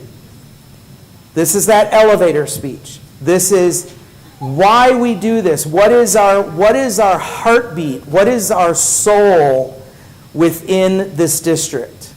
You've got your mission. That's the target of the big picture. Under that, then, is how we're getting there, is through this idea of having that environment. I mean, I just pulled this out of my back pocket. And I said students here. I mean, I've seen a couple of you use scholars.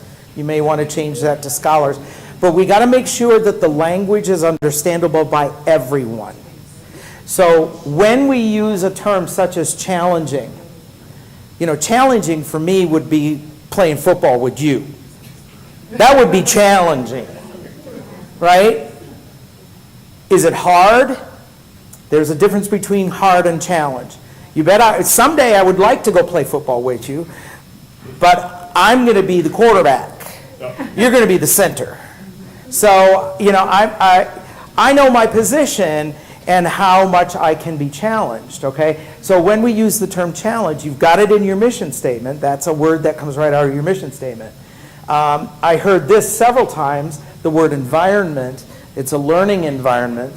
I just threw in choices and options because that's kind of an undergirding of what differentiation is providing kids different choices and options to arrive at their future and be prepared for their future.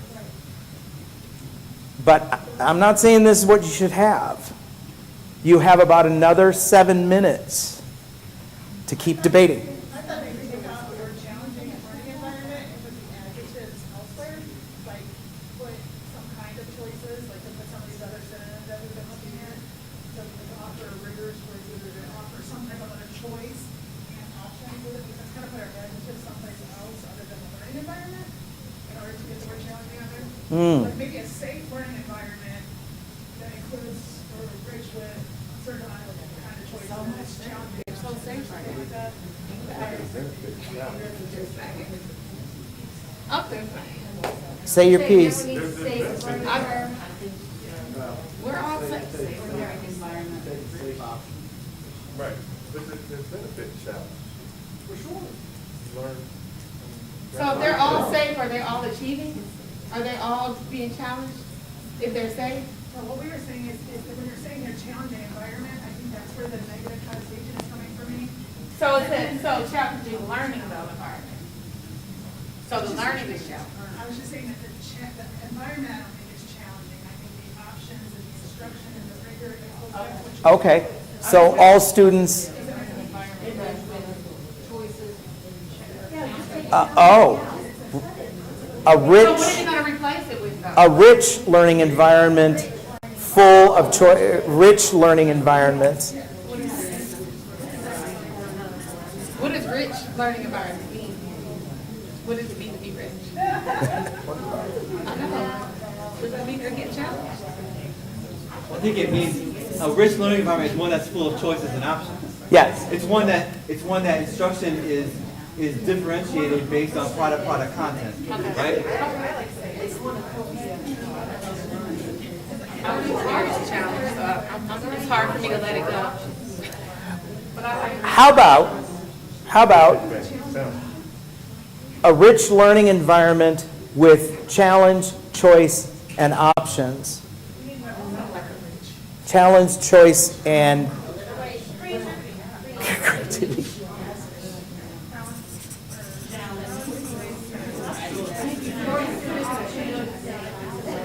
I agree. Choice and options are the same. Same thing? Okay. I heard somebody say opportunity. And creativity?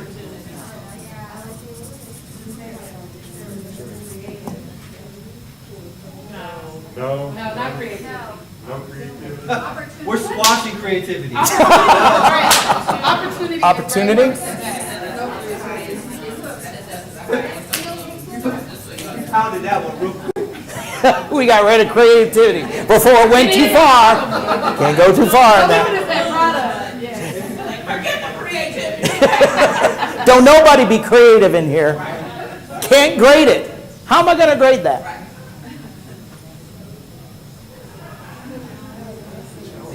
That should say opportunities. With challenge, choice, and opportunities. Yeah. Challenge, choice, and opportunities. No, challenge, choice. So all are prepared for their future. We need an extended time. Huh? We need an extended time in our accommodations. Okay. Extended time.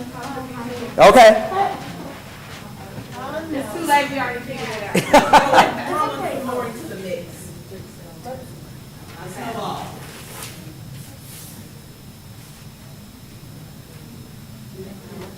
Oop. We are here to implement tiered learning opportunities through various pathways that meet the needs of all scholars so they can extend their global society.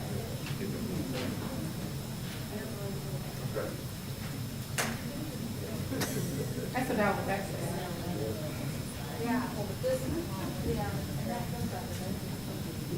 So are we supposed to be voting on the next session to talk about? We need to come to consensus. Yes. So we at a consensus?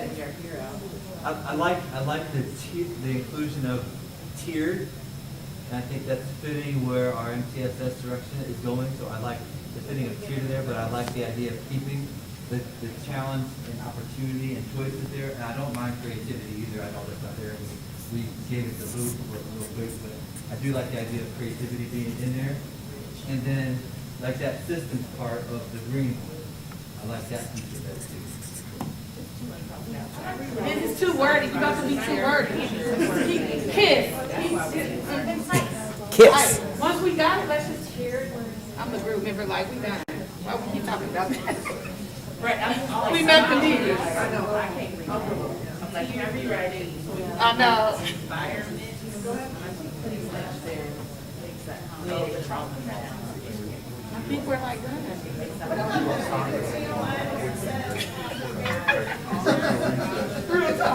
Something along the global We'll come back in August.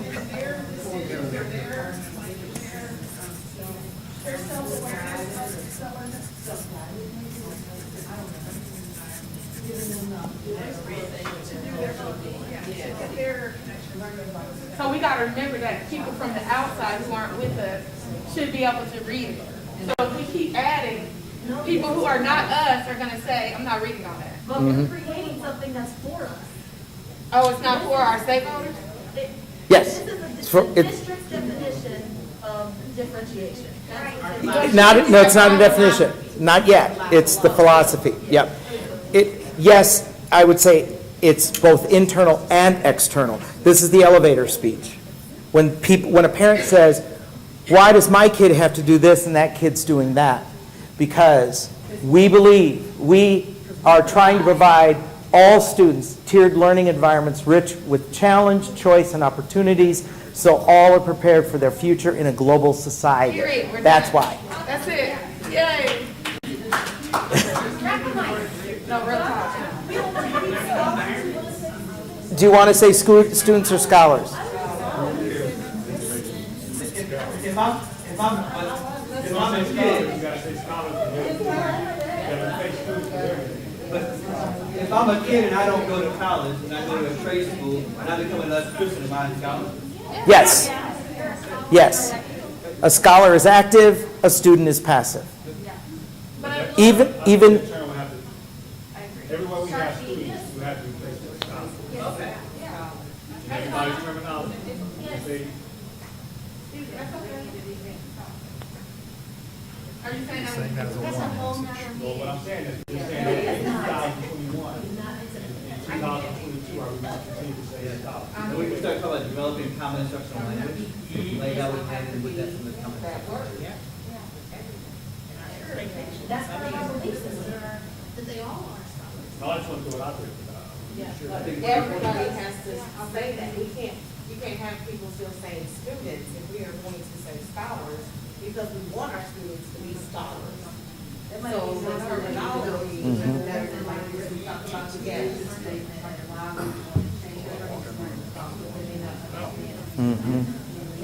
I mean, I'm good at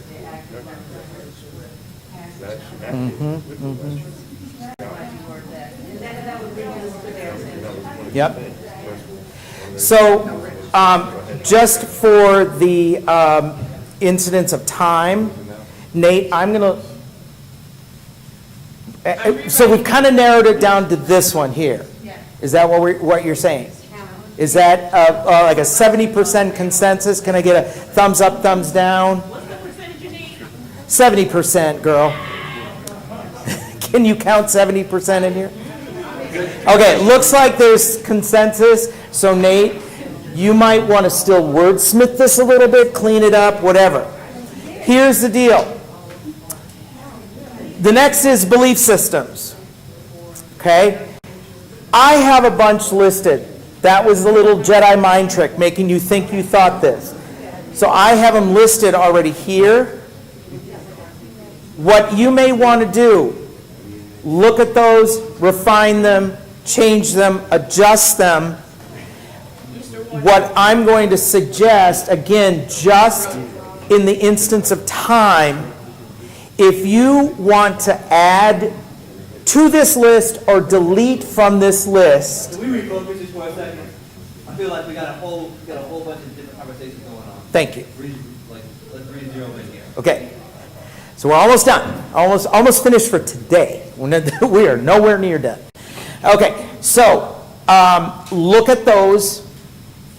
Those are belief systems that I culled from other places that I developed myself. Look at them. Love them, hate them, I don't care. It doesn't matter to me. Look at them.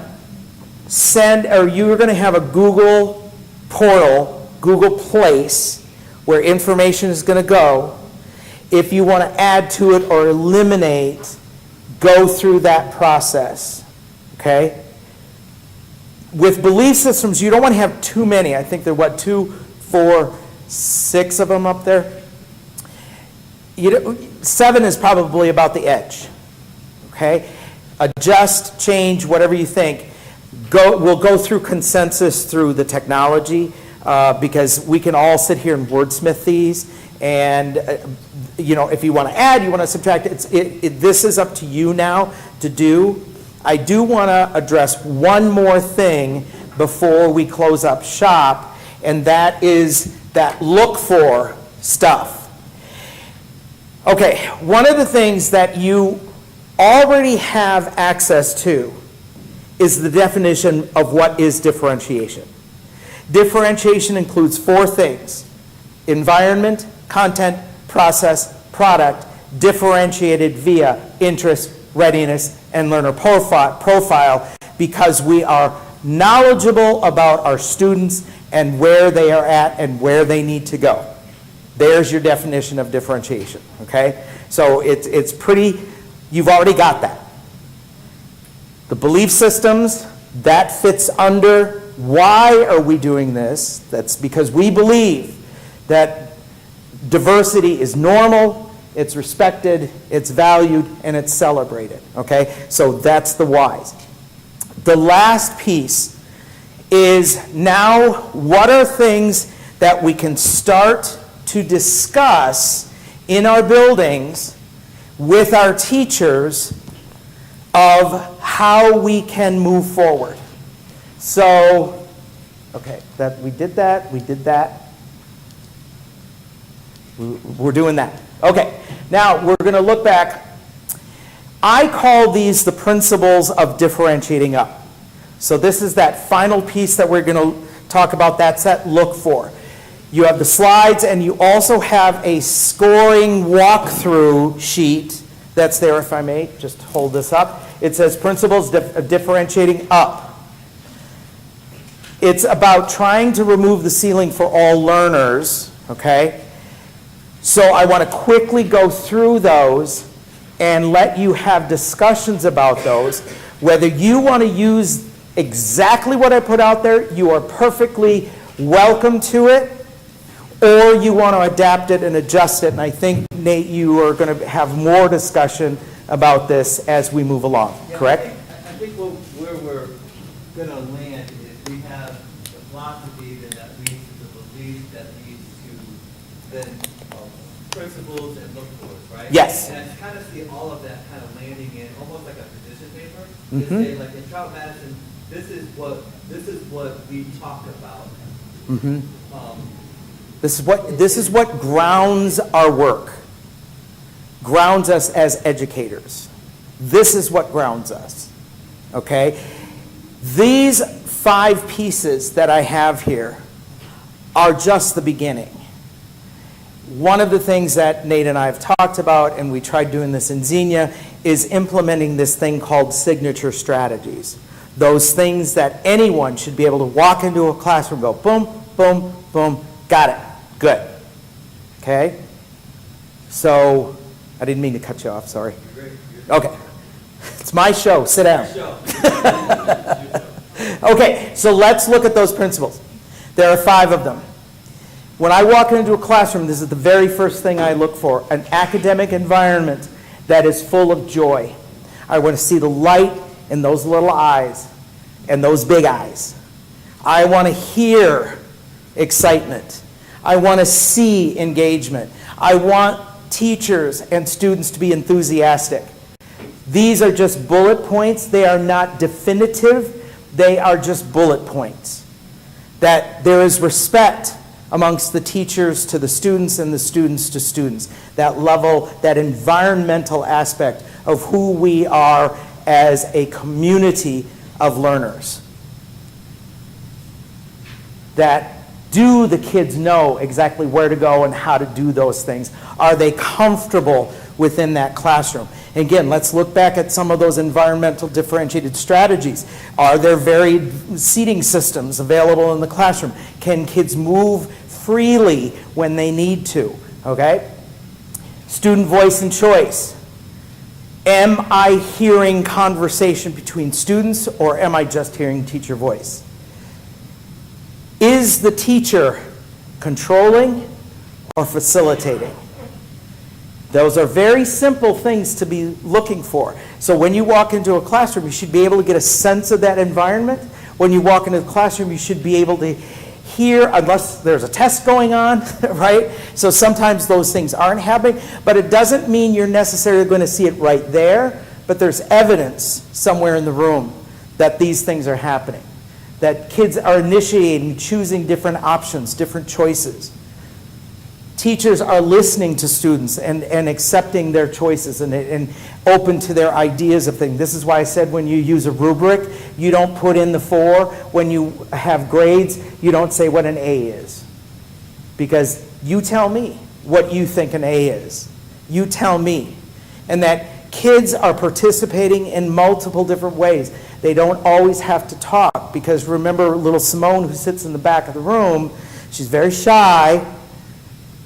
Probably got some things going on outside, but she can participate by listening, by smiling, by being available, by talking maybe to one person, okay? So kids are encouraged to participate in multiple ways, not just verbally. Evidence of advanced thinking, which means, again, I don't have to hear the teacher give an advanced question. I don't have to hear the students give advanced questions or answer advanced questions, but I need to see it. What ways are we representing our essential questions, our learning goals? How is that phrased in a way that all students, when I walk into a classroom, I do not ask kids, what are you doing? I ask kids, what are you learning? You know what they will tell me? What they're doing. And then I say, well, why are you doing that? Number one answer is, teacher said. That is not a learning environment. That's not a rich learning environment. So we want to make sure that kids, all kids, are held to high standards. There's not one standard for this kid and another standard for another kid. There's high quality questioning going on. And again, it's representations. It might just be a poster that reminds the teacher of those advanced level questions. That's evidence that show me that they're paying attention to it. That there's intellectual challenge and stimulation. Again, it's not just teacher voice. There are things going on in that classroom that look like it's interesting and challenging. The teacher is doing those check-ins on students, doing that formative assessment. Informally, it doesn't have to always be the formal process. And that students are asking each other questions, not just the question, what are we supposed to do? Not that question. They should be working with high-level questions. Why do you think that happens? Rather than the teacher controlling that, getting kids to start actively engaging in that conversation. So again, it's about the teachers teaching the questioning techniques so students learn how to ask questions more than just answer questions. This one's a big one, and this is falling into the curriculum department, that sophisticated levels of curricular and instructional practices. This is what we may need to do a lot of professional development on. I remember when I was a baby teacher in teacher school, with-itness was a big thing. We were beat over the head with the term with-itness, and I never really understood what it was until I started working in a middle school. And it was like, you have to watch everything, and you literally had to have eyes in the back of your head. Literally. And on the side. Right? Yes. That ability to do multiple things. Now, younger teachers, newer teachers are going to have that. Some of that just comes from practice. So we have to take where teachers are at and move them forward. The instruction, when we watch instruction, is it varied? Is it complex? Are we working within the disciplines? Using assessment techniques to differentiate. So if I walk in and I say, well, why did you differentiate this? You say, because here's the data to prove what I need to do. Whether it be formal or informal. It doesn't always have to be a test. It can be informal. That I can see evidence of feedback.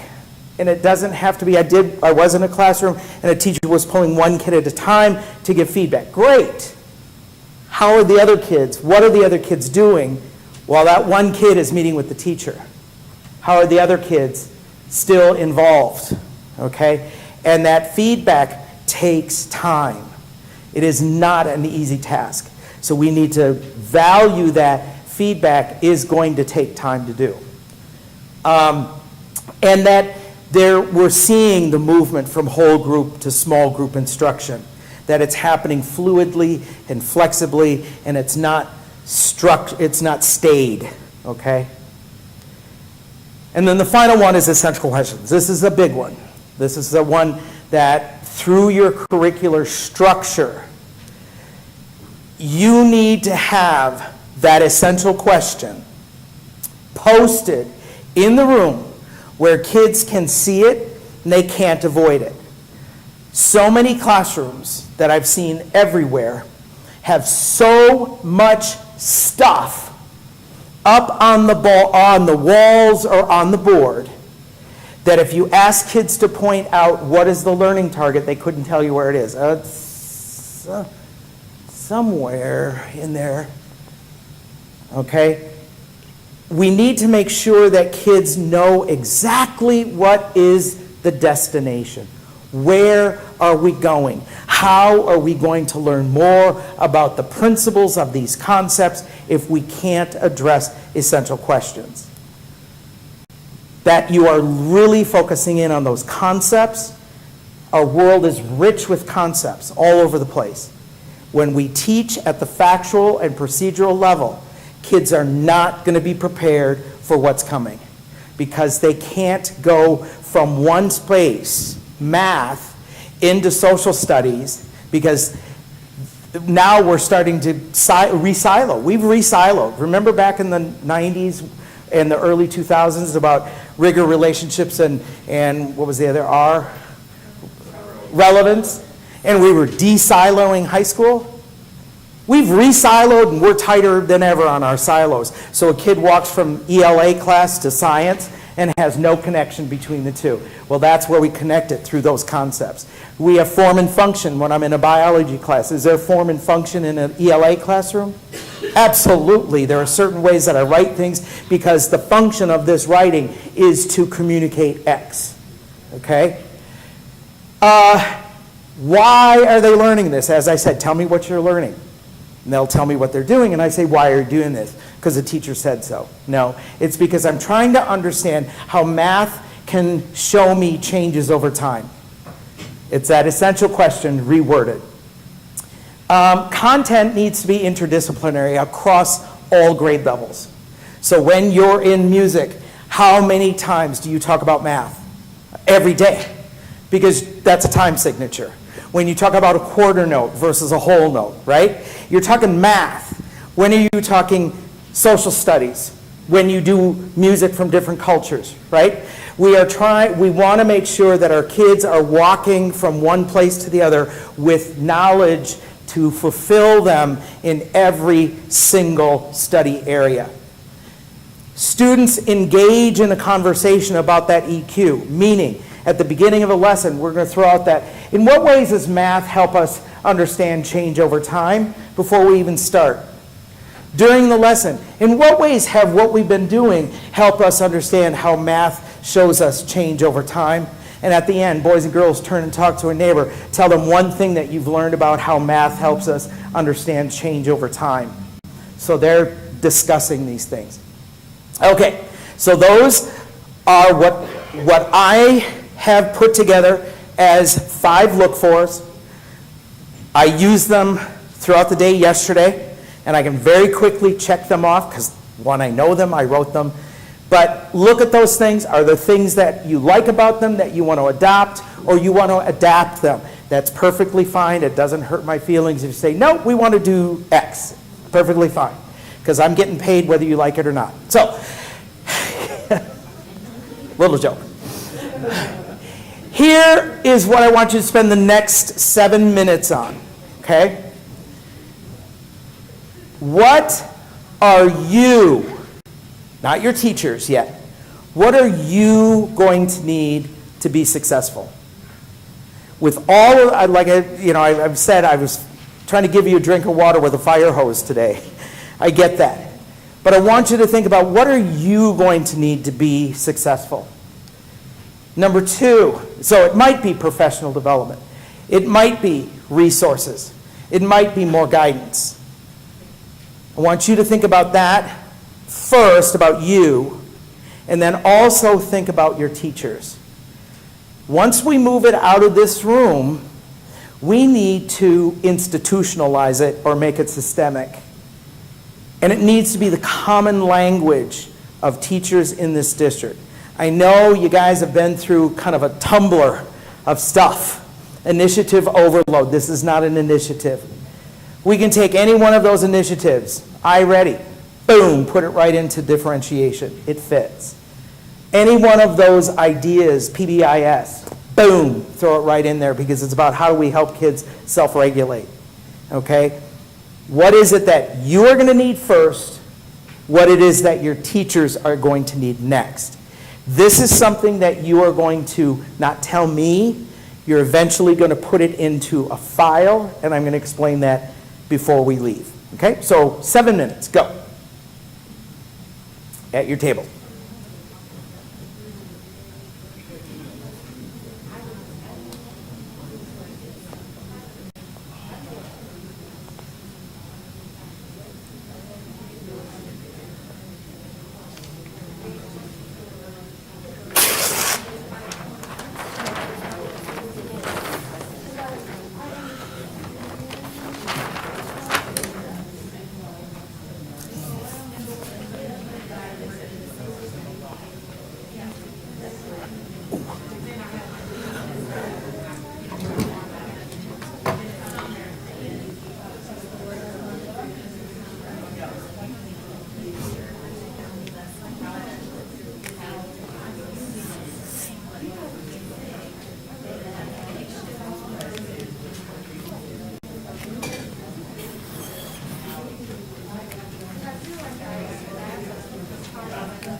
there's their assignment. You probably can't see number 2, but it says 2 areas of development.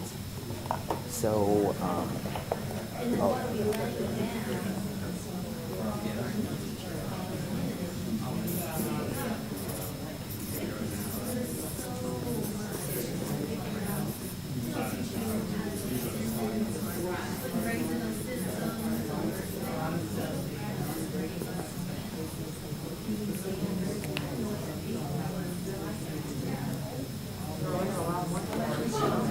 yeah.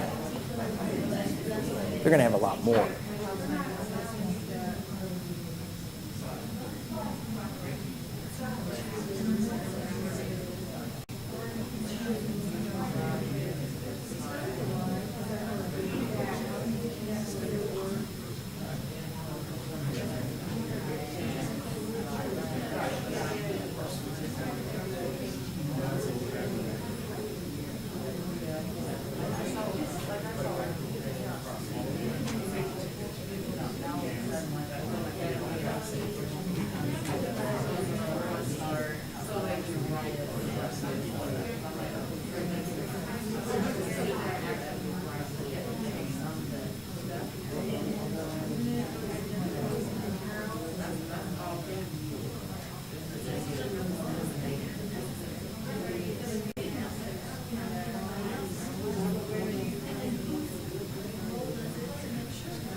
All right, start wrapping up your conversation.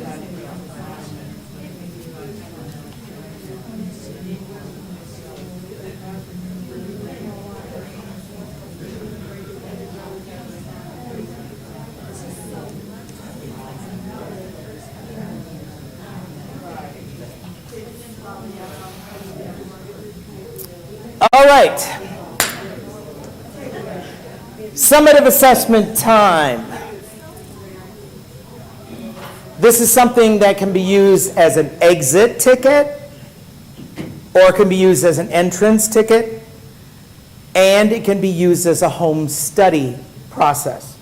For you, this is your home study. I do not want you to do this before you leave. I do not want you to do it even tonight. What I would like you to do is give it a couple of days to simmer, because our brain needs time to process all of this information. Please do go back and look at those slides there. Are there things that you need more information on, and so forth? So here is your assignment, and Nate is going to be creating a file box for this, correct? Okay, so he's creating something for you to deposit your 3-2-1. 3 new ideas you gained from today, 3 new learnings that you got from today's event. If it's something as silly as, I found out I don't like chicken Caesar salad from Panera, that's okay. That gives me information.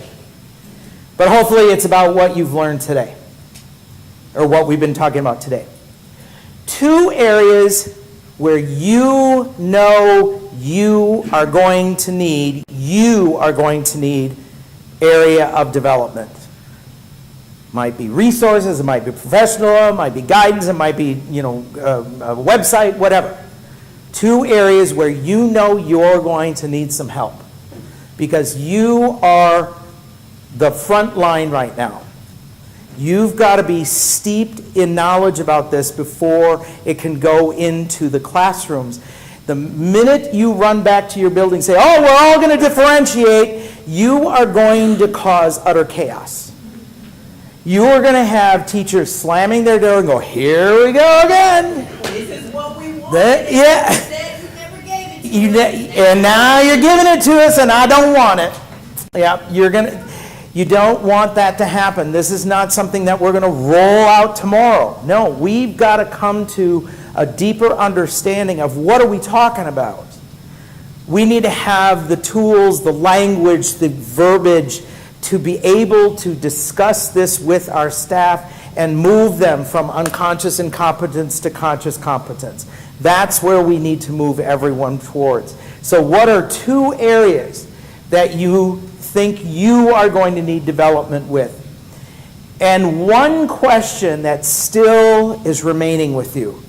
And Betsy said, only one question? I said, yeah, here's the problem. If I give you as many questions as you want, you can't sift through that information. If one question keeps coming up, it becomes a thread, and it becomes something that I need to pay attention to holistically. Maybe do a reteach, maybe do a little more intensive work on this, because it tends to be a bigger picture.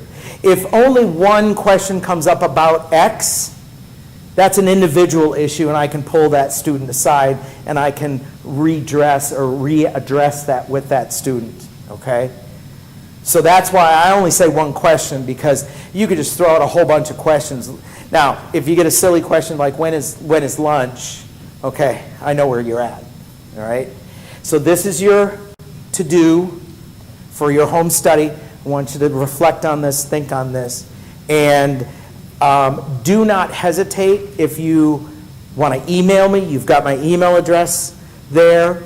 I will be back, so I'll be back. I feel like the Terminator. But thank you so much. I know this is hard work, and it's only going to get harder, but that's why you're all here, and this is why I've been so happy that you took the time to be here, to be present, and to work through this, because this is how we're going to make sure our kids are ready for their future in the global society. All right? Nate, anything else? You will get 2 Google Forms from me. One is this, and it's funny that you were saying home study as I was typing home study in, so we're like... Okay. So you'll get that, the 3, 2, 1 question, and then you'll get an overall survey about this experience that's been our practice to try to send something out to survey this as far as what we need. Moving forward, I think what happens is that we'll take what we learned here, we'll throw out the position statements or whatever we're going to call it as we flush some of this out, and then it'll land here first, and we'll have a chance at some point to discuss whether, even if it's like share a doc with you and you make comments out of it, or we bring it together again in another DLT and move forward like that. So you get 2 things from me. And then next DLT will begin, like I'm kind of anxious to get back to looking at data and analyzing and doing that. So our next DLT will look a little more traditional as far as what DLT is, as far as looking at data and moving through the 5-step process. So, Yep. Do you? I just want to thank you for being here with us and the work that you've done with yesterday. Thank you. Here, one more thing. Everybody stand up. Everybody stand up. Everybody stand up. One more thing. I want you to stretch your arms as wide as you can get them. Oh, I got such a tight back. And then bring them together like that. Do it again. Okay. Do it again faster. Thank you. Standing ovation. All right. Thank you, everyone. Have a great rest of your day.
That's good.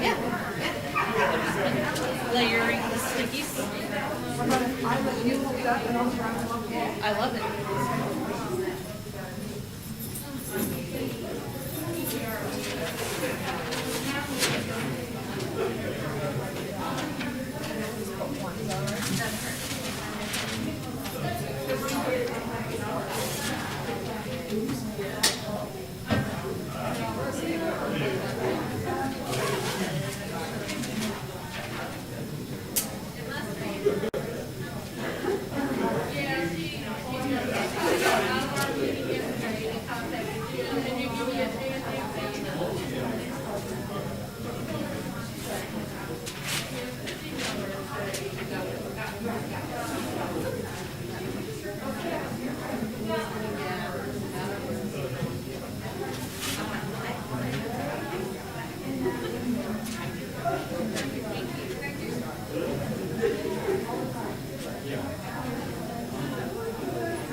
We did stations.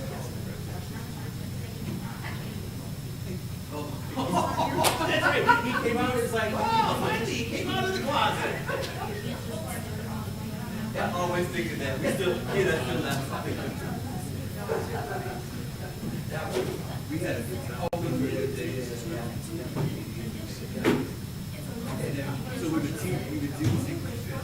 And then, the next year,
I just want to make sure you know, okay.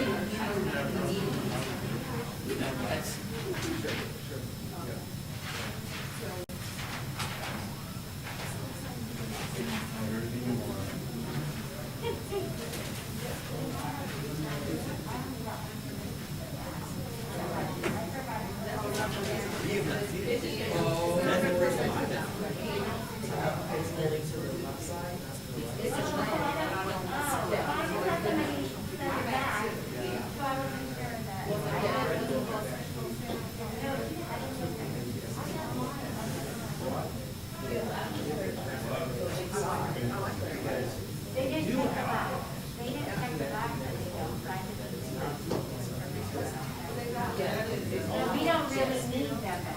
Unless they don't like it. Well, I agree, some parents, they take the box. Yeah. I don't think they were. I don't think they Yeah, I really don't. Thank you, Smitty.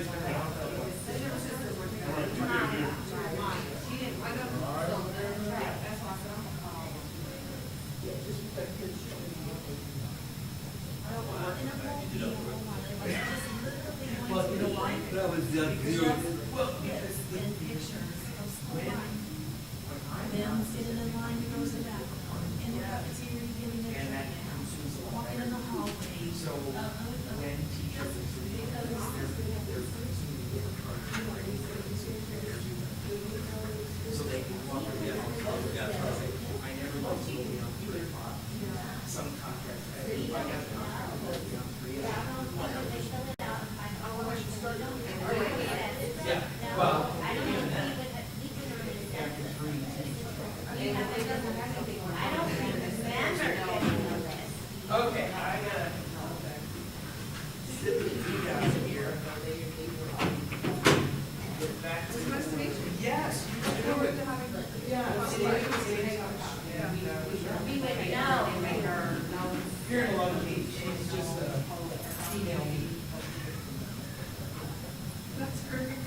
talks more than I did. And, or she said, and, as she kept saying,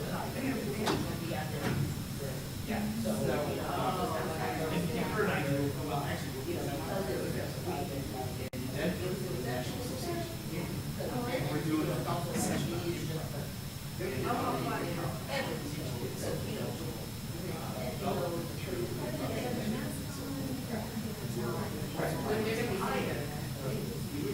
We did it with that science teacher, we had it in creative graphics on, defining the stages of self-differentiation or self-splitting or whatever it's called. It was fun, and then her kids did it. You know, that's not my thing. Whenever they did that, like, they were like, like I would disappear. Like, Oh, I gotta answer a phone call.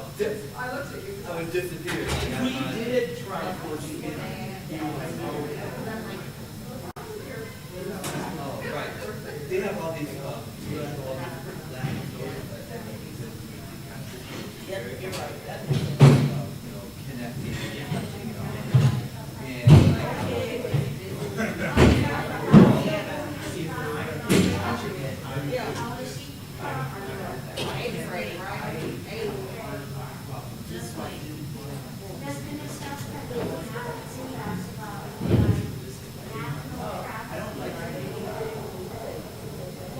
right? I like my dog better. Sorry, I'm Sam. I'm sorry, I love to try to.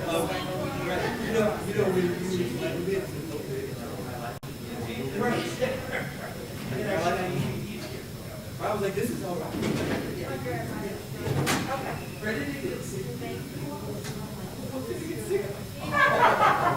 Delightful. Somebody thinks.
It's literally just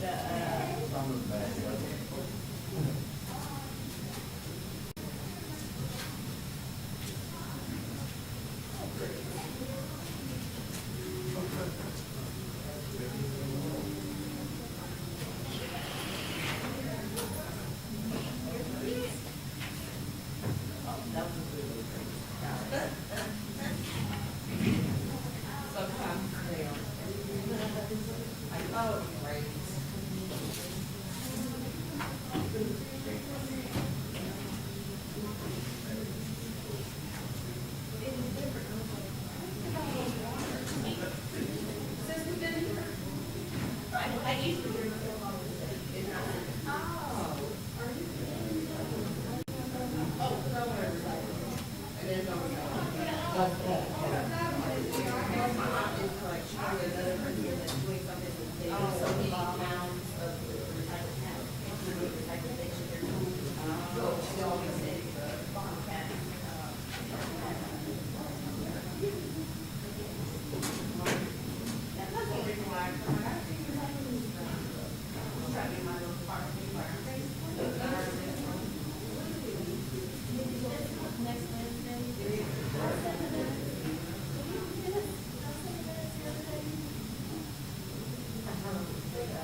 Thank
you.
See you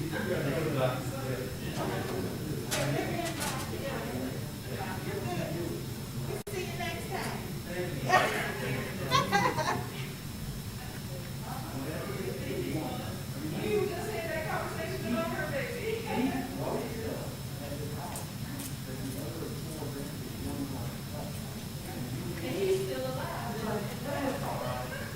Hey, Nate.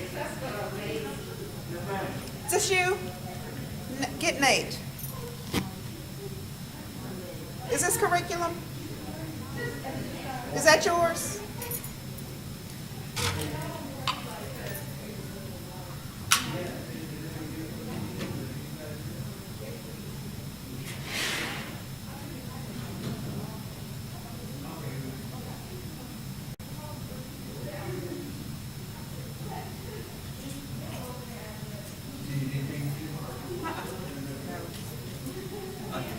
You got this? I think we're good.